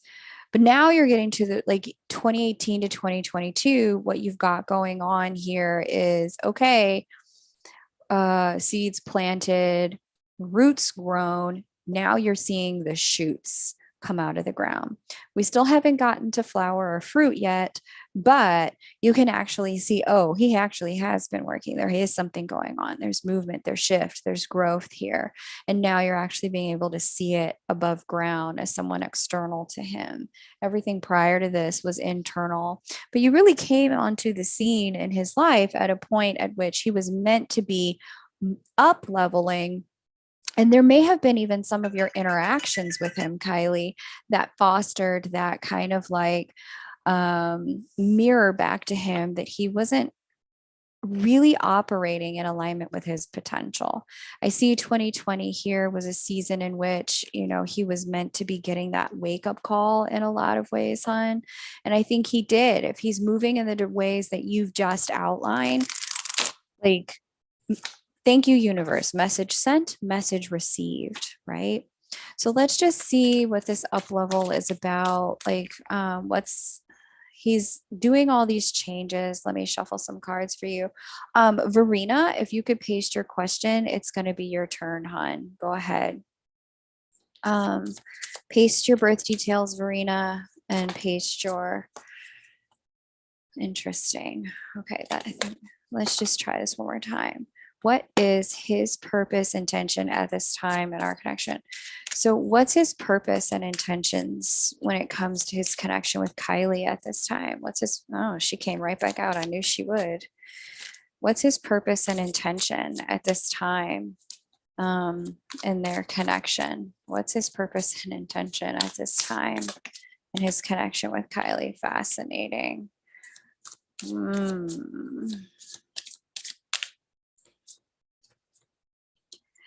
Kylie, my love, I have a question. Did you do some level of like manifestation or like candle magic or something when it came to this man? Like, was there some level of like ritual work that you did to try to facilitate this coming together that you thought didn't work at one point?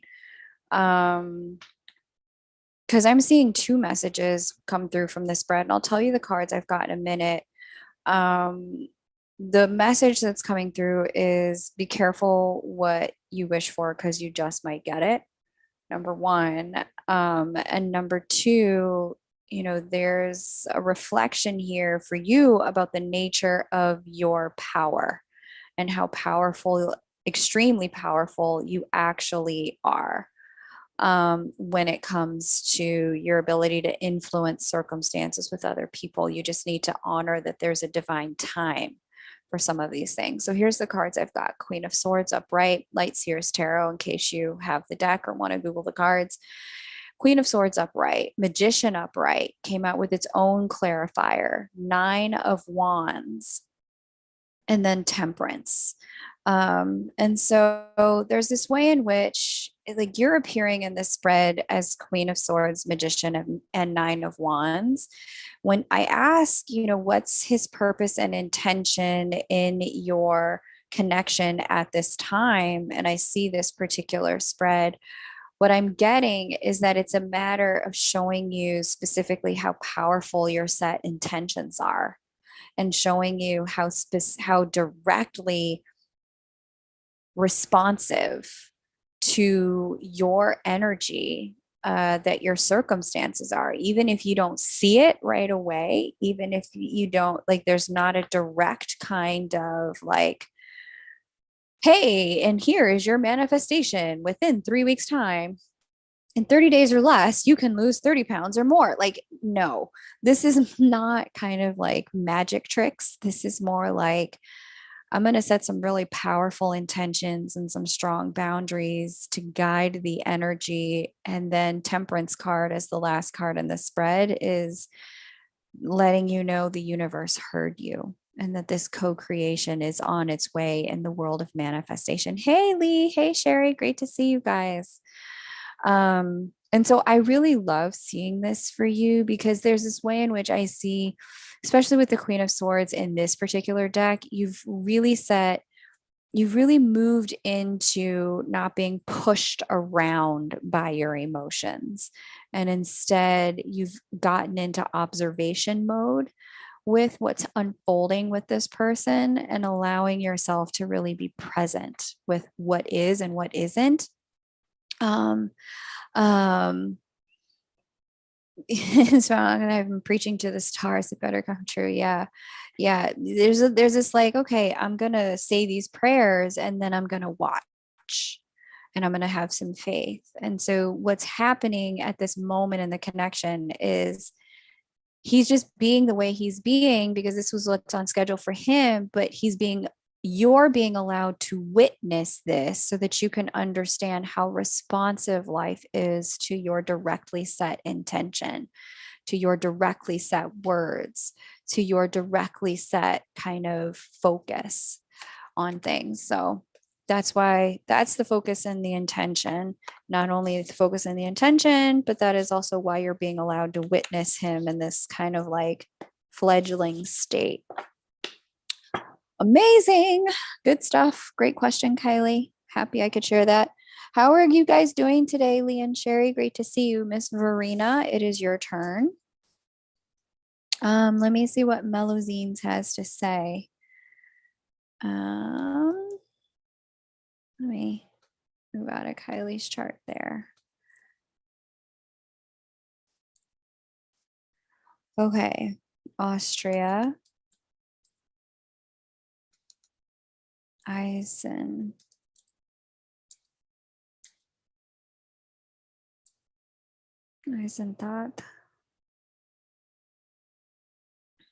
2/7/1981, 6:45 a.m.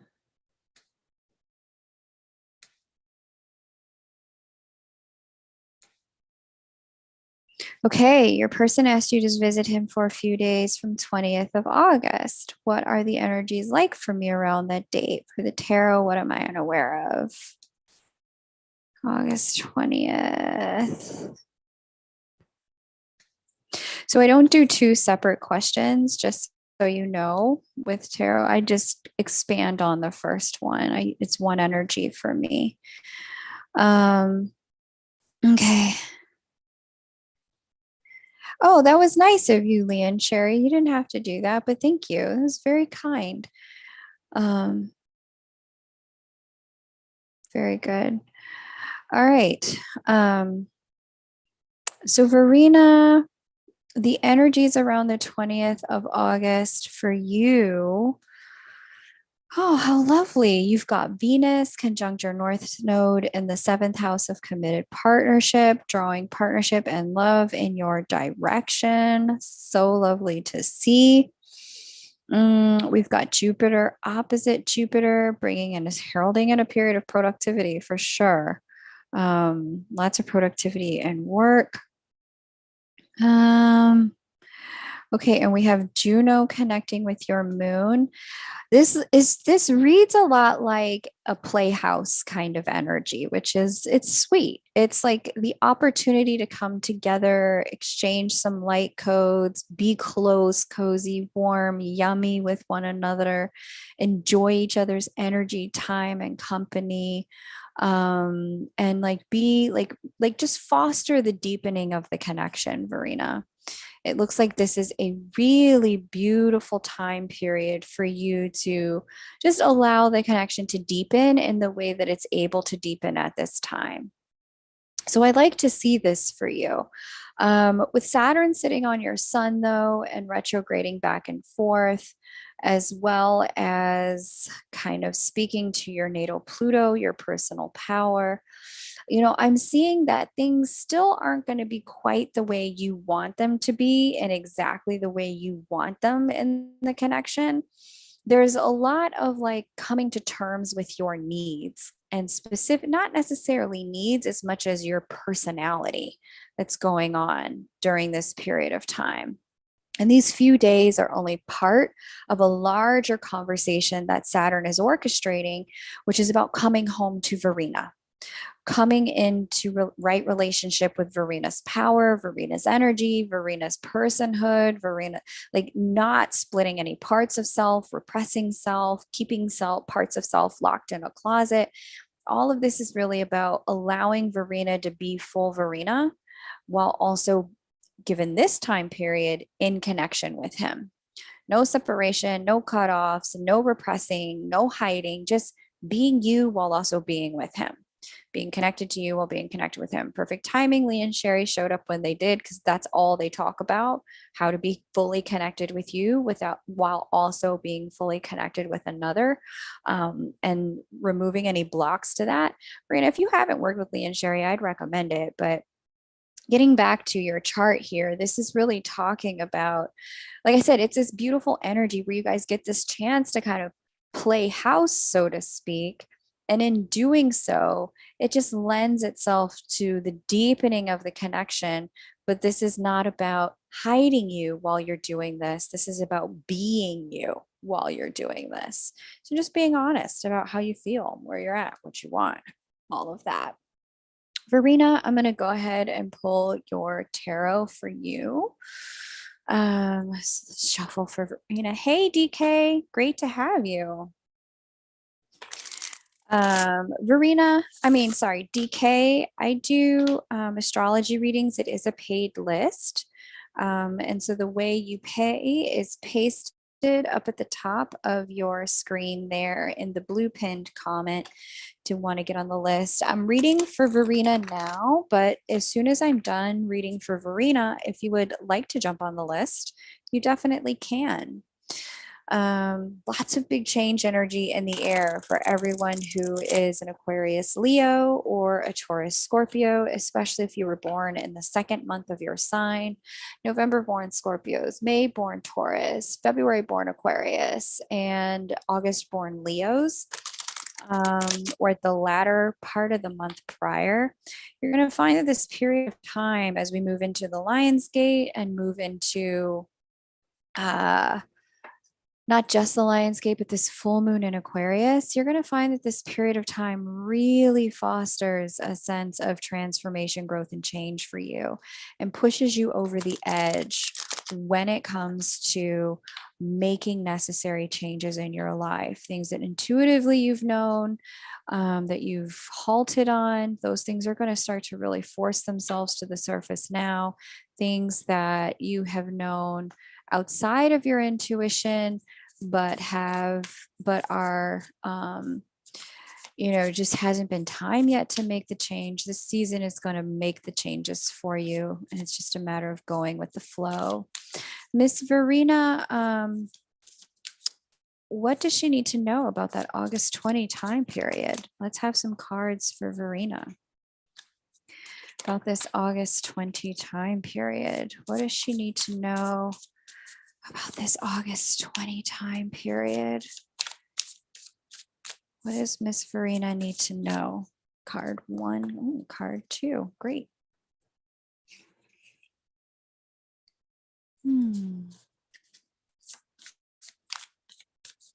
I really like this. I like this a lot. Yeah. Okay. Verena, Page of Pentacles reversed, Eight of Pentacles reversed, Three of Wands upright. This is really telling me that you and your person here, like yeah, when the Page of Pentacles is reversed in regards to a question like this isn't like, oh, hey, let's hang out and drink tea and, talk about Kierkegaard. This is like, yo, let's get together. We understand that this is more than friends and let's act like it. Let's have some adult time for some adults. Page of Pentacles reversed. This is not just friends. Eight of Pentacles reversed, clarified by Three of Wands. This is also not the time to work on it either. That's the thing. Like, this isn't really the time for figuring out where this is headed. Hey, let's dive deep and, creating a new kind of relationship structure. Three of Wands is letting me know that that time is coming, but this time is more about the pure enjoyment of just being with one another. You don't have to solve problems here. You don't have to find problems to solve. You don't have to work on anything while you two are together. Page of Pentacles reversed, Eight of Pentacles reversed. This is literally about like just enjoying the energetic exchange this season, sowing goodwill, sowing good feelings into the connection. There's times for enjoyment and there's times for work. And the times for enjoyment are so important because if it's only ever just work, what are we and where is this going? That can really eat up and undermine some of the connection's capacity to thrive. There has to be seasons and moments where you get to foster and feel into what you both enjoy about being around one another. And so this is telling me that this period of time around the 20th is created for that for you. Okay. Giving you that opportunity to enjoy each other in that way. So I like that, Verena. Enjoy the time together when you guys have it. It's meant to be feeding and nourishing and watering the connection. Okay. Let me go back to my apps here and just see kind of who's next on the list. See, we've got a couple new people, which is very awesome. It sounds lovely indeed. I'm excited for you to enjoy this time with your person. Okay, so we're going to read for Stephanie F next.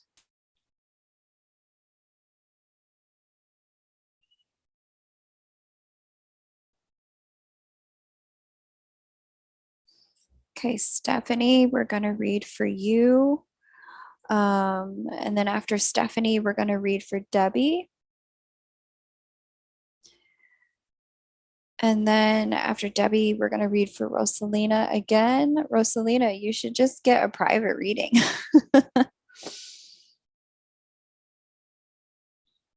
Basically have paid enough for a private reading, so this is fine.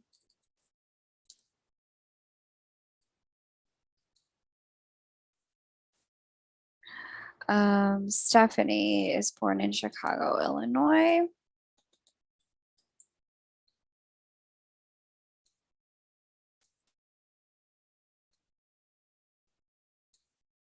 For 14 p.m. Great.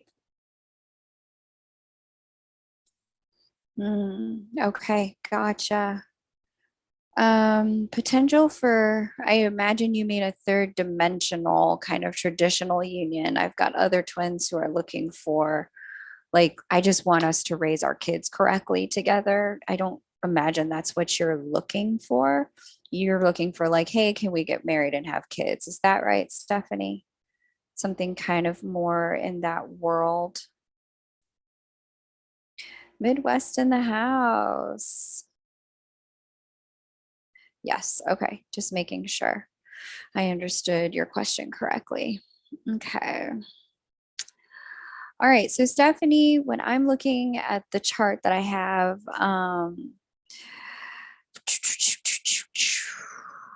What is the situation on your side? And I'm imagining this is your chart too, Stephanie, correct?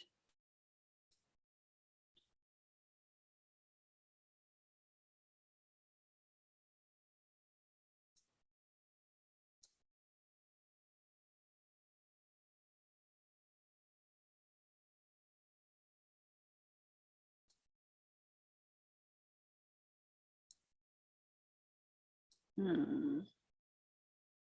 Yeah. Okay.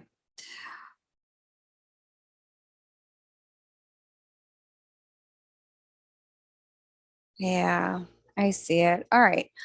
Okay, so part of the reason why you're struggling, Stephanie, is because I know you can feel the pull to the connection in a way that is loud and profound. There is a quote, supposed to be kind of energy in your chart around the two of you coming together in this period of time. With Jupiter here in your eighth house, seventh house, sorry, and that represents divine masculine energy and also represents husbands.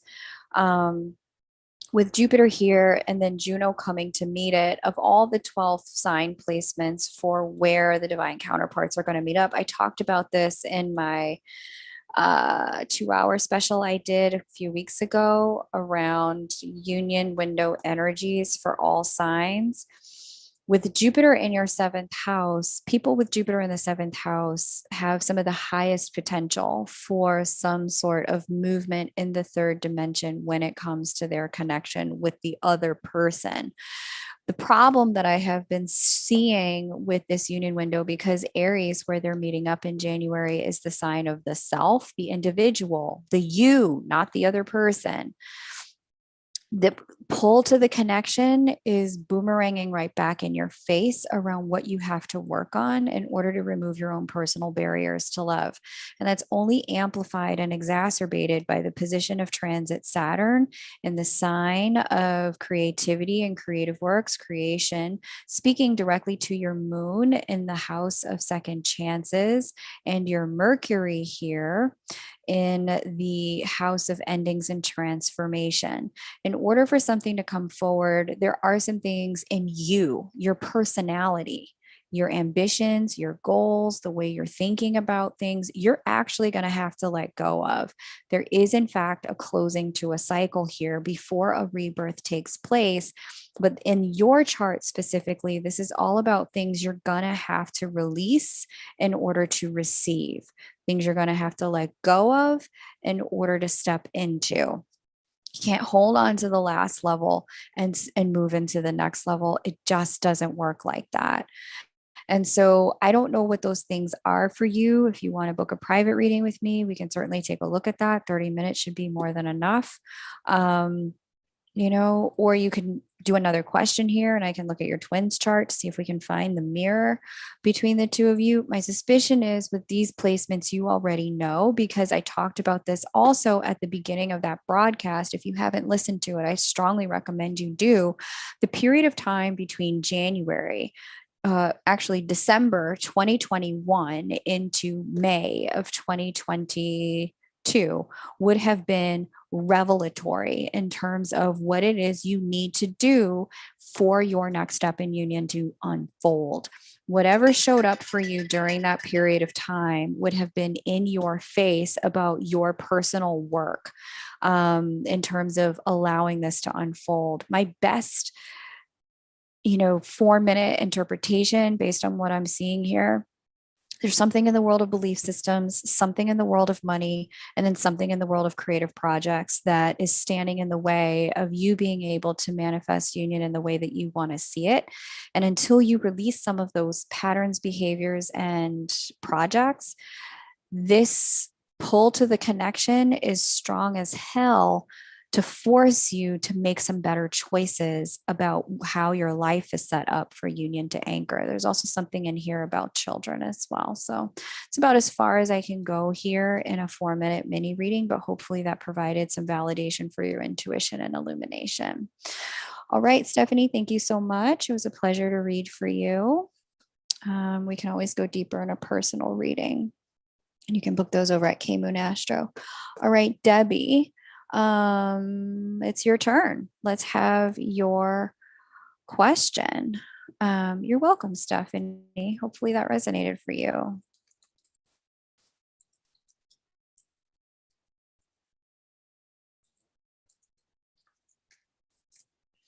Okay. Hey, Divine Amber, welcome. So lovely to have you here.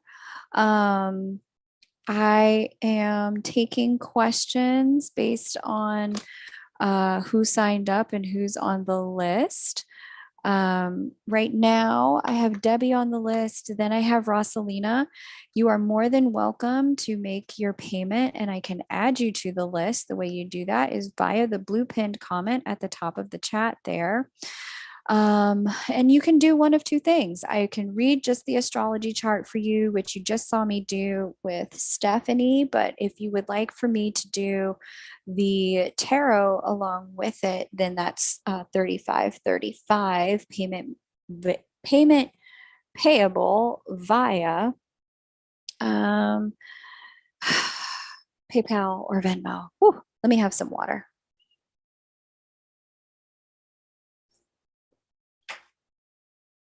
Okay, so I am reading next for Debbie.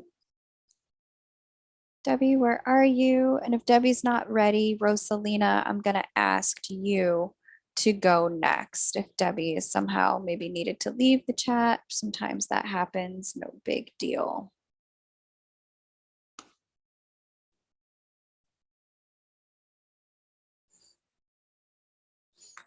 Okay.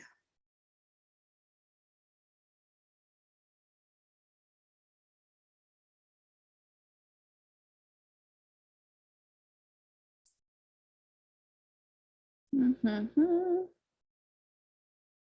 Okay, Divine Amber, welcome. Yeah, this is all great information. Just if you want to jump on the list, just feel free to do that. Okay, no problem. Let's have your question, DK. Let's have your question.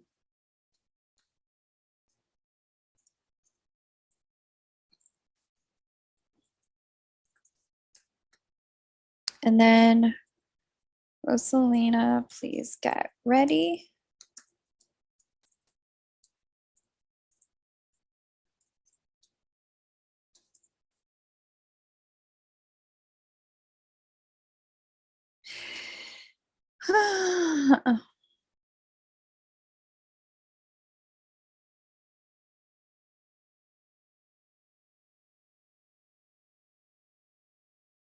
Feels very earthy to you, Kylie. Interesting. Yeah. I'm gonna have to look at the chart. I'm not sure where the moon is. The moon might actually be in Capricorn. Maybe that's why. Um, oh.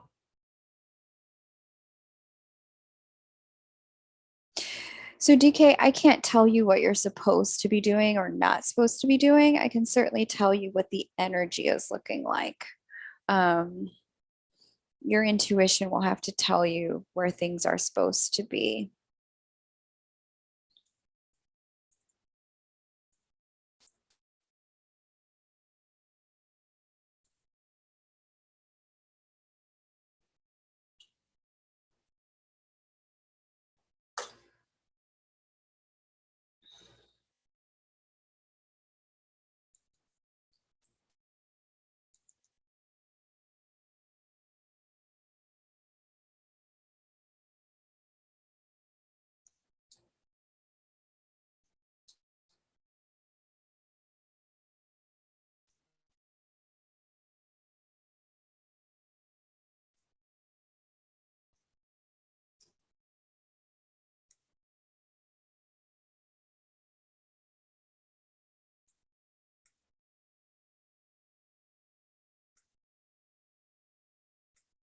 California knows how to party.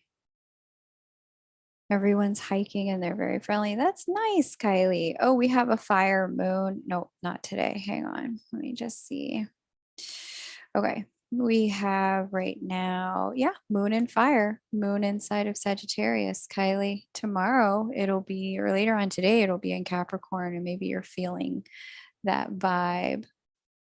Okay, DK. Let's get into what you have going on here in the chart.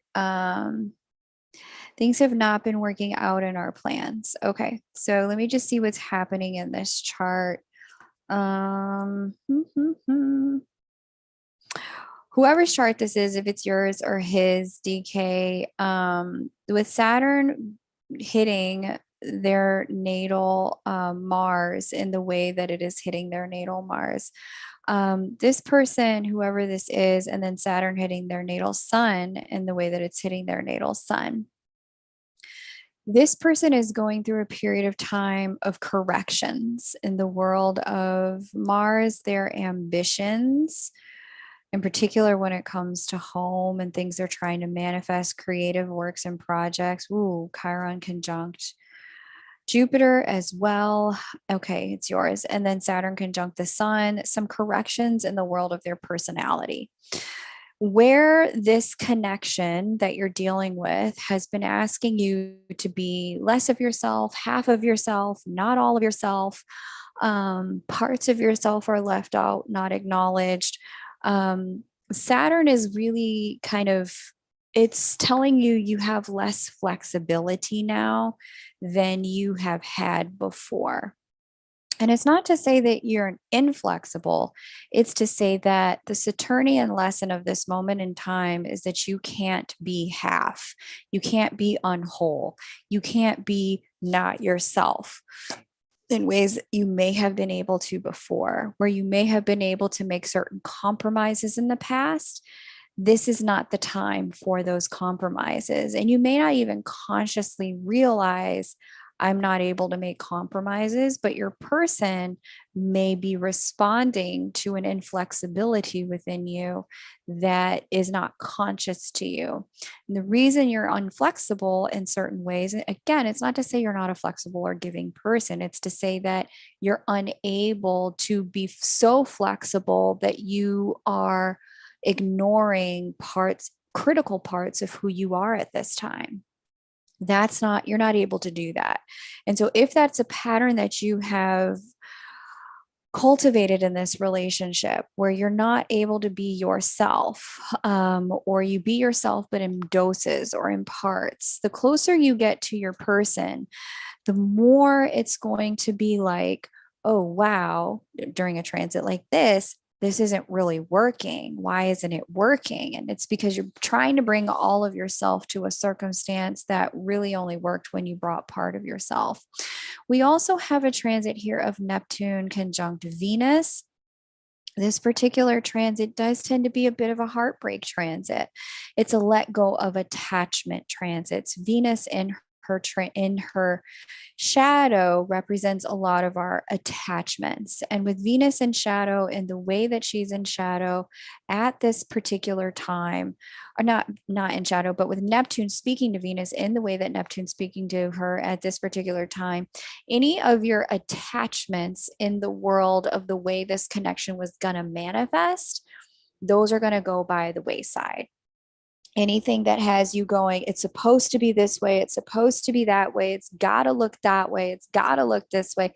Neptune speaking to Venus is going to say, nope, it's not. And what it's trying to do is help you understand and remove your conditions to loving so that you can have more unconditional love. So are you supposed to be together? I don't know. But what I'm seeing here is a transit that's allowing you to open more to love and be more yourself at the same time. And if for some reason your counterpart is just on a different page, got a different thing going on in terms of their lessons, you're going to find that coming together at this time will, in fact, be difficult. Debbie, if you want to go ahead and ask me another question, like Rosalina has done. She's made several payments today. Have me look at the charts multiple times. You can certainly do that. I can look at your person's chart and we can see where your person is at. Okay. All right. So now we're going to go on to Rosalina. I just have to run to the restroom. And then we're going to do Amber. Amber. You're on the list. And then Rashika, welcome. Great to have you here. If you would like for me to read for you, the way to do that is to jump on the list by making a payment here to the PayPal or Venmo. If you would like to jump on the list, you would be right after Amber. I'm going to read for Rosalina and Amber right after this. I have to run to the restroom. Thanks, guys. Be right back.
Okay. Oh my goodness. Hi. Thank you guys so much for your patience. Well, I handled business. Okay. Okay. Rashika, I saw you jumped onto the list. If you want to add tarot, then just pay $10.10 and we will do that. That will add the tarot on for you. No problem. Just add 1010. Okay, so let me get into Rosalina.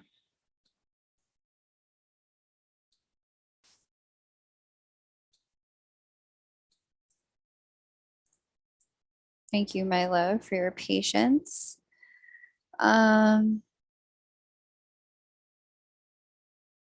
Okay, Waterbury, Connecticut. Thank you.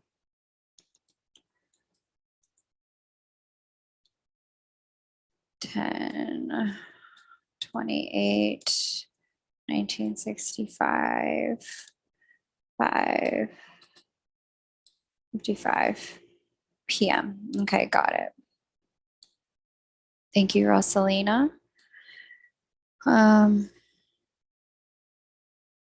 Union with twin flame, who is now the ex-husband. I don't know. Let's take a look.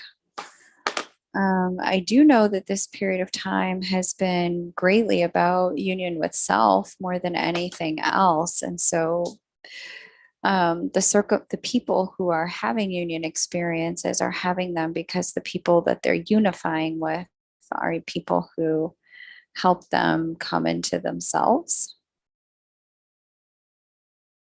in one way, shape, or form. Okay, let me just make sure I have this right. Okay. Okay, good. So Rosalina goes on to say, I was told by a reader who is connected to spirit that she sees me in his energy next year. Okay. Works with destiny cards. Got it. Interesting. Hey, Hope Glitterati. It's so nice to see you. So I can't speak to what another reader told you because I don't have access to their guides. I don't have access to their frameworks for reading, but I can tell you what I see, beloved. Hopefully that's okay for you.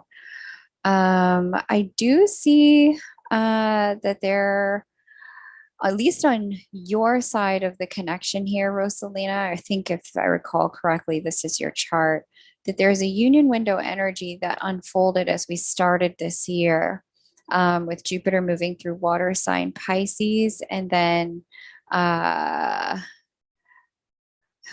interesting. Yeah. So as we get into next year with Jupiter in Aries and then making harmonious aspect to your Juno, the female divine counterpart in air sign Aquarius, yeah, this actually does look like an opportunity for something like that to occur.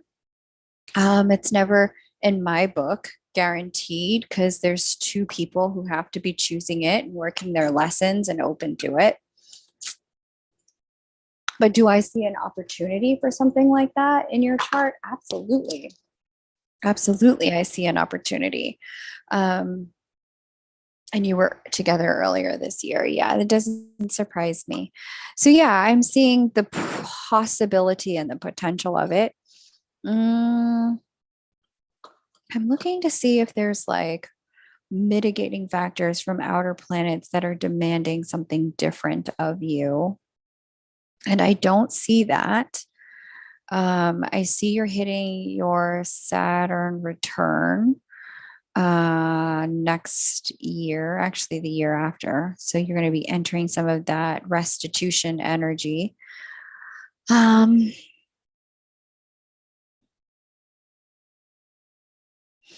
So yeah, I'm going to say overall, is it plausible? 100%. Is it guaranteed? I cannot say that. I don't see anything so specifically destined based on what I'm seeing here in the charts. I see possibility. I see large chance of opportunity for sure.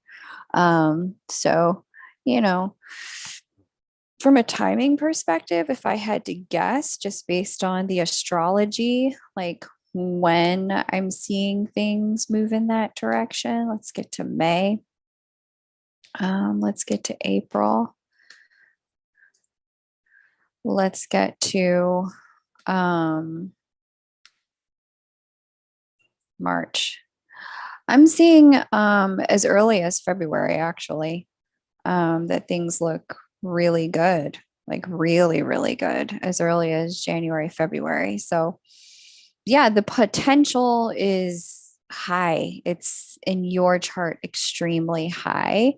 I also really, and let me just tell you why, with this Jupiter placement at 13 degrees Aries, just opposite your vertex point, it's husbands coming in through the interpersonal gateway there and the gate of significance in our chart. I'm also seeing here, if we go to the date of the peak of the union window, where we have Jupiter and Juno sitting together, we also have, this energy here of Jupiter and Juno sitting together, harmoniously aspecting natal Juno there in your 10th house. So I don't see why, I don't have your person's chart in front of me, but could a reunion be totally possible? 100%.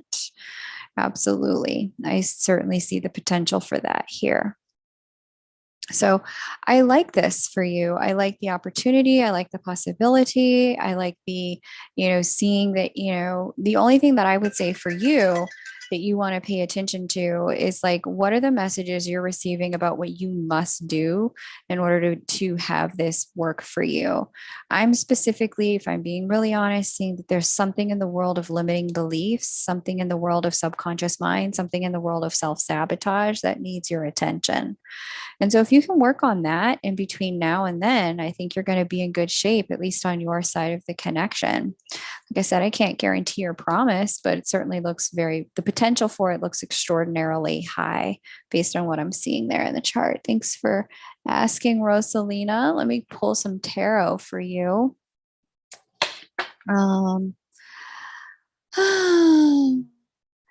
we're going to go to Amber. Amber, I need you to paste your birth details, but if you can do so, paste them all in one chat, please. Birth date, birth location, and birth time. That would be ideal. Okay. You've hung out for a few readings, so you kind of get a sense of how I read, what I can answer, what I don't veer into. So if you could go ahead and paste those birth details, that would be amazing for the chart you want me to look at. Rosalina wants to know about getting back together with her now ex-husband and being a couple again. What messages are available for her for that?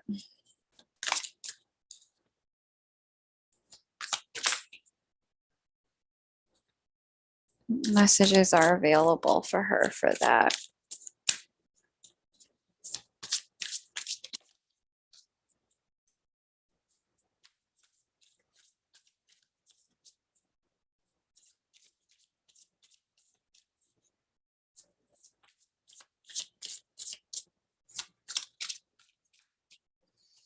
One more message for Miss Rosalina. What do we have?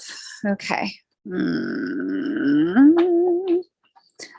Yeah, I mean, this is reading the way I saw it in the chart, basically. The way this is reading is 50-50 chance. I've got 5 of Wands upright, 3 of Cups reversed, Death card upright clarified by the 2 of Pentacles. And I'm using the Light Seers Tarot in case you'd like to look any of those up. And then I've got Knight of Wands, bottom of the deck, Lovers reversed. Yeah, this is reading like potential is here, but there's some stuff that really has to get dealt with in order for the potential to be made manifest. Specifically, 5 of Wands. The vibe I'm getting as that card came out was very much, I don't know that he's on the page. I see that you are on the page, but I don't know that he is on the page. 3 of Cups reversed. Like there's those two indicate so much internal conflict and struggle. so much like, I don't know which way is up, which way I'm going, which way is the, what's the right direction, what's the right move. I think it's this way, but then I think it's that way. And it's showing me that there has been actions that are contradictory. And those contradictory actions, they're making you upset, they're upsetting him. Like it's causing a lot of chaos and confusion, and unhappiness. There's a close of a cycle before with the death card and clarified by two of pentacles. There's going to be a closing of a cycle before the reopening of a cycle. And the way things reopen, it's 50-50, two of pentacles, which way it goes. It's neither definitely this direction or definitely that direction. Bottom of the deck with that Knight of Wands and Lovers reversed, I'm seeing that this man is really, for whatever reason, in whichever way, like his, at the root of his internal conflict is a bit of that Knight of Wands energy. Like just there's internal instability. And if you want, we can look at his chart and see why there's internal instability. But this is telling me that the internal instability is what's at the root of why this isn't unfolding yet. Will he get stable? I don't know, but I'm seeing that the internal instability has him showing up as half in, half out. And that half in, half out cycle is going to need to close before something else can unfold. So, yeah, this is looking like high potential, but at the moment, extraordinarily high conflicting energies. Like 1 minute he's in, 1 minute he's out.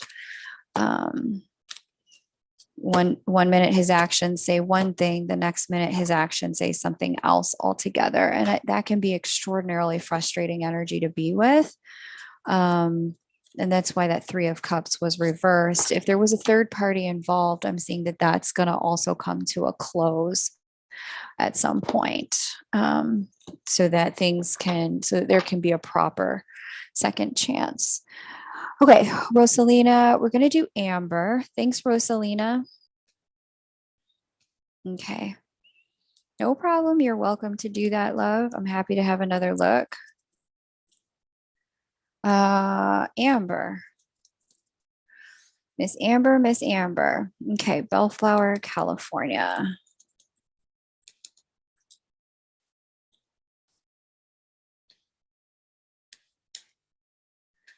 $125, no, 25. There we go. 1986, 7:04 a.m.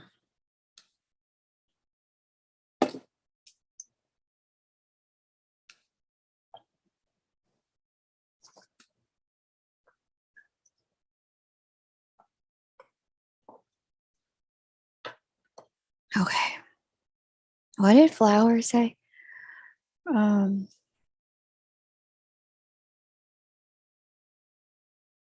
I missed what Flower said. Okay. I was wondering what Kylie and Hope could relate to. Okay. So, question that Amber has: what the heck is up with this guy? He just keeps running and hooking up with karmics. Interesting. Um, did he just get divorced recently?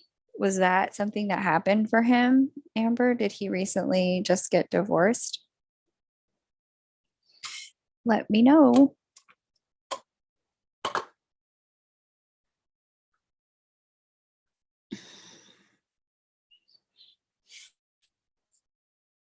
Hey, Rishika, it's not your turn yet. Let me finish with Amber. Repaste your question when I'm done with Amber. Let me have this conversation with Amber and then we can get into it.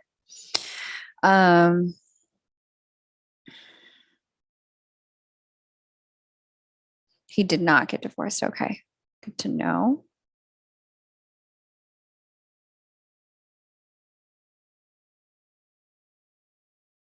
He's never been married. Okay. Hmm. Hmm.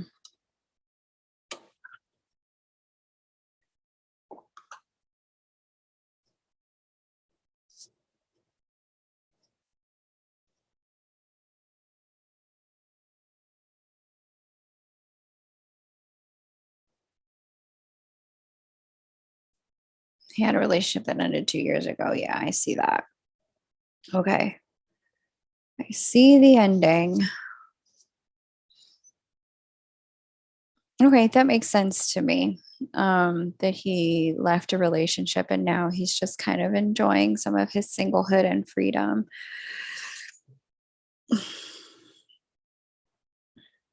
Because I'm not seeing him as relationship ready, if I'm being completely honest. And I don't see him as going to be relationship ready for a while.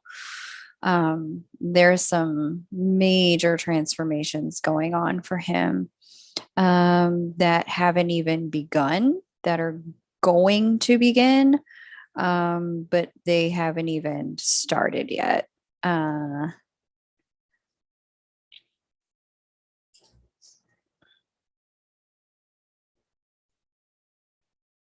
Yeah. And my suspicion, based on what I'm seeing here in his chart as his personality, Amber, is that this man, I don't see him being dishonest. I don't see him being a player. I don't see him being sneaky. I don't see him being not cut out for relationships. It's none of those things.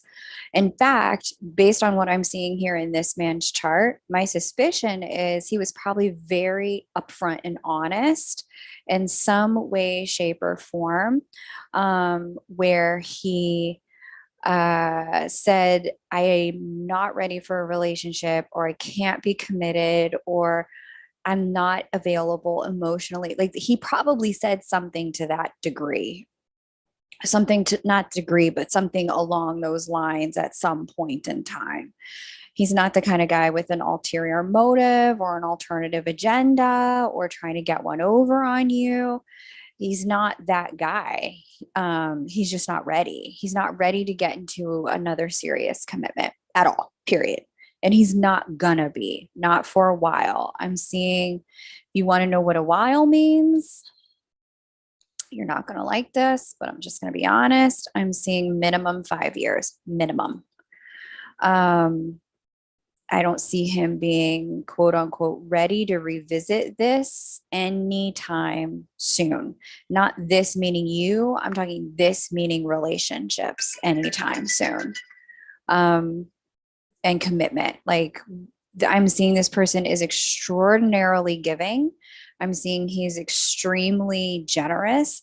I'm seeing he probably gave too much in that relationship, learned some very painful lessons about not being himself. And I'm seeing the process that he's embarking on now is understanding what it means. Let me just deal with that.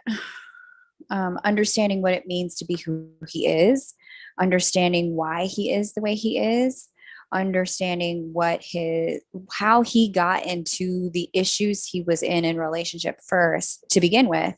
But this is, I mean, he may be living with you, but I don't see him being relationship ready at all, hon.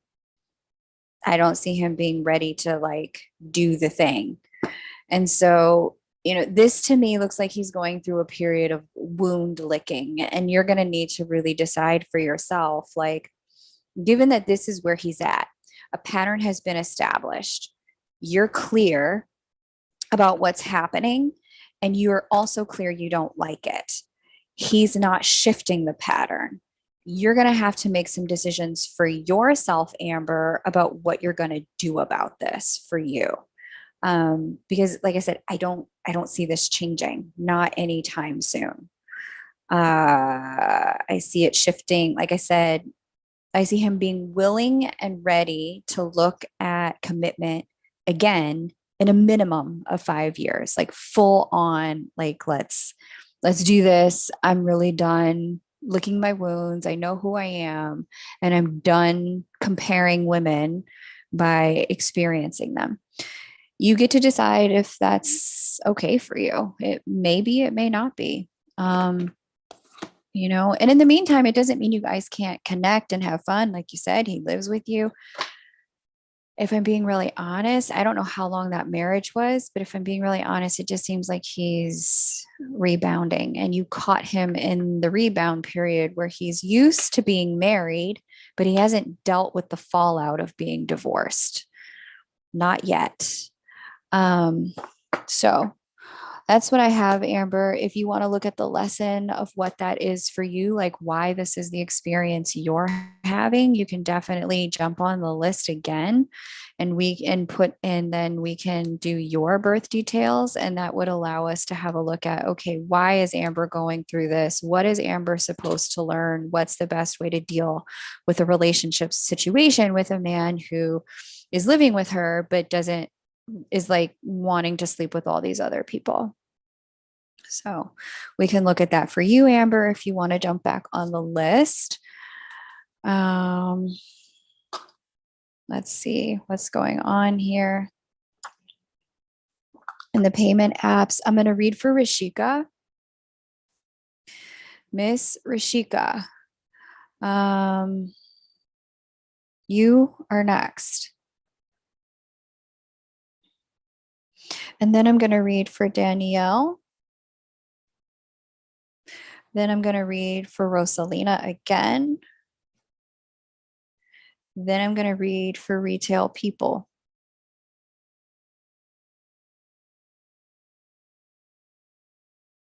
Thanks, guys, for your patience. Okay, let's have it. Rishika. What kind of reading did Rishika get? Okay, just an astro chart. Thank you, Rishika. And what kind of reading did it just an astro chart? Okay. And then Karina jumped on as well. Thank you, Karina, for sending your 3535 over. Let's do this. Hang on a second, guys. I'm sorry. I think there's somebody at my door. One sec.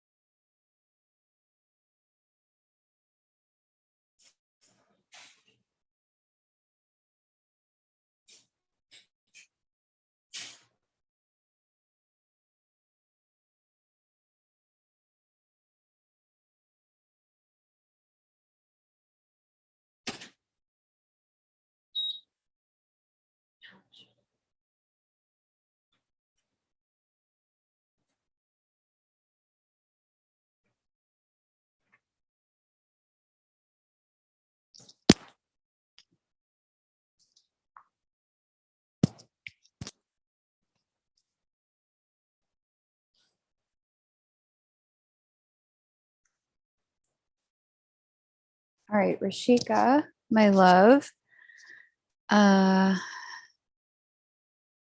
Yeah, and Met, you can definitely get on the list if you would like to. Um, you can, the list is definitely open. So the last person on the list I have is Karina, and then Amber has gotten back on the list.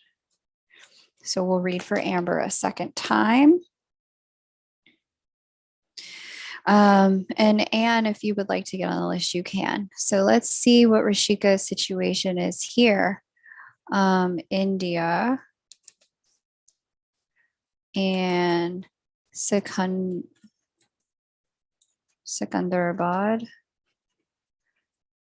May 16th. Ooh, big change for this person. 1991, 5:16 p.m. All right, let's get into it, Rashika.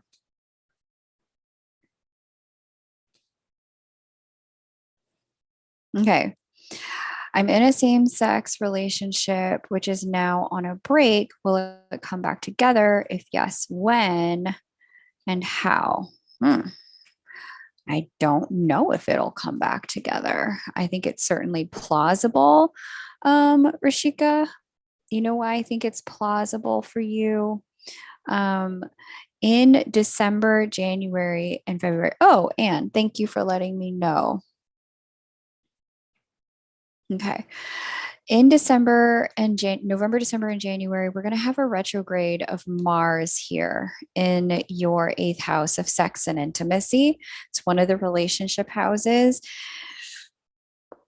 Mars governs the late part of your 5th house of dating and flirtation, and the early parts of your 6th house of day-to-day living, like a person being a part of your life. And Mars also governs that first house. Okay, so I would say it's plausible that this person comes back around.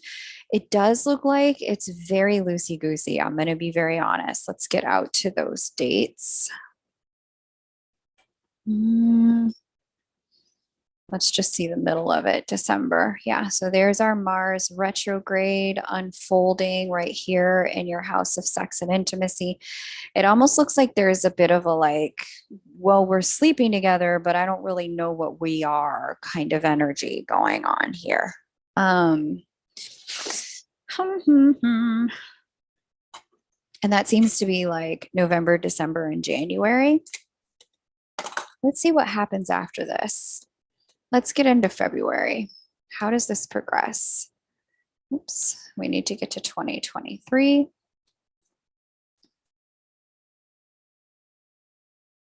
Interesting. Okay.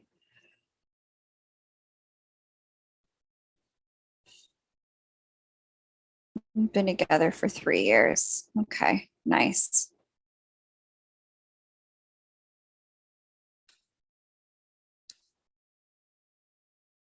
Let's get into April.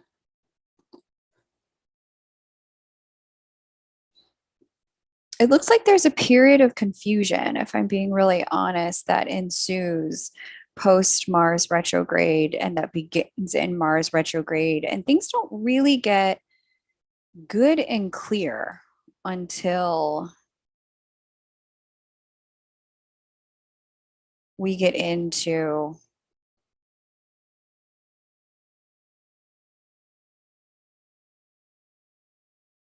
yeah, until we get into June of next year.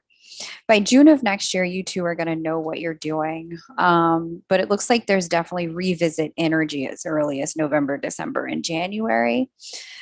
Yeah. And now I'm seeing this is when things look like they spice up. Like by this time next year. So August, July, August, the second half of next year seems like it's like, okay, are we doing this? Are we not doing this? And if you guys aren't doing this, and you may figure out sometime in the first part of the year, okay, yeah, we're not doing this. By the time you get into the second half of the year, late summer, early fall, there's somebody on the scene for you, girl. There is somebody out here, Jupiter in the seventh house, connecting with your sun in the way that it is. This Venus transit to your natal Mars with Juno, there's somebody here. I don't see you being super single for super long, even if this person rotates all the way out. But it does look like you guys have a chance for a revisit at the tail end of this year. And then during that time, you kind of figure out like, are we doing this? Are we not doing this? And if you're not doing this person rotates out. And then the second half of the year, somebody else rotates right on in. You're in like a 4-year relationship season in transit that literally just started this year. And so if this person isn't meant to be a part of your path, Rashika, unfortunately, they are going to rotate out, but you're not going to be left alone. There's actually going to be somebody else who comes in during this season. And so just trust the way this is unfolding. The unfoldment is in divine order. And that if this person is leaving, it's because there's somebody else that's supposed to come in. And it's just a matter of allowing for that to happen. All right, Danielle, you are next. Let's have your birth details. She's a Pisces. Nice. Bye, Glitter Audio. Is great to see you. I hope you have a great afternoon wherever you are. We're going to do Danielle, and then we're going to do Rosalina, and then Anne. So Rosalina, you know the drill. If you could get your question ready, that would be amazing. I will read for you as soon as I am done with Danielle. Thank you all for your patience. It's a treat to be able to do this with you. Those of you who are just joining, I'd be really curious how your Aquarius full moon Lionsgate energy is unfolding. There's a lot of big change energy in the air at this time. And so I'm just really curious what your experiences have been like. Is it easy? Is it fun? Are you moving? Did you change jobs?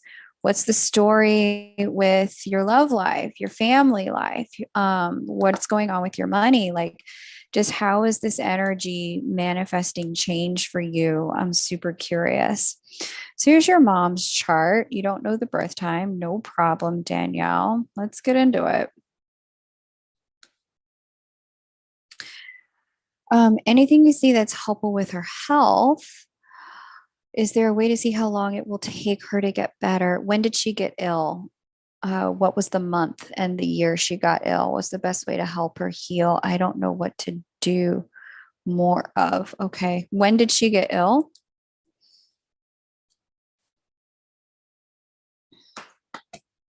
Sorry to hear your mom's not well, hon. That's really sad.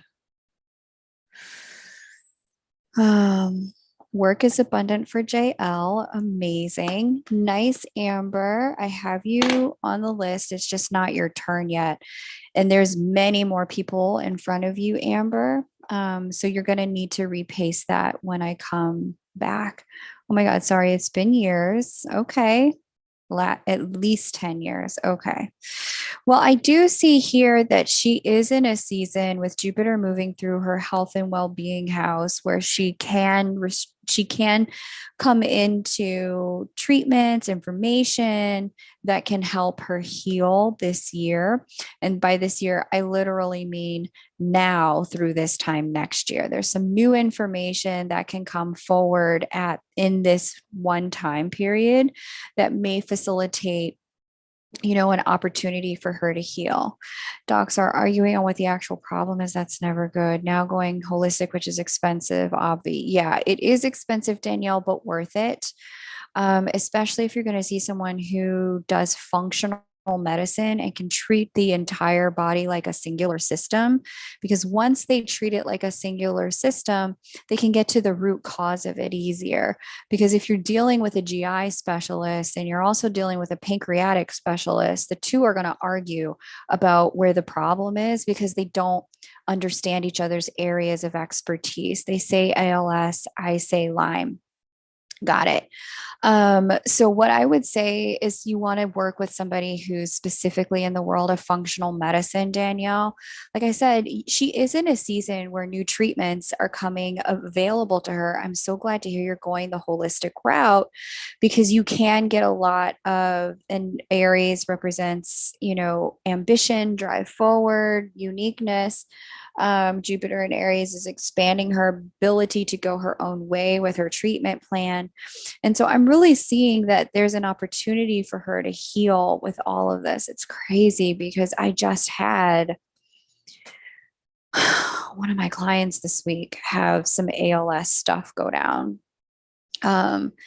Give me a minute. I have some information that I'm going to paste in the chat for you. I literally just had this conversation with my very last client this week, and I provided some resources for her that I'm going to provide for you.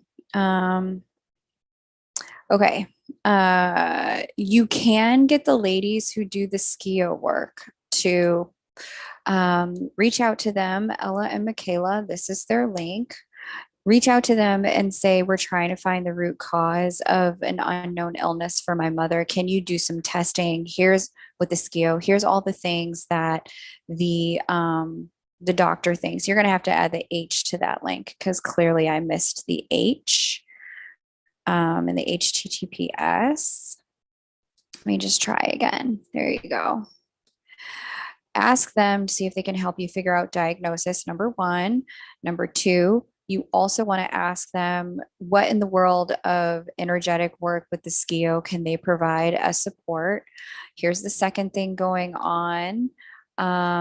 If you would ask them about if they're sure it's ALS, there's something called genetic editing, like gene editing, with something called the CRISPR, which is a new technology where for people who have diseases, certain kinds of cancer, ALS, other things, the CRISPR will actually splice the gene code and take out the genes that aren't actually working. Shoot. And so the way that is spelled, what you want to do the Google search for is this. Let me come back in the chat. CRISPR therapy for ALS. That will bring you a whole bunch of information of some of the most recent technology around that. And then the next thing, there's something called Gershon therapy that people who have had, the Gershon therapy was developed in the 1930s. And so you want to take a look at Gershon Plus. It's a treatment protocol. Gershon works for people who have very difficult to treat types of cancer, and it's a natural approach. However, Gershon Plus is some modifications to the protocol that is set up for people who have ALS specifically. You can check out more about how Gershon works there. I literally just posted all these links for one of my clients, literally on Thursday. Okay. And then finally, what I would say is I would definitely find a practitioner from the Institute of Functional Medicine. More than just holistics, functional medicine really looks at the root cause in the cells and in the genes around the way your genetics are expressing. And they'll figure it out. If it's Lyme, if it's ALS, if it's both, if it's something else, they will get to the bottom of it. And so I would have a look there, at finding a practitioner through the Institute of Functional Medicine, Danielle, who can help you with this stuff. Because unfortunately, most allopathic medicine will go the route of diagnosis from the specialty of their organ or their system. The problem with that is that when there's an interconnected systemic issue, you're not going to be able to understand why things are going off the way they are. You'll treat one section only for another section to fall apart, Danielle. And so with Jupiter moving through her sixth house at this time, there is an opportunity for health and well-being over the next year. That can put her on a new path. I am so happy to hear you guys are considering this alternative route. It is going to be an investment, but it's her health and it is so worth it. She's too young to move into degenerative disease at this point. There's plenty of people her age who are running their first marathon, who are actively, taking care of their grandkids and being an active part of their grandkids' life. Who are, going to Tibet and, walking up the Himalayas. She can be one of these people. She doesn't have to surrender to degenerative decline and degenerative disease, but she is going to need a massive intervention in order to be able to get to a different point in her health. And whether or not she takes that on is a matter of will and way. And so I've given you some options for the way. You've got to be willing to leave no stone unturned in willpower. Okay. So that's what I have for you, dear. I'm so sorry to hear she's going through it, but I also know she's still young enough to be able to heal, to recover. Thank God, she's young enough to be able to recover. This doesn't have to be like a death sentence for her. And not only that, there's so many new resources out here in terms of health and well-being to help her come back and restore her health. Especially if there's a cognitive decline portion to this, where you're noticing some like mental symptoms, you definitely want to have a look at the work of David Perlmutter. He's reversed a lot of that kind of stuff. Hang on, there's one other woman, Dr.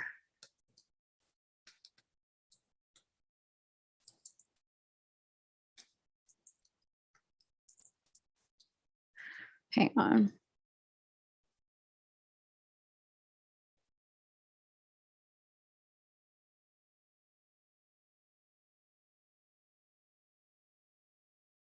Here it is. Dr. Terry, oh, she had MS. That's a little different.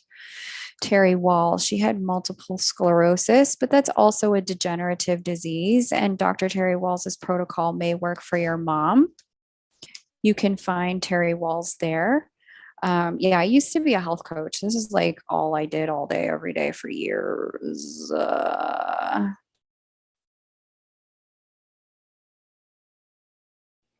And if you, I just Googled Doctor Who reversed her ALS. Apparently, there's somebody named Dr. Rick Bedlock. Just put this link in here for you. You're going to have to just dig into the research and just be optimistic that you can find it. But it's there, it's out there. I'm going to move on to the next client now. But, there's so much out here, so much new stuff out here. To really assist you guys in the alternative health journey, Danielle. So I'm cheering for you and praying that your mom makes a full recovery, hon. Rosalina, it's your turn, my love. What are we looking at this time?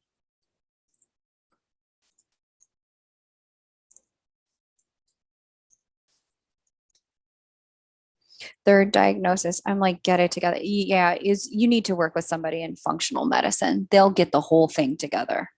They'll have you start at the beginning, but it'll be worth it. It'll be expensive, but it'll be worth it. I promise you, if you work with somebody in the world of functional medicine, it'll be totally worth it.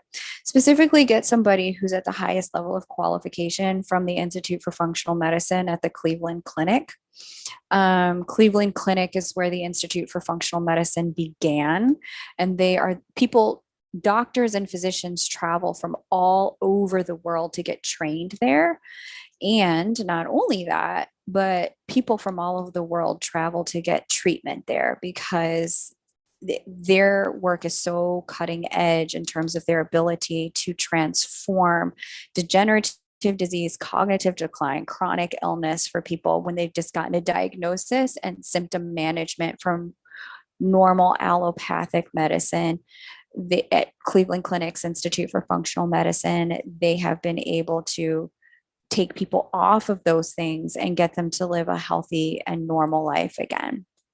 Okay. All right. There we go. So here's the birth details for you, Miss Rosalina. Let's dig in. Okay. Rosalina wants to know, my dad had brain surgery there.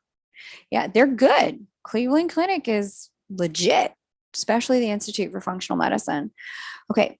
Do you see any chance of reunion with my twin flame ex-husband? This is your ex-husband's chart. Okay, right. So you had said that I said there was something going on in his world that seems to be like he's just not available. What could that be? Why would he be unavailable? Okay, well,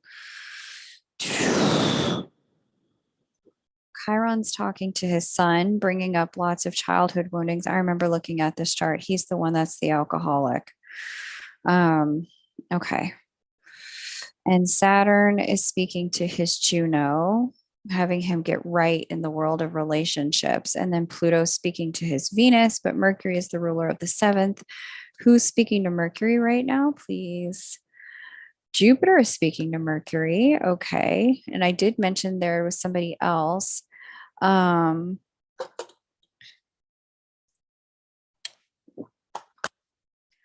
then again, Danielle, that's like specifics in the world of like diagnosis. You need to go back to somebody at functional medicine who says, some people have said it's Lyme, some people have said it's ALS. We don't know the truth. Can you just figure out which it is or if it's both? A Lyme literate physician is fine, but they're going to treat it as if it's Lyme, and you don't sound like you're at the bottom of it. And that's going to be a problem. It's going to delay your timing. So go to someone who does functional medicine. When I'm looking for opportunities for reconnection in his chart, it does seem to really take a while, Rosalina, not going to lie. I don't see major pattern breaking in his world at this time. Especially if the man you want back is a man who is sober. If you want back your husband in a sober state or a soberer state, I don't see him making that transition in the now time, hun. I see that coming. I see that opportunity unfolding. But I see right now there's like too many triggers, too many wounds. I'm not seeing in his chart that he is showing up relationship ready, not now. And so, um, again, there's something about 5 years. I don't know who I said that to last, but I'm seeing more like 2026. Let me go back. It's going to be less 2024, 2025. Yeah. He doesn't get a really solid relationship transit and done with some of the transformational energy that hasn't even started yet. This doesn't happen for him until 2025. That's when it looks like he is done in the world of like, who am I? What am I doing? Why am I in pain? Why am I medicating it? Et cetera, et cetera. This looks like 2025 for him. If I look at next year for your person, let's just get into 2023 and let's just not even take it that far. Let's take it to the early middle of next year. No, baby. I do not see it in his chart. I'm sorry. In his chart, I'm seeing some other stuff. I'm seeing, hopefully the woman he's dealing with is not of childbearing age. Hopefully, given that you're older, this woman that he's dealing with is older, because I'm seeing creativity / fertility transit. I'm seeing, could be some creative projects, some things he tries to manifest, maybe even some level of business he attempts to start next year. I'm seeing, I'm seeing the potential, but it's so small given what Saturn is doing, his Saturn return, Pluto is doing to his Venus. Given the way Uranus is trying his natal Uranus, like, I don't want to tell you it's impossible, but Rosalina, astrologically, it doesn't look likely, not in his chart. It looks possible in your chart, but it also did not look destined. It didn't look guaranteed. There weren't like flashing green lights all over the chart from multiple places in your chart. And I'm not getting many green lights from his at all. So all of that to say, could you guys? Yeah, astrologically, the road does not look smooth. I see a lot of distraction here on his side. And that distraction isn't bad, it's growth. And I think if you try to like force this into position before he's done growing, the version of him that you're going to get is going to cause you to have more things to heal, more things to forgive, more things that you don't understand, more things that you're frustrated by, because he's not even half baked. He's like literally just put in the oven. Like the edges aren't even brown and firm yet. The whole cake is jiggly, girl, the entire thing. So I know you want him back, but Rosalina, this doesn't look like he's ready. Let's pull your your tarot. Yeah, I wish I had other news, but it doesn't look like it's that long. It looks like he has a few years of wandering around in the wilderness to figure himself out. Okay, so here we go. Next year, can they get back together? What's the energy from his side for reconciliation with Rosalina? What's the energy from her husband's side, ex-husband's side, for reconciliation with Rosalina? What's the energy? Is he open to reconciliation in 2023? Come on. Okay, this deck doesn't want to talk anymore. First two came out of that deck. Let me get this other deck. All right, let's try. Well, that one just flew out. Okay. Yeah, this is not a reconciliation spread. We've got the Devil upright, Ace of Cups reverse, Queen of Swords upright, bottom of the deck, King of Wands. Honestly, Devil upright, he's not done with He's still walking through the hallway of his fears, trying to figure out what's the right door to get them open. Ace of Cups reversed, heart is closed. Queen of Swords upright. I don't see you taking him in this format. I see you getting to a place where you're kind of like, you're clearly half baked and I'm clearly not interested. King of Wands at the bottom of the deck. I see both of you moving through spiritual evolution next year more than anything. And that spiritual evolution can certainly set the stage for something being possible in the future. But next year, I just don't see him. He's still too caught up in his what he's doing to not deal with the things he's afraid of, to not have to look at the like devil upright, first card out, ace of cups reverse, the second one. I don't see him being in a place where he's present enough to himself in order to be present at all with you. So that's what I got on it. You can always ask again because energy can shift. I mean, lightning may strike and there may be a totally different vibe that happens at a different point this year. I mean, he's got that 29 degree that 29 degree Taurus moon, but again, the change doesn't come yet. Uranus doesn't hit that moon until 2025. Pluto doesn't hit this Venus dealing with his attachment issues until 2025. We don't have any, or it happens next year, but it retrogrades back and forth 3 or 4 times between now and 2025. Saturn doesn't really restructure his thinking around stuff until 2025. He's just not ready, hun. So that's what I have there. I'm sorry it's not sooner. I wish it could be because I know your heart's hurting and you just want to put this back together. But there's something for you to learn in this, I'm sure. So hang in there, hun.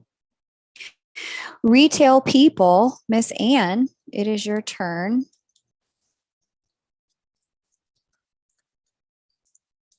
Yeah, I don't see that I don't see that there's commitment anywhere going on. I see there's messiness. I see there's coping going on. I don't see that there is he's riding off into the sunset with somebody else, Rosalina, which I know is like the biggest fear, right? Like he just ditched me and left me in a garbage heap. And now he's riding off into the sunset with somebody else. I don't really see that. I see the problems that he's had are the problems he's gonna have for a little bit. And, the issues that he's needing to deal with at this time they didn't unfold in a year and a half.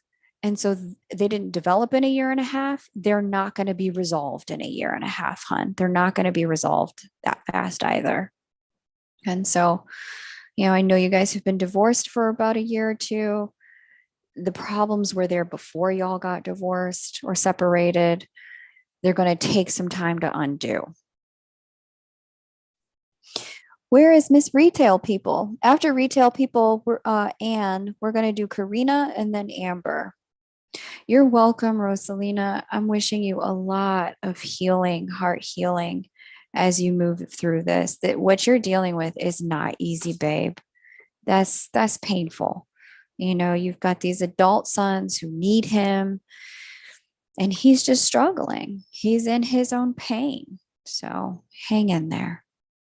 Hang in there and focus on the things you can control and the things you can change. You're welcome. All right. I don't know where Anne is. Karina, are you here? And then we're going to do Amber. Yeah, it is going to take time. Karina, let's have your birth details. We'll come back to Anne. If you're on the list, please make sure you are current in the chat. Close the video and come back in to get current. Sometimes the video can lag behind.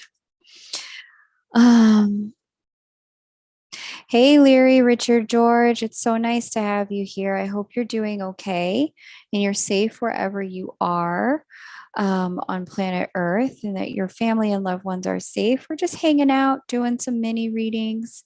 Miss Allie is definitely a fave. Love Miss Allie's work. Okay.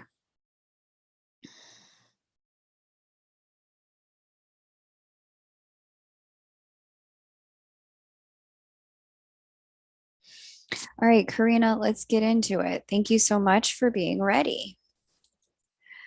Karina, okay, Moldova and Tahina.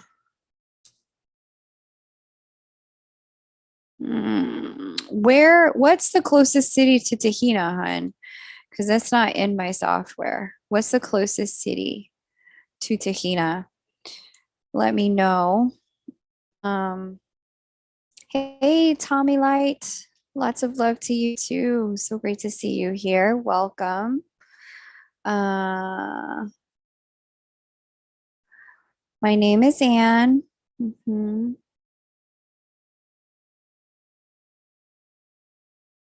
Bender. There's no contact because he's married. Got it.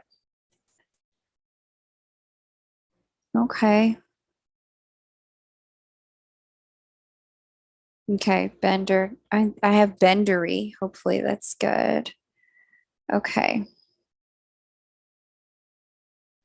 So I guess you're actually asking if I see a reconnection. I got ghosted again.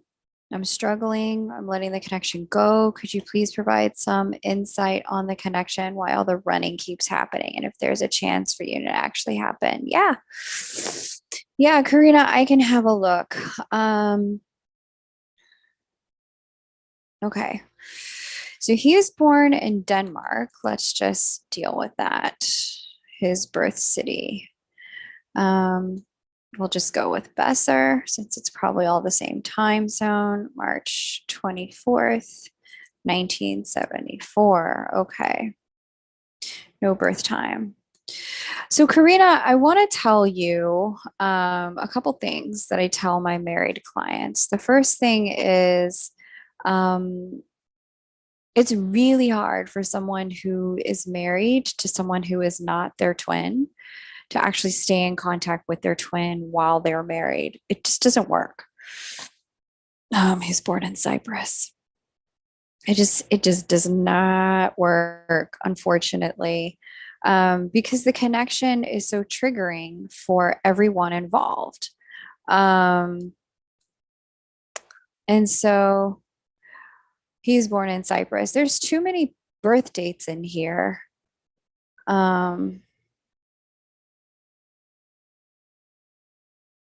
Denmark. My DM Frank is born in Denmark. I don't have time and city. So I'm going to just stick with Denmark since that's what you said, Karina. I don't know what Cyprus is about. So that's Anne. Oh, that's Anne. Am I reading for Anne? Yes, I'm supposed to be reading for Anne. Okay, Karina and Anne. That's the issue. Okay, I see. Let me rename this and deal with Anne. Anne, I need you to get current in the chat so that this can be smooth. And Amber, I need you to stop posting until it's your turn because there's too much going on. I will come to you when it's your turn. Let me deal with these other two readings first, okay? Okay, Anne, let's deal. Born in Denmark. She doesn't have a space. No contact, married. You want to know if you see a reconnection. And the birth date is 3/24/74. Thank you. All right, Anne, let's get into it. you guys, I need you to really work hard to stay current with the video. Sometimes the video can lag. If you leave YouTube and then return, you go check another app and then you come back, you'll be behind in the chat. And if you're behind in the chat and I call your name and then you try to catch up, it creates a lot of confusion with getting through the list in sequential order. I'm gonna read for Anne now, then Karina, then Amber. Please hold your birth details until I call your name, but stay current in the chat. Double check at the bottom of your screen, the little red bar where the ball is at. If you push that all the way over to the right, it will say live. If you're not sure where that's at or how to do that, just simply close out of the video and re-enter the video. You'll re-enter the video at the current moment in recording. Okay. Let's go ahead and see Anne. She wants to know about a reconnection with her person. I'm,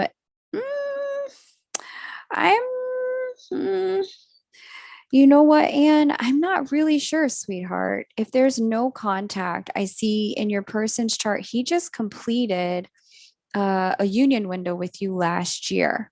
And now that window is closed. He's moving into another season. A miniature union window opens next year. Let's see, 2023. There we go.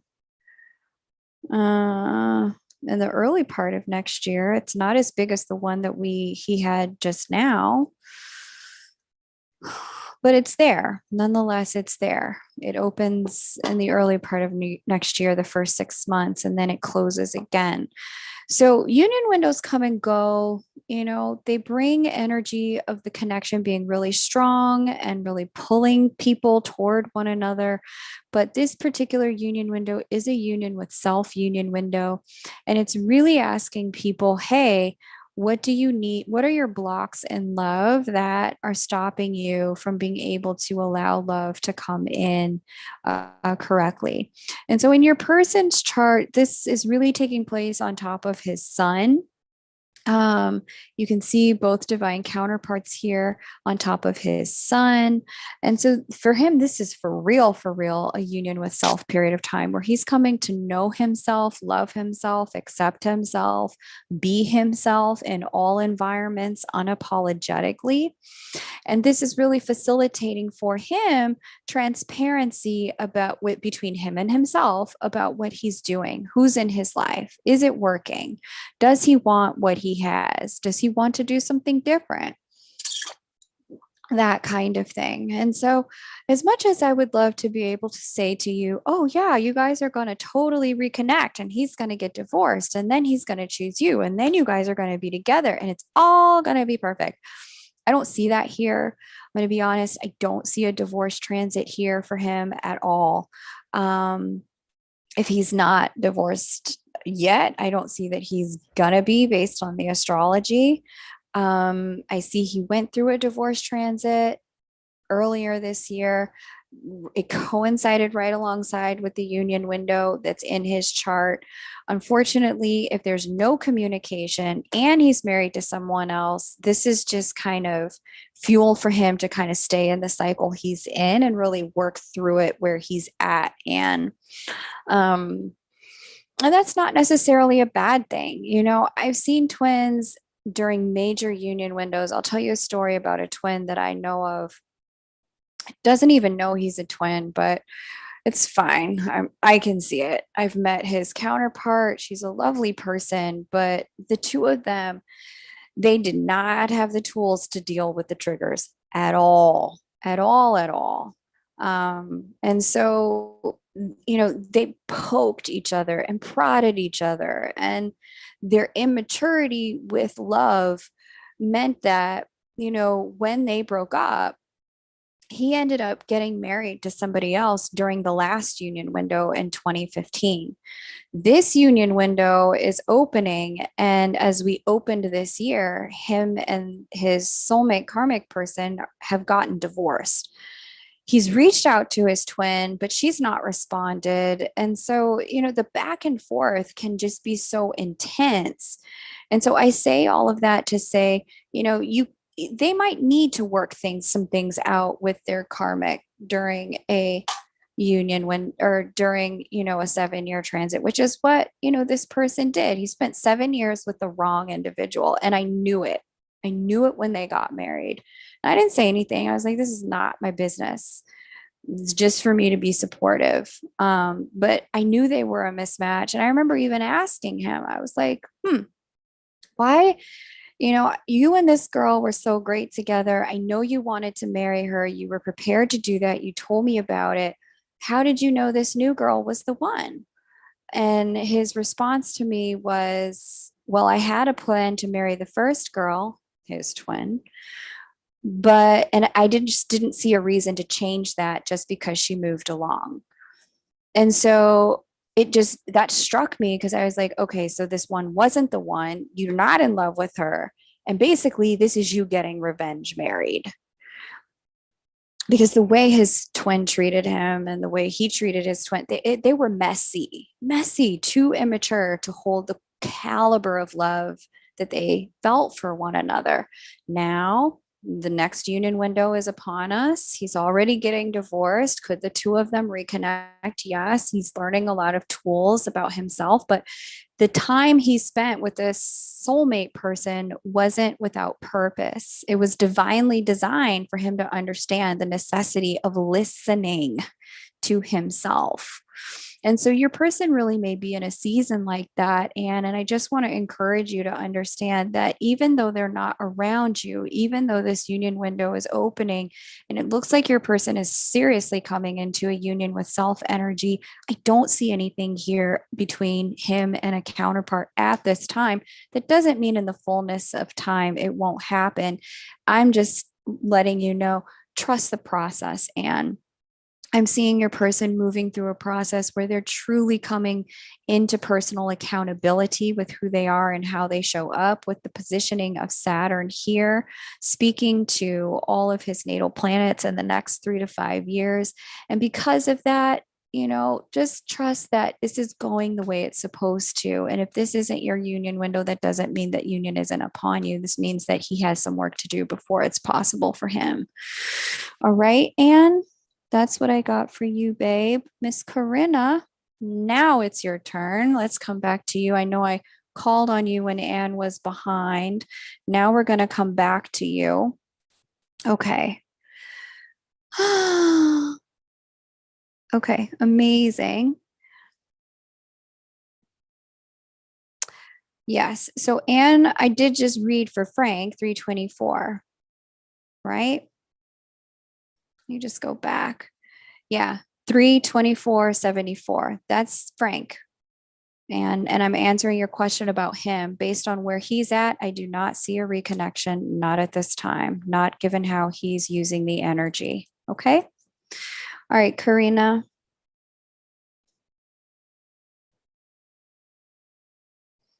Elvin, you a rare bird, girl.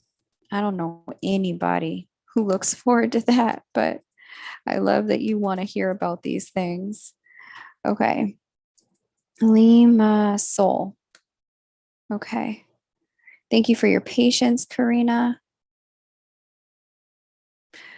Good God. Okay. So what did I miss? Not 74. Oh, he's 71, not 74. Okay. Let me just do a quick relook at it for you, hon. Let me just do a quick relook. And okay, 74. Got it. Let me just do this again for you, babe.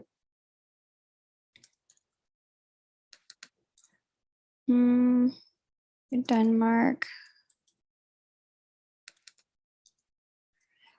I'm going to be honest, if the date is the same, I don't see a big difference. I'm going to be very, very honest with you. 3/24, 1971. The year is different, but the date is the same. I'm probably going to have the exact same things to say to you, Anne. But let's see. No, well, this changes one thing.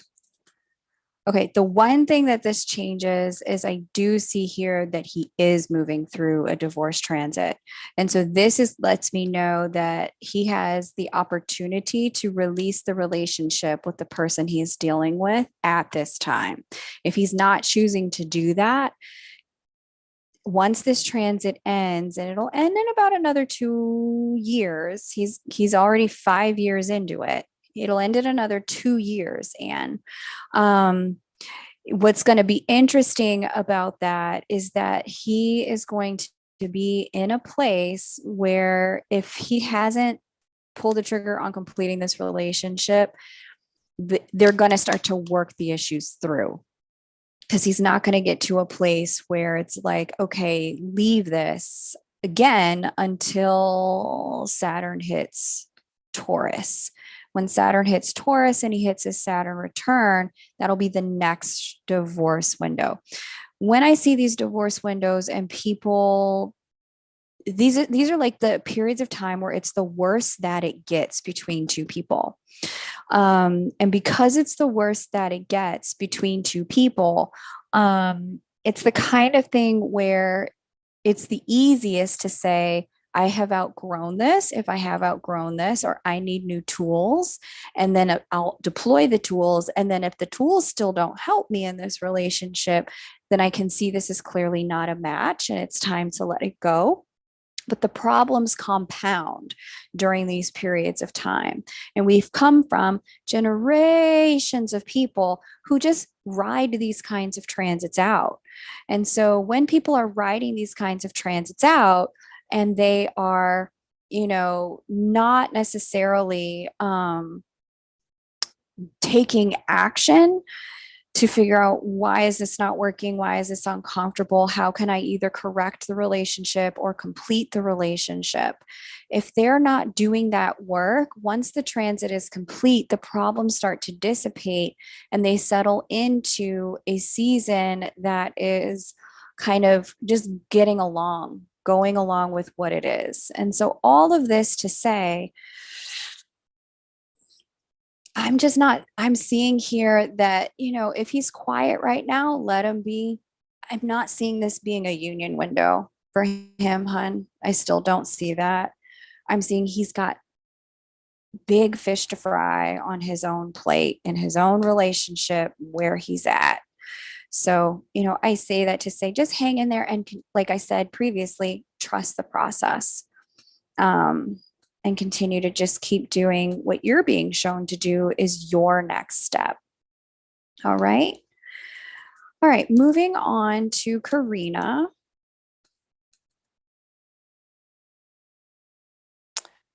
Okay. Moldova. Bender. Okay. Let me come back.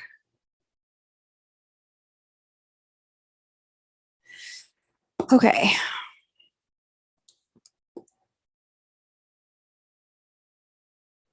What's your question, Karina, so I know which chart to pull?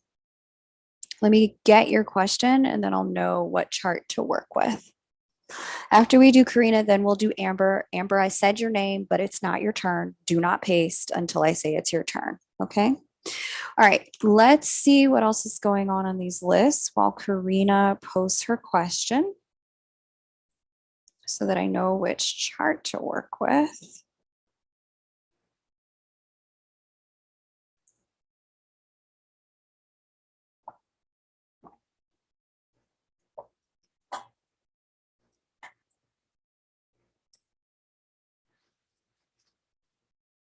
Karina, I don't know what that means. Can I check on the connection again? All the running. What is your specific question, my love?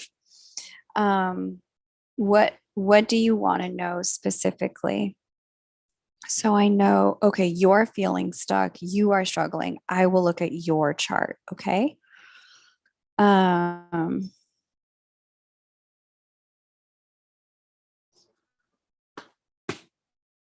Let's see what you're supposed to be focused on, Karina.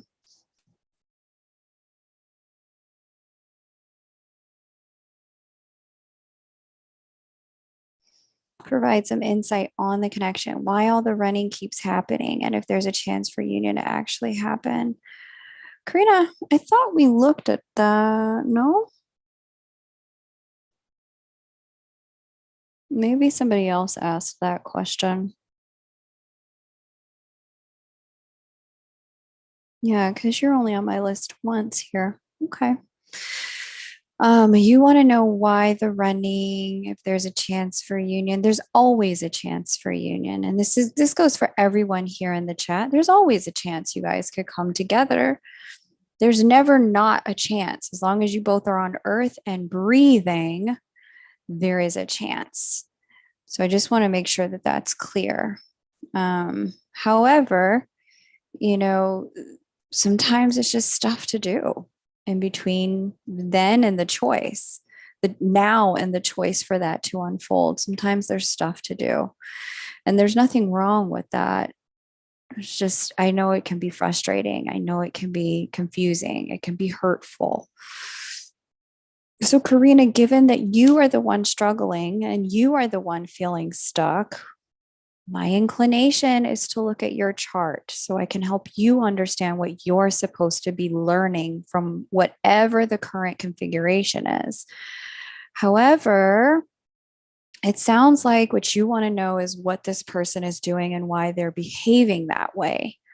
So you let me know which it is, because my inclination is to look at your chart. It sounds like you just want to better understand your person right now, which would be for me to look at their chart. So you tell me which is most important to you, and then we'll get into the answer to your question. Okay. Because in a one chart, one question, mini reading, I can only do one chart. Okay.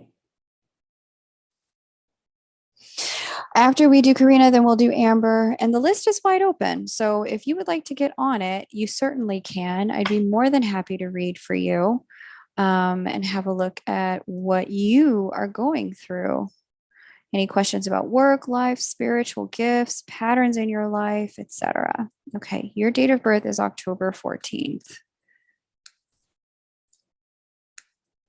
1987.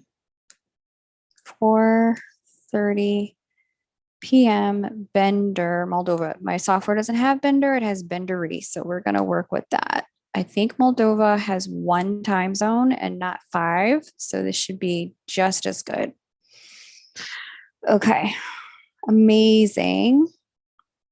Let's see. So the connection is currently manifesting in a lot of running, a lot of like push pull, which can happen in these connections, which can create a lot of confusion. So let's have a look, see at what you're supposed to be learning, because this is causing extreme struggling for you.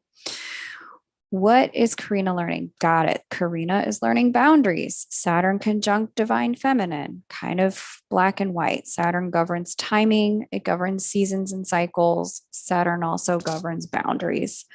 Saturn sitting on top of your divine feminine is asking you to get better at holding boundaries. Saturn's also speaking to your sun. Echoes the same exact message, specifically around sex and intimacy, and with sun in the eighth house. Really getting into a place where you're holding the line around what you're willing to do and not do with this person, and not just kind of being so open to whatever they decide to bring, however they decide to show up, really being more in a place of understanding that, standing in a place of, and this is kind of the paradox of unconditional love, right?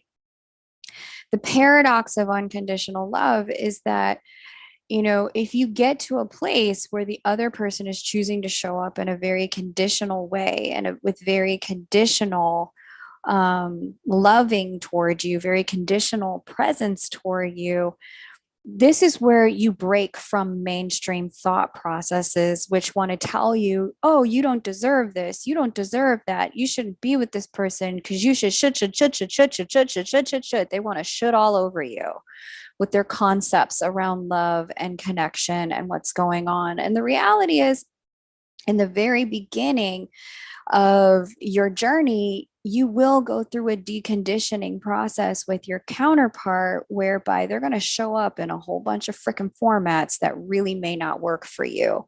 And it's so that you can detach from love showing up in a very particular way. It's so that you can detach from this going in and being as a should kind of way. Love just exists. Love is there. And you're showing up open in the way that you are because your heart, your mind, your body, and your spirit, it's been fully aligned for you.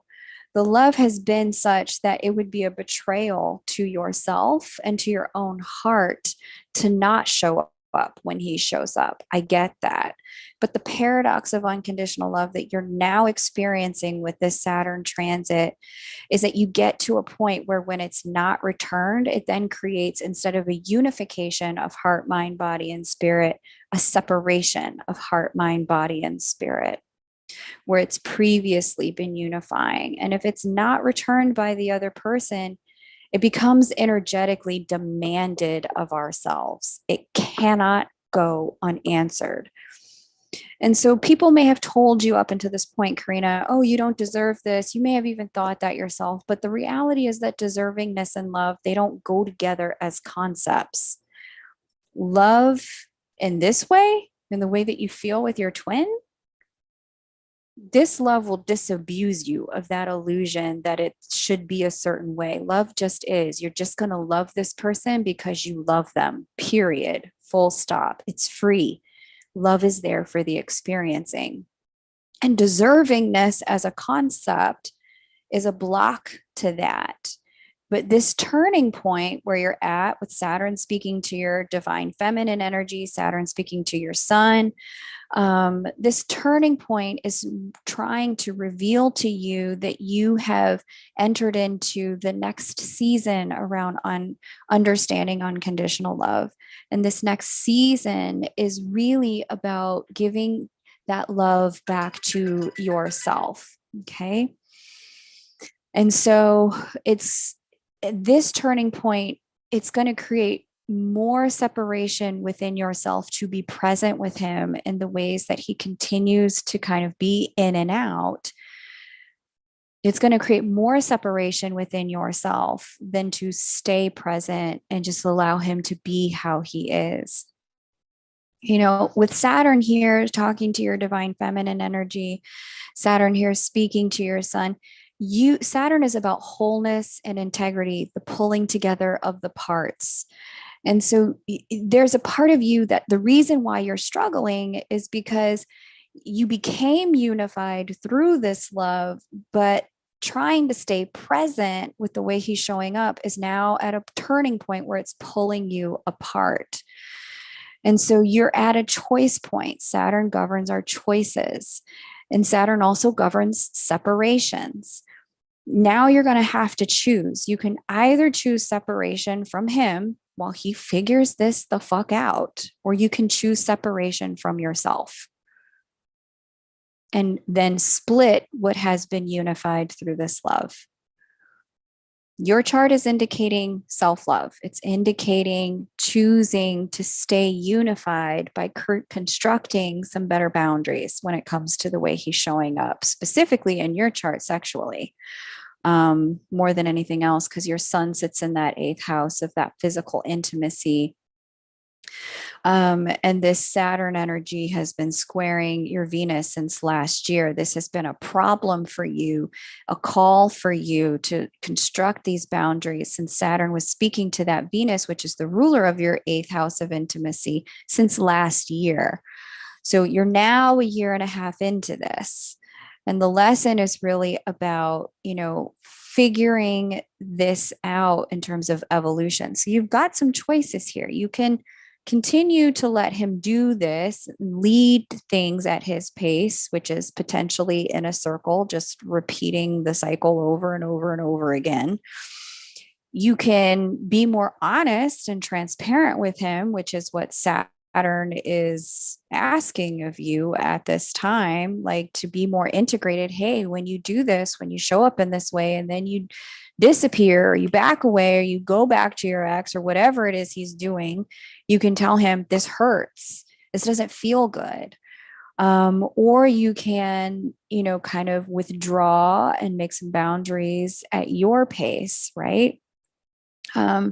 And I get it, the situation you're in is pretty untenable. Like him coming in and out with this, with Saturn sitting in the places and making the aspects, this is not workable for you.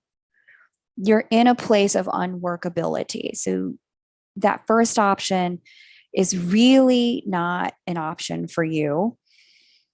I think what you're waiting on is for that second option, like really finding the truth in this for you, the truth of love and what you need, the truth of who you are and what you want, and the truth of the language for that. I think you're trying to find the place of where you can say those things and know those things congruently and authentically. Okay. So that when you speak these truths, your words and your actions can line up. You're not like, hey, you can't do this to me anymore on Tuesday. And on Saturday night, you've had a few drinks or you're out with some friends. And you're like, but I miss you. Please come home, or please come over. Right. You can't afford, with Saturn sitting in the position it's in, to do that, be that back and forth mirror to him. Saturn is asking you to hold the freaking line here, girl, for you. And remember that unconditional love, when it's not returned by the other, it becomes demanded of the self. Okay. It will be answered, period, full stop. Okay. And you're just in the exploration of the unconditional love at a change point where you are now unconditionally loving you. Okay. And just getting in alignment, getting authentic with it, getting into a place where you're not forcing him to go away, but the pain of staying connected has just become too much greater than the pain of losing him. And so there's some grief in that, because Saturn is making you choose between yourself and him at this time, given how he's choosing to show up. And there's nothing wrong with the way he's showing up. I would even say, Karina, and for anyone who's experiencing this, he's showing up the way he's showing up so that you can learn this freaking lesson and never forget it. Okay. So let me pull some tarot. Let's see what's going on here for you. All right. Hopefully that transmission landed for you. Did anyone else get something out of that transmission? Because that's been a big theme during this union with self year. I'm curious if that transmission really provided insight for others of you, not just Karina. Okay. I know that's not what you want to hear, right? What we all want to hear in this space is he's just going to figure it out, stop running, and we're just going to be able to come together, right? That's not what I'm seeing here. What I'm seeing here is that you have some, like, he's occurring in this way in part as a gift to you to help you with integrating unconditional love in this new way. Okay. So, Karina, let's have some insight for you. All three of your cards want to come out at the same time. Yeah. Okay. This makes a lot of sense. Three of Cups reversed, Justice reversed, Seven of Swords. I'm using the Light Seer Tarot. In case you want to look at the cards, you can Google them. This Three of Cups reversed, there's not happiness or fulfillment in the circumstances. Is Justice reversed, it is definitely imbalanced. And the imbalance is what's facilitating the unhappiness. The Seven of Swords upright. This Seven of Swords in this deck, and the way I'm reading this through this reading, is that there's an ignoring going on between both of you. Both of you are ignoring the imbalance here. Both of you, like, you just want him to figure it out and be different. And simultaneously, there's an ignoring of the way that there's an imbalance in the giving and receiving. Simultaneously, he is like showing up in this truly imbalanced way, seeking happiness over here, happiness over there, running all over the show to try and figure out fulfillment. And he's not fulfilled. And so he's doing this kind of like Seven of Swords like behavior. This card always tends to speak about kind of like running off in the night, sneaking around, not being transparent, not being honest, ignoring information and facts, trying to kind of get one over on the situation. He's showing up in this circumstance. And he's really just like really being this in this particular way. He's being in this way and he's not fulfilled. You're not fulfilled. It's completely imbalanced. The bottom of the deck, King of Pentacles. If there is a card in this deck that is a person that is about boundaries, it's this one. It's the King of Pentacles. We get the Nine of Wands, but that's boundaries coming out of defensiveness. That's not here in your spread. We have boundaries coming out of self-love with the King of Pentacles. And so with that energy here, this is really talking about coming into your power, really balancing out your internal masculine energy. King of Pentacles upright. One of the challenges that I see, and I'm going to say this for everyone, not as an extension of her reading, but as a transmission for everyone. One of the number one challenges that I'm seeing get corrected during this season for twins who've had in and out, in and out, in and out kind of things going on with their counterpart. I'm seeing the in and out behavior itself is a distortion of femininity. It's that vibration and that frequency and that energy of the high school girl who'll take any kind of attention she can get, who wears very little clothes, who's like, like she'll flirt with anyone who even smiles at her, go home with anyone who offers her a ride, whatever feels good. I just go with that. And that's a real distortion and shadow aspect of the way we use feminine energy. In the masculine side, there's a distortion going on in the way the masculine energy is used. The masculine partner will kind of go, I can take it all on my back. I can correct this. I can fix this. I can tolerate this. You can be in and out. And I will just hold space. I don't have any needs here. Not at all. I can be whatever you need me to be. And that's a distortion in masculine energy. Because we do have needs. We're freaking humans. We come with needs. The human body requires maintenance, and then so too does the spirit and the emotional body as well. And so when women are showing up in this distorted masculine energy of just tolerating whatever a man who's in and out sexually will bring her, right? And he's operating in this distorted feminine energy. Because both of them are in distortions, there can be no true connection. The connection is actually showing up in shadow. The love is there, the tools are not, the container is not. This is like putting I wish I had a better analogy. This is like putting an advanced chemistry set in the hands of children who are really only ready to combine vinegar and baking soda and see that the two things bubble, right? This is like putting, advanced level paints in the hands of children who really just need to work with the big, thick crayons, right? They're still learning motor skills. And so what's getting corrected during this season for a lot of counterparts is these distortions in masculine and feminine energy that have unfortunately corrupted a lot of the connection so that the connection can manifest with right relationship to masculinity. Yes, I can hold space, but I also have needs. Yes, I can be available and I have boundaries.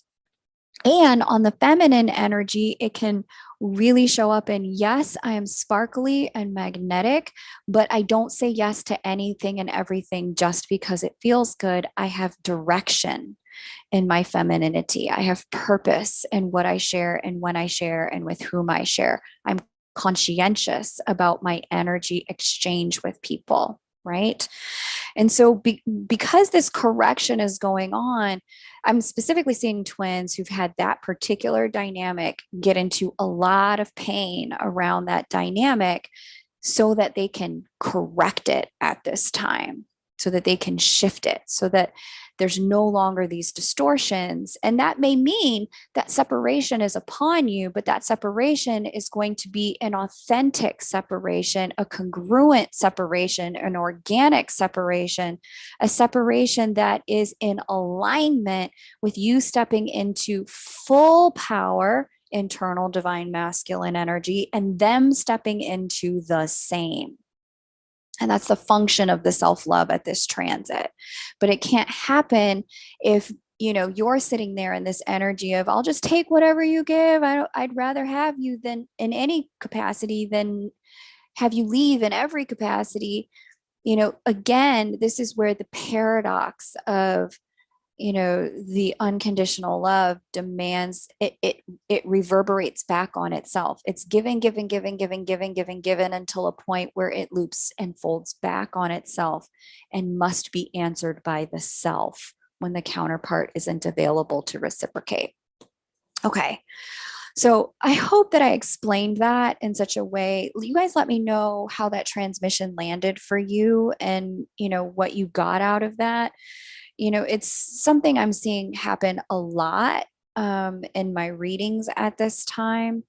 And I'm really curious if that's something you're recognizing in your own twin connection, if you've had an in and out dynamic and pattern, and or happening in your friends' twin connections, if you've got twin flame friends. I'm really curious how that resonates. But yeah, that's kind of what I'm seeing is there's a real correction going on where counterparts have been manifesting the connection in shadow. It's just not tolerable or tenable anymore. And this is why our dear Corinna is struggling, because life is not giving her the opportunity to hang out in that in-between space anymore.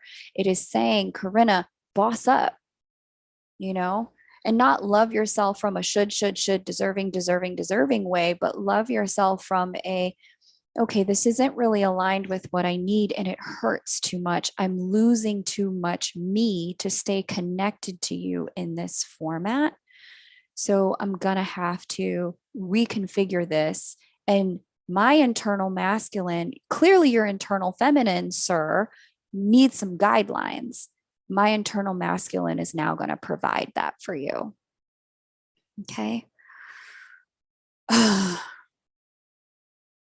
Okay. Cool.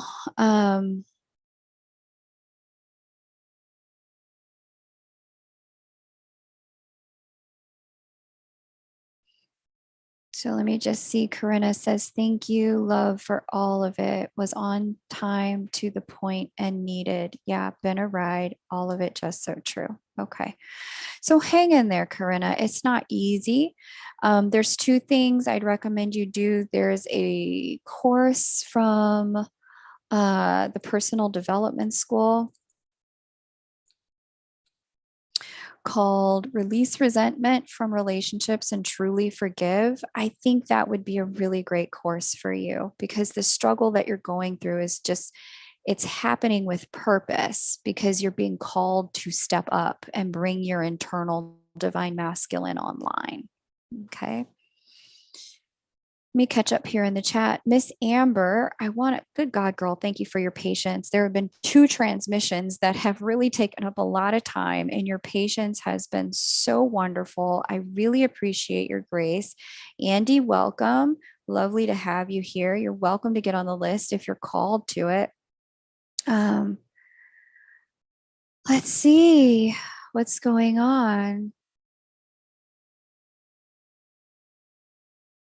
Elvin, the answer to your question is it depends on the person. Some people do have it happen slowly and steadily. Some people have it happen sequentially, and there's a lot of work that has to happen in the solar plexus and the third eye in order for that to occur.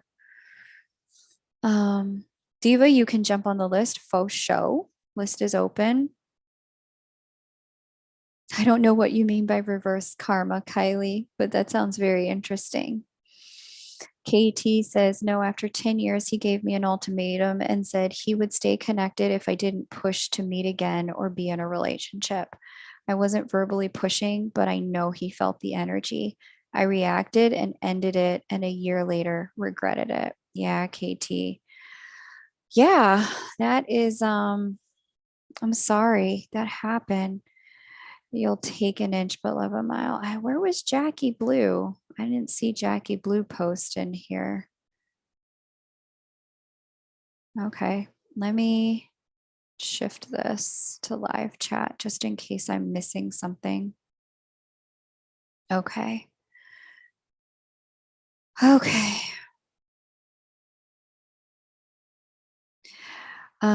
Elvin, my twin did the letting back in 1,000 times until he didn't. Yeah.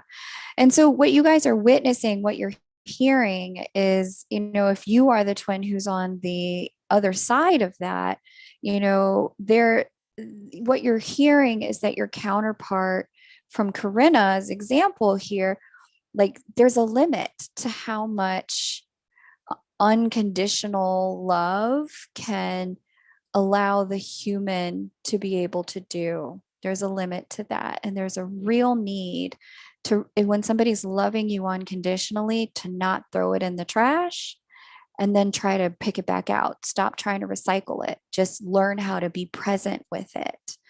And if you can't be present with it, truly honor the person's time and energy and offering, and you step up your own internal masculine and let it go.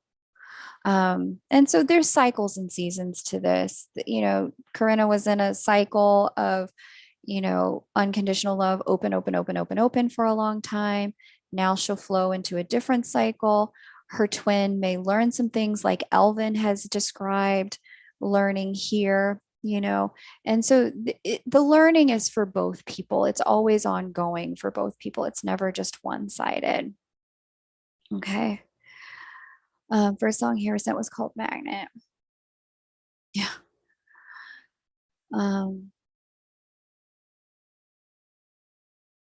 Again, after 1 year, no seeing each other. Okay. Yes, yes, Divine Amber. My God, patience of Job, woman. I thank you for your grace. Let's get into it for you. And then I'll check the payment apps and see if anyone else has decided they would like to get on the list. Okay.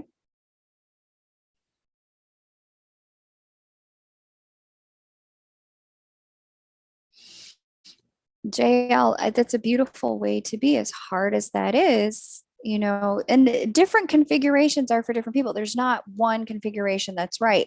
Some people need the in and out. Some people need the back and forth. Some people really need the push and pull. It's a destined part of their growth path. It's their medicine.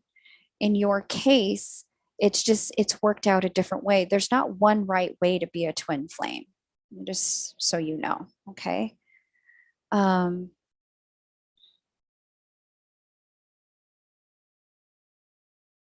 The Saturn stuff resonated, Amber. Got it. Okay.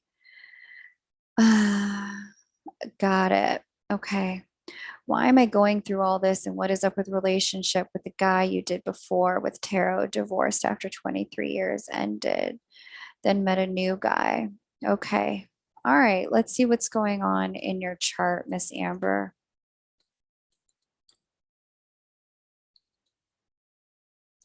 Yeah, I wish I could say there was a prescriptive pattern here, or like oh, this is the right way to do it. This is the respectful way to do it. No, there's just the medicine your particular soul needs. And just like everyone can't, the right medicine for everyone isn't Tylenol.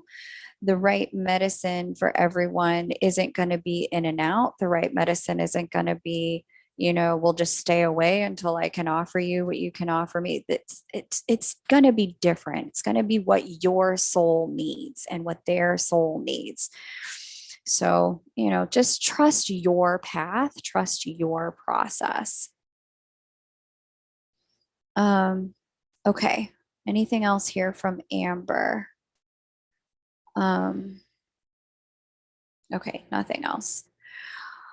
May 23rd, 1975, 9:20 a.m. Okay. And Kylie, hopefully, I know you've dealt with a lot of in and out guys. Hopefully that provided you some, just some insight into your circumstances with what you're seeing there and what you are being asked to do, because you've had some real in and outers. Um, Miss Amber, why are you going through the things you're going through? Okay, so Saturn transit your house of value in the world in the last year's time, and your seventh house of committed partnership in the last year's time. Making aspect to your sun as of last January, not this one, but the previous one, and your partnership asteroid as of last January as well. For you, and last year aspected your moon. For you, this has all been all about coming into wholeness as well. So whatever Saturn touches, Saturn wants to make whole, wants to integrate, wants to bring all the parts together so that those parts can function as they're supposed to. And where there is separation from a person, a place, or a circumstance, that separation is occurring because those people, those circumstances, those places were in some way compromising your wholeness. And in your case, it would have been in the world of friendship, it would have been in the world of goals, it would have been in the world of love, and it would have been in the world of the way you earn the money. And so, because love and money are such big topics, Amber, in all of our worlds, this attorney in transit, if the people you were dealing with, or the work circumstances you were under, or the way you were making the money just wasn't aligned with the truth of who you are, Amber, hun, these people were going to be invited out. Or escorted out by security, and that's Saturn, I should say.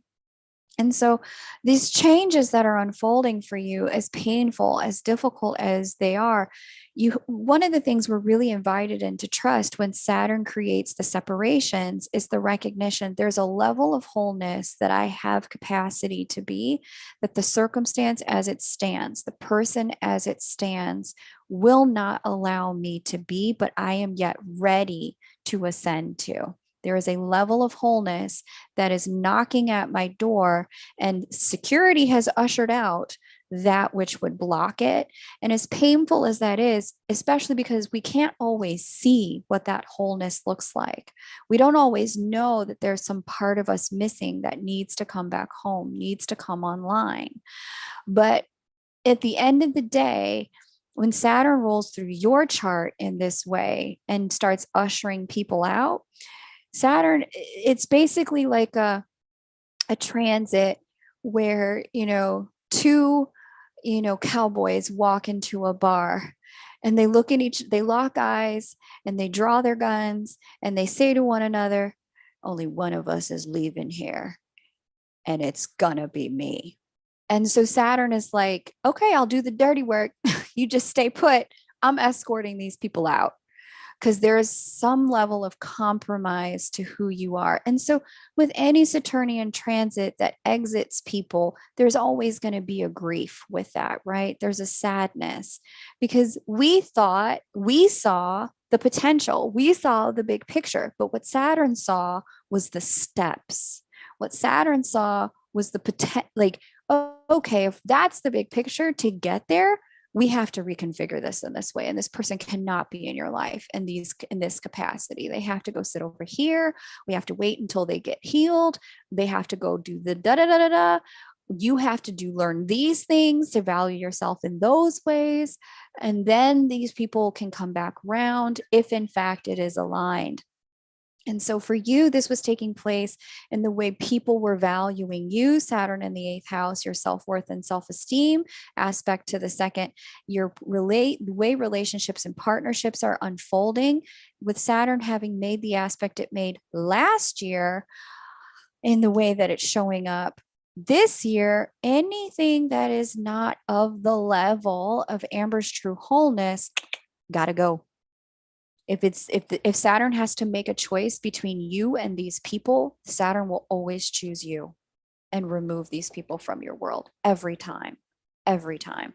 And even when you try to reconnect with them, if you're reconnecting under Saturn's influence of removal, it's going to be painful because they're not, it's not the right time. And Saturn's communicating with you through the pain. This isn't the right configuration. This isn't the right person. Okay. So that's what I have for you, Miss Amber. Let me pull some tarot for you. I'm actually inclined to pull that Rider-Waite back out. Come here, Rider-Waite. Okay.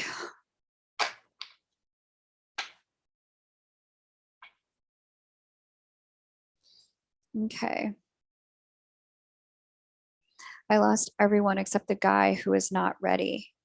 So sad for 3 years now. Yeah, it does look like that. It was like a 2.5 year transit and you're coming to the tail end of it. So I'm not surprised that these people exited. You're going to the next level, Amber, and not everyone is coming with you, babe. They're just not. And so, yeah, there's some grief. It's okay to grieve it. What it's not okay to do is cling to it. Okay, so shuffling for Amber. If anyone wants to jump on the list, you definitely can. List is certainly open.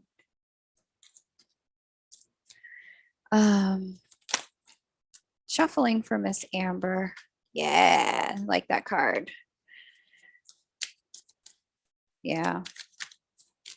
Okay. Whew, it's too many. Let's get one more for Miss Amber. Way too many.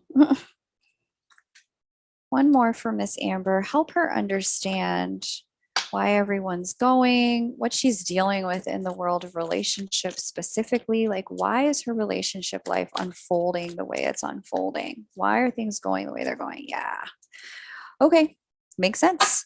Rider-Waite deck, 9 of Pentacles upright, the single lady, ooh, Magician reversed, not going to be able to call it in even if you tried at this time. 6 of Wands reversed and King of, which is the victory card, so no victory, King of Swords upright. Bottom of the deck, we have the 9 of Cups upright. I like this. Both the Bachelor and the Bachelorette are out in this spread. 9 of Pentacles, 9 of Cups. When I see the Magician reversed and then the King of Swords reversed coming out, or the 6 of Wands coming out with the King of Swords. 6 of Wands reversed, King of Swords upright.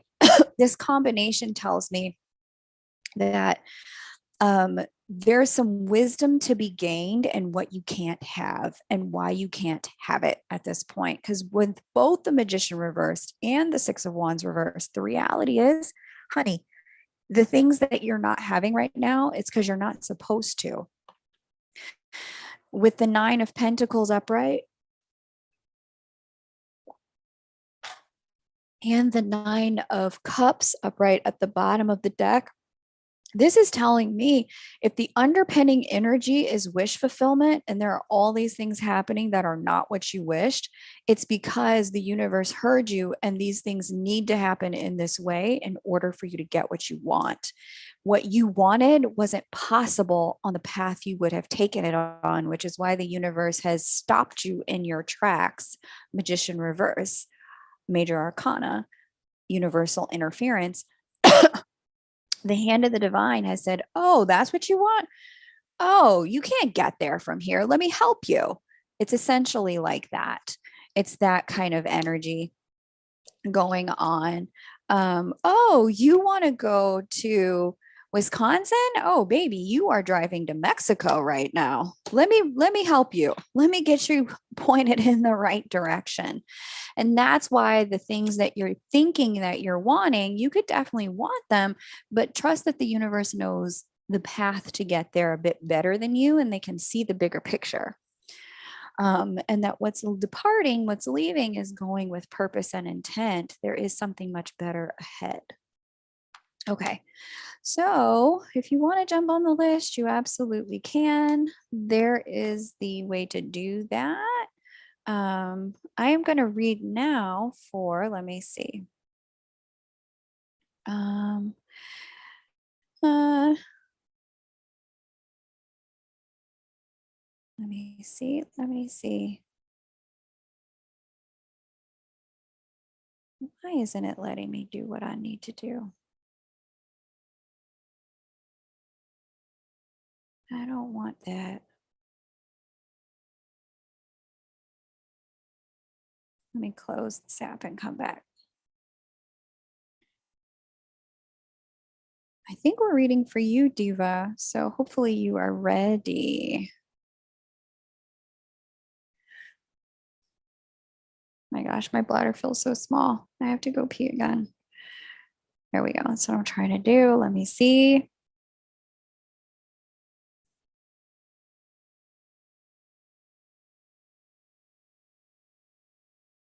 Okay.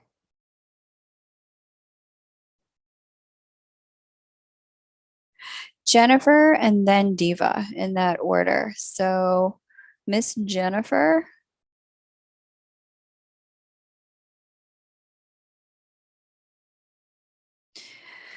it is your turn. Um,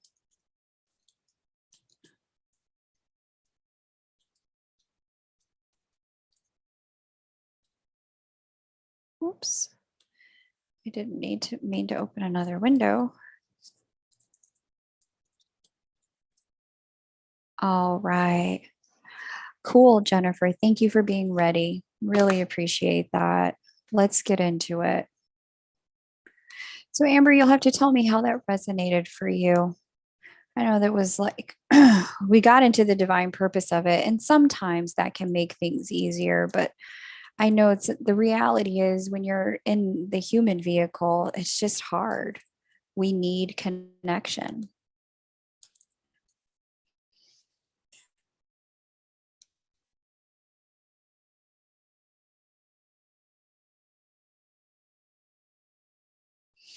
Mhm.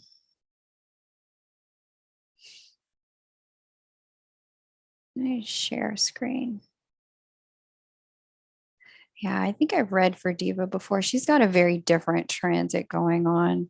So I'm not just she's it's a different situation. Mm, well, happy belated birthday there, Jennifer. July 8th, 1977, 8:13 a.m. Oh, well, I'm glad you didn't, Amber, because I can't answer that, hun. I have no way of knowing. My guides told me to leave twin flame checks to people who are actual twin flame mechanics because those people are given the gift to be able to see the connection because those people have the ability to help heal the connection. I don't do healing of the energetics, and so I wasn't gifted the ability to see in that way. Okay, moving on. Um,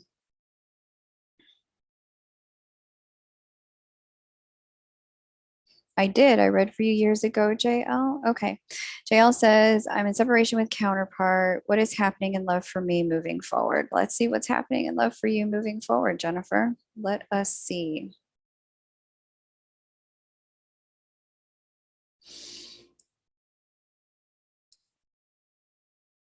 All right, Jennifer.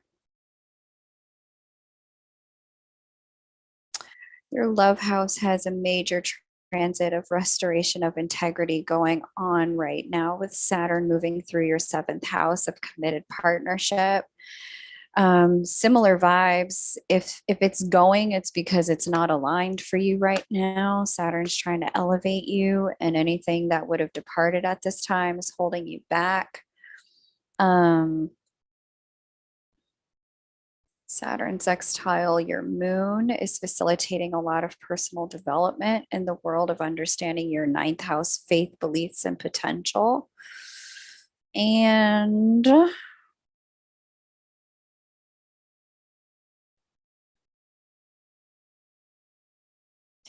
You're gonna come into a season for love, but it's a ways away, if I'm being completely honest. The people who would come in right now are gonna come in and bring some lessons with them. And that doesn't mean you can't be with them for like 5, 6, 7, 8, 10 years, whatever. You can have beautiful marriages to people who bring lessons.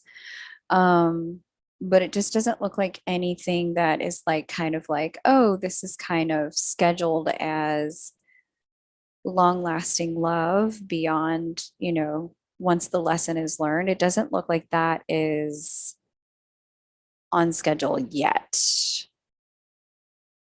Let me just look out into the future. I'm seeing there is a season of a little bit more ease in 2023. 2024, things get a little tricky again.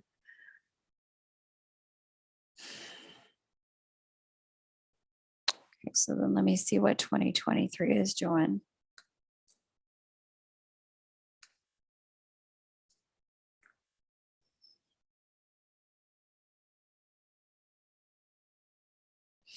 I like 2023 for you for love, honestly. I like it because I like seeing whatever the lesson is that Saturn was bringing into your seventh house of committed partnership with a cardinal sun and a cardinal moon. I think you would have learned it earlier on because you don't have fixed sign energy there.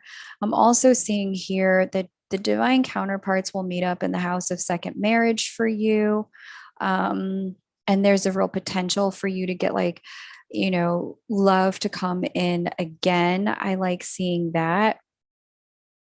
I also like seeing that trying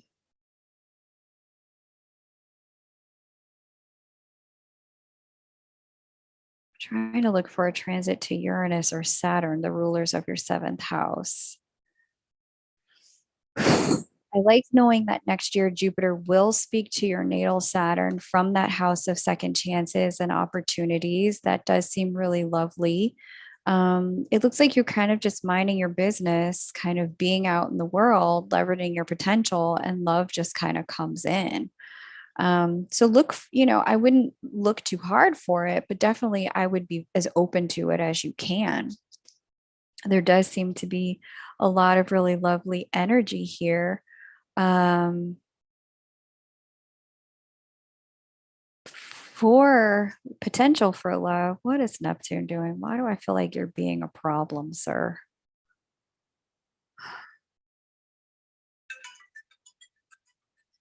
It's not Neptune. Is Uranus being a problem? Nope. Uranus is just fine. Uranus is going to square your natal Uranus. So there might be something that kind of comes out of nowhere, and you might even meet the person at work. And there's like a love thing that kind of unfolds. And even if you work for yourself or work from home, it's like the kind of situation where you meet like a collaborator or an affiliate or like a business partner or vendor, and that person is just like, oh, you, huh, interesting. Okay, there's possibility there. And so it looks like you just need to stay open in the first half of next year. And really, it does look like focusing on work is definitely a thing. I see that you mentioned there in the chat. And so all of that to say, this energy, it looks like there is potential. It doesn't look like it's on schedule. It looks like there is potential, and potential we can work with. All right, so let's get into shuffling for Jennifer. She would like to have some love in her life. What's her guidance at this time? For Jennifer to have some love and companionship, what guidance do you have for her? Okay, this deck doesn't want to talk to me. Let me see the record. Wait. Shuffling for Miss Jennifer. Okay, this deck wants to talk. There we go. Interesting. Yeah, wow, fascinating. Wasn't expecting to see this. Nine of Pentacles reverse, Ace of Wands upright, Hierophant reversed, bottom of the deck, Five of Wands, below that the Sun. Yeah, this is telling me that it looks like you're going to have a real cute fuck buddy for a little while. Somebody who you're not really committed to, but you're definitely not single. Like you have somebody to hang out with on the weekends. You know, you guys have some amazing sex. You know, it looks like a more of a situationship, and to be open to it because it looks like the potential after the two of you kind of move through a period of like internal struggles around what is this? How does it work? Why are we doing this? It does look like it does have the potential to bring a lot of happiness, Sun card, bottom below that Five of Wands. But Nine of Pentacles reversed, I mean, that is not a single woman. Ace of Wands upright, that is some bedroom activities. Hierophant reverse, that is definitively not committed. So, um, you know, there could be like a, you know, we have an understanding kind of vibration to this. It kind of looked like that. Like, okay, we're not official, but we're definitely not sleeping with anybody else. We're keeping it just between us for safety reasons. And we're just enjoying each other's time and kind of seeing where things go. It looks like that kind of thing happens next. And if you're open to it, the potential for that to go somewhere is actually really high. It's just a matter of not putting too many expectations on it up front. Okay. Miss Diva, it's your turn. Please paste your birth details. It does look like it'll be fun if I'm being honest with you. It looks like it's going to be great. I'm all for the understanding, especially if people are being safe. Like, listen, you do you, I'm going to do me. Let's be safe. Okay, the list is open. If anyone's just joining and would like to get on it, I'm going to read for Diva now, but then it would be your turn next.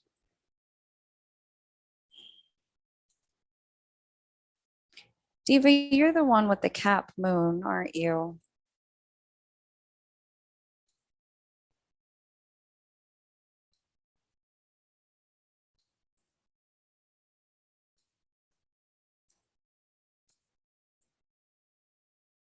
I feel like I've read for you so many times. Yeah, you've got the Cancer moon, second house. Yeah, baby. Okay. Is there financial abundance in the charts for me? I rely on my business for income to pay for studies and in the process to buy a house. June and July were slow. Um, money, money, money, money, money. What is money doing? Oof. Okay. So you are in a season with Saturn moving through that house of potential, about to hit that midheaven of career, directly aspecting this second house of earned income. You're moving through a season. Money's going to be a little tight for a minute.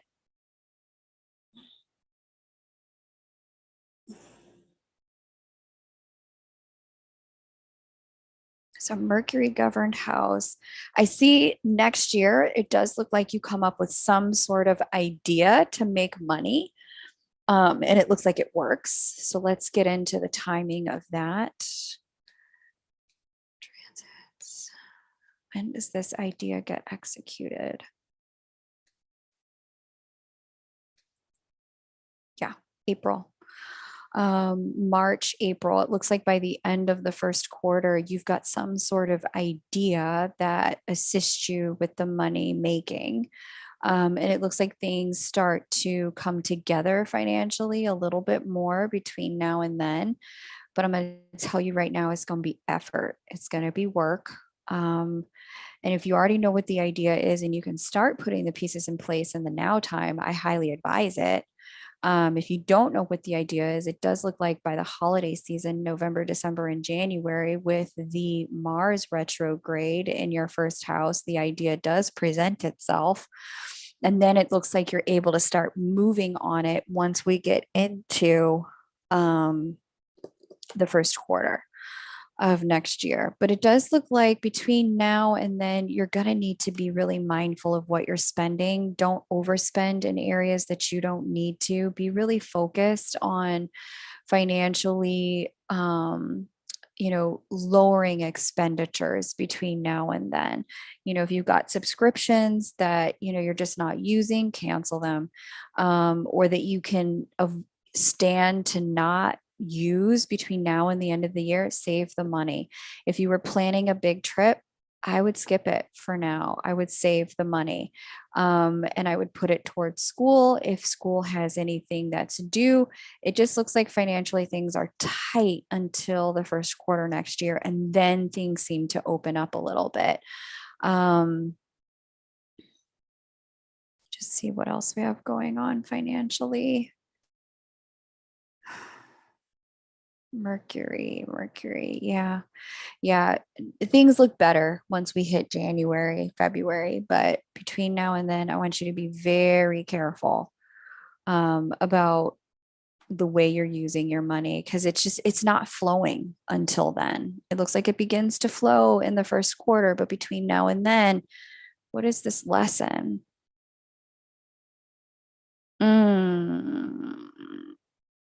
Diva, there's this thing here with Chiron in your second house where it looks like you can use your money to manage your emotions sometimes. This transit is trying to ask you to stop that, to stop using money to manage emotions and to deal with your emotions in ways that don't require financial pick me ups, and to really reconstruct your belief systems so that like when you're low, you're not like, oh, let me spend money, get a pedicure. Oh, let me spend money, go out to eat. Oh, let me spend money, get my hair done. Oh, let me spend money on blah, blah, blah, blah, blah, blah, blah, blah. Whatever you spend money on to feel better with. This is asking you to deal with your internal energy of self-worth and your need to feel better, your emotions in some other ways. Okay. That's the lesson in this slower period of time. All right, Miss Diva. That's what I have for you. And Diva was the last one on the list, unless anybody else wants to join it. Let me just double check my apps here. If there's nobody else that wants to grab a reading, I'm going to wrap up and move on. I have some other things I want to do today. Yeah, Diva was the last one from that app.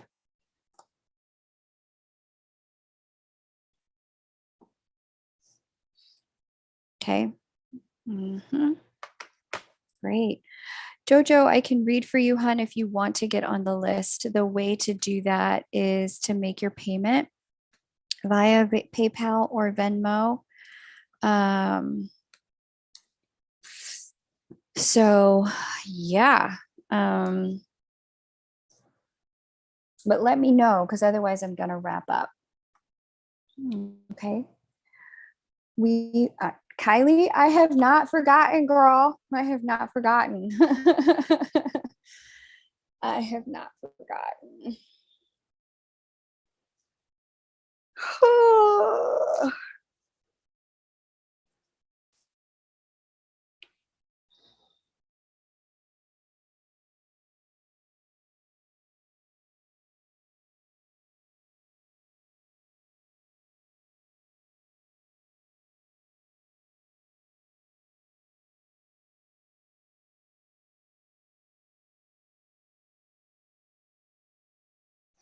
All right.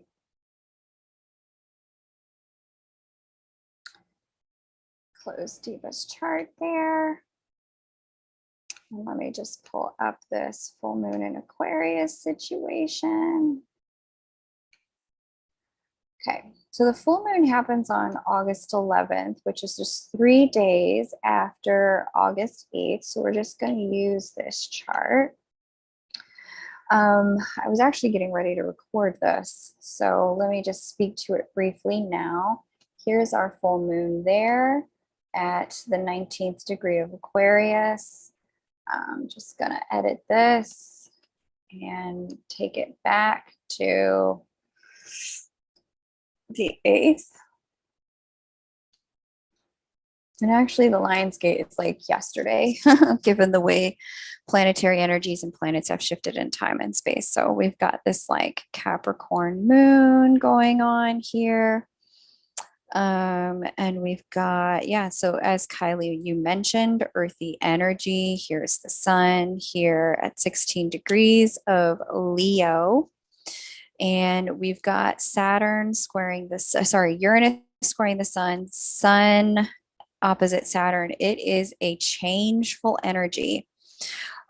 So I've talked about this on my channel at previous Lions Gates, but the energy of the Lions Gate, the 8-8, the reason why this was significant was because in ancient Egypt, the Egyptians marked this as a season of fertility, a season of manifestation and abundance. And the reason why is because as the sun, the star system Sirius, it's a binary star system, and the Earth all came into precise alignment. As they all came into precise alignment, what happened is right around that time, every single year, the Nile River would flood. And when the Nile River would flood, where the crops were planted at the banks of the Nile, those crops, those seeds would get watered. Those seeds would get to a place where they can be nourished. And so the Lion's Gate marks a season and a time period of manifestation. It marks a time period of setting intention, of being mindful of what energy you're projecting out, because in the fullness of time, this energy does in fact have the capacity to fully manifest. Okay. Let me just see something. I want to go back to last year really quick at this time. Yeah. Okay. So I love this. I love this. So last year at 8-8, we actually had an interesting energy where it was a new moon in Leo. So it kicked off a new season, a new cycle, a new pattern. This particular year, we have a full moon in Aquarius. It's opposite sign. So it's closing out a pattern, a sequence, a cycle. And the closing out of this pattern, sequence, and cycle has a lot to do with Uranus, Saturn, the sun, and the moon all working together in a T square in fixed signs. The only fixed sign that's unoccupied is the fixed sign of release, and that's Scorpio, where the South Node sits. And so, this particular season, this Lion's Gate is facilitating a letting go of patterns, of behaviors, of people, circumstances that just do not work for us anymore. And I've been talking about this energy all year. I spoke about the buildup for this in the first 6 months of the year in the Union Window Energies for All Signs broadcast I did a few weeks ago. This energy is really an energy of like, listen, if it ain't working, stop trying to hold on to it, let it go. And this full moon in Aquarius is really showing us for the greater good of all. Aquarius represents the greater good, it represents the collective, what must be released in order for our seeds to grow. So, in this period of time, you would have been shown. You would have been clear walking into this. Here's what I want to manifest. And as we saw in many of today's readings, there were lots of people who wanted to manifest certain things only to figure out, like, oh, if I want to manifest X, I'm going to have to let go of Y. I'm going to have to let go of it in this configuration. I'm going to have to let go of that person. I'm going to have to let go of this habit. I'm going to have to let go of that job. I've already been relocated to another place. I had to let go of my home, right? I had to let go of these friends. And so this energy is already in effect. This energy is already moving in our lives where it's kind of sweeping through. And whether we like it or not, there's a letting go. There are things that we tried to hold on with all of our might, but they're just being taken away.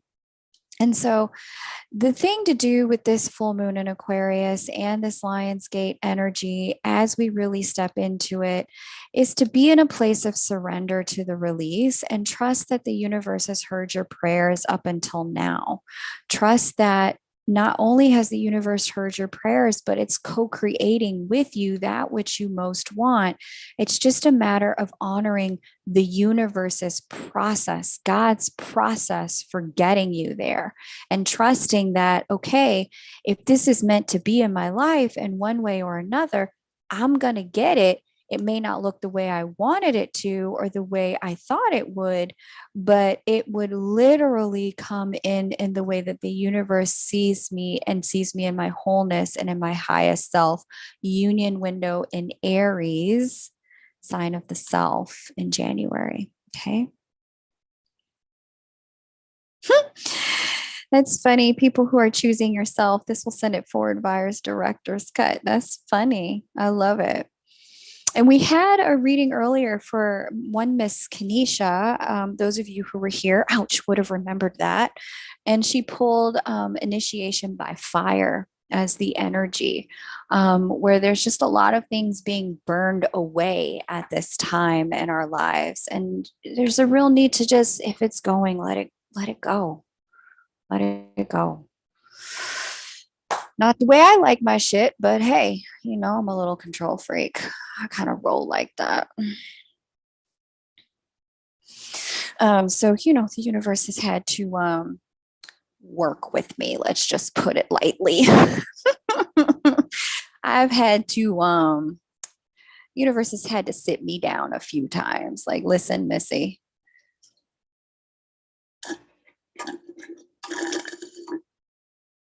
So that's what we got going on there. And that's what I got. So set your intentions, be clear about what you want.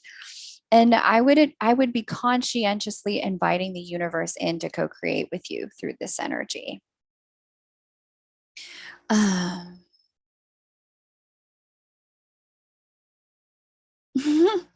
It's so funny.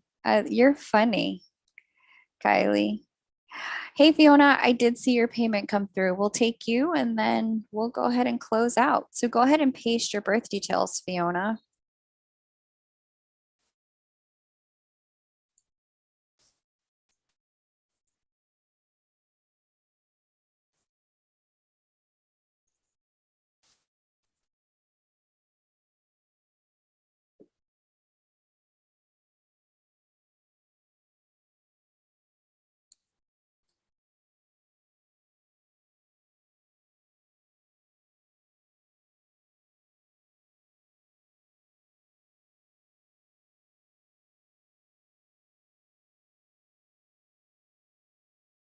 Thank you all for letting me read for you today. It was a real treat.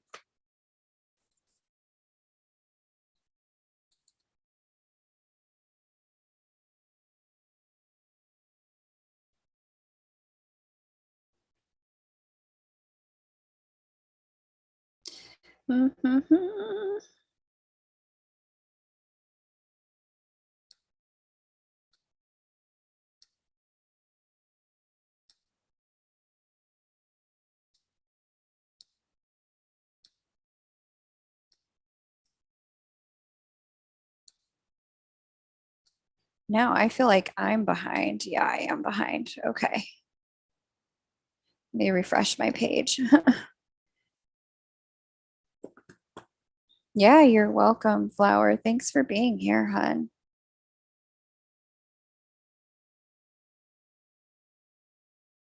You would be in Despicable Me. You're so funny, Kylie. Ah. All right, so we're looking for Fiona. She was literally just here. Was she not literally just here? Like, did I like where did she go? Like, I'm waiting for her information.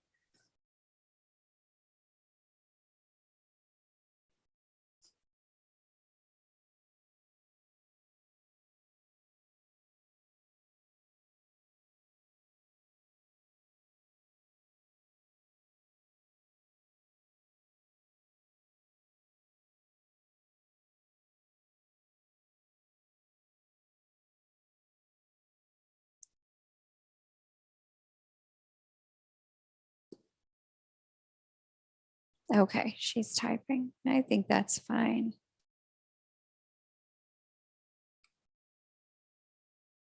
Fiona, we don't see it, baby.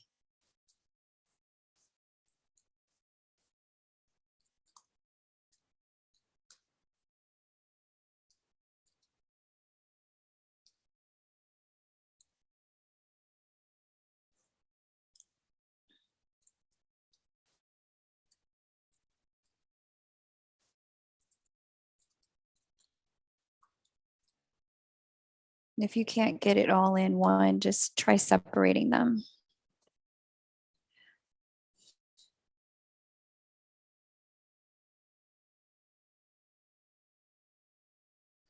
Cool. All right. So January 14th, 1 14 1974. In separation, but energies are more balanced. I'm feeling a final release from a 2.5 year relationship. Okay. Where's your birth location, Fiona? Where's your birth location? And if you have the birth time.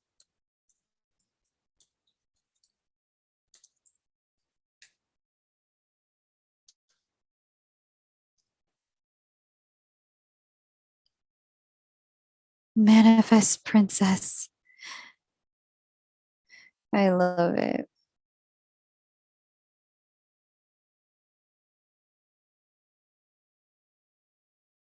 Okay, Australia. See more. Okay. 10:25 a.m. Let's get it. Thanks, Fiona. Okay, you're in separation. Energies are settling.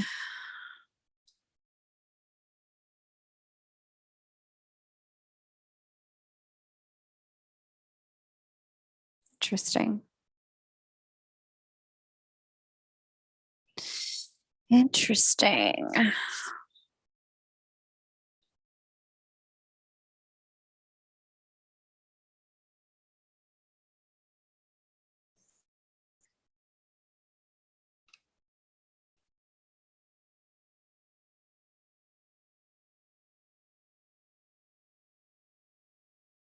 Okay, so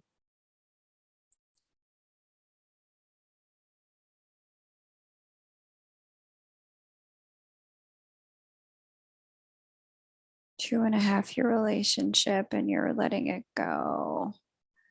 You want to know the second 6 months of the year. I know, I love that show, Kylie. I'm actually in the middle of a rewatch right now.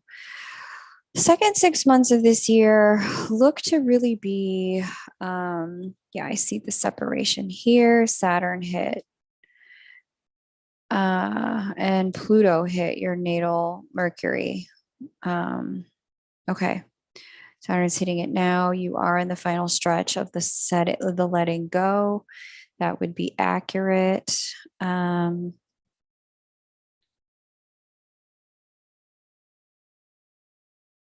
Second half of the year. I mean, I hate to say there's more inner work and there's more self work, but there's more inner work and there's more self work. Jupiter is going to retrograde back into your first house of who you are and expand on what you've already learned about who you are, what you need, how you roll, what your personality is like, and create greater illumination and greater visibility around that for you. Saturn's rolling through your subconscious mind. It's retrograding back. It's going to move direct. And in this movement, Saturn is trying to help you understand why you are the way you are. It's trying to really manifest a bit of a shift in the way you think about yourself and up and surface some of your subconscious belief systems. I'm also seeing here with Jupiter opposite Moon, Moon conjunct Pluto, there is some work stuff that looks to be very like you're moving into a season of like hyper productivity in the world of work, and even maybe bringing some creative projects online. Moon represent or governs your fifth house of creativity. I'd also be mindful if you're exploring sexy time with anyone. There does seem to be a little bit of potential for fertility energy here. If that's something you're trying to manifest, great. If it's not, you know what to do. And I would also say in the second half of this year, with the Mars retrograde at the base of your chart in December, January, and February. One thing to really be paying attention to, let's just get to it so we can see how it looks for you. Here we go. November, December, January. Here is Mars. It's retrograding here in this fourth house. There may be some stuff that you thought you dealt with in the world of family that comes back up. Some things pertaining specifically to your self esteem and your self worth that you thought you handled. That it just looks like it comes back up in a different way for final revision, final kind of illumination. Like, here's what you need to do about this, here's what you need to learn. Mars also governs Scorpio. It's interesting. It almost looks like there's some level of like family secrets or family information that starts to come out of nowhere. Like there's just stuff that you didn't know and it like surfaces. It doesn't look like it shocks you though. It looks like either you suspected or you already knew, or you're kind of like, okay, well, how do I deal with this? Um, this Mars retrograde thing going on here, it just looks like it surfaces some things either about yourself or about your family that it's like, oh, okay, I have to deal with that. Okay, got it. And it also looks like there might be something work wise that boomerangs, like an old role, old job that kind of comes back. It could even be an old coworker and a new job that shows up. Fascinating energy. So again, I wish I could say that there's something going on in the second half of the year that really looks to be about like love and romance and fun and dating and flirtation. This straight up looks like it is like grunt work for the hard work. Like there's just some stuff you're going to be dealing with in the world of managing your emotions, Fiona, and getting into a place of right alignment with who you really are in the second half of the year. Um, and so I'm inclined, let's pull some tarot for you, beloved, since you requested the tarot to go with your read. Let's do this.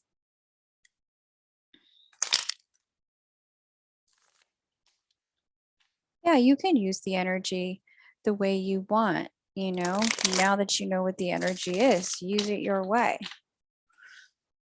Okay, Fiona?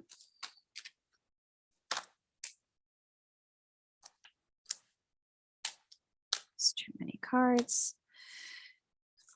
Talk to us about what Fiona can look forward to in the second half of the year, please. Fiona really would like to understand the second half of 2023 and kind of what her work is in the second half of the year. Ouch. Not ouch, but wow. Okay. Okay. Okay. Yep. Mm-hmm. Is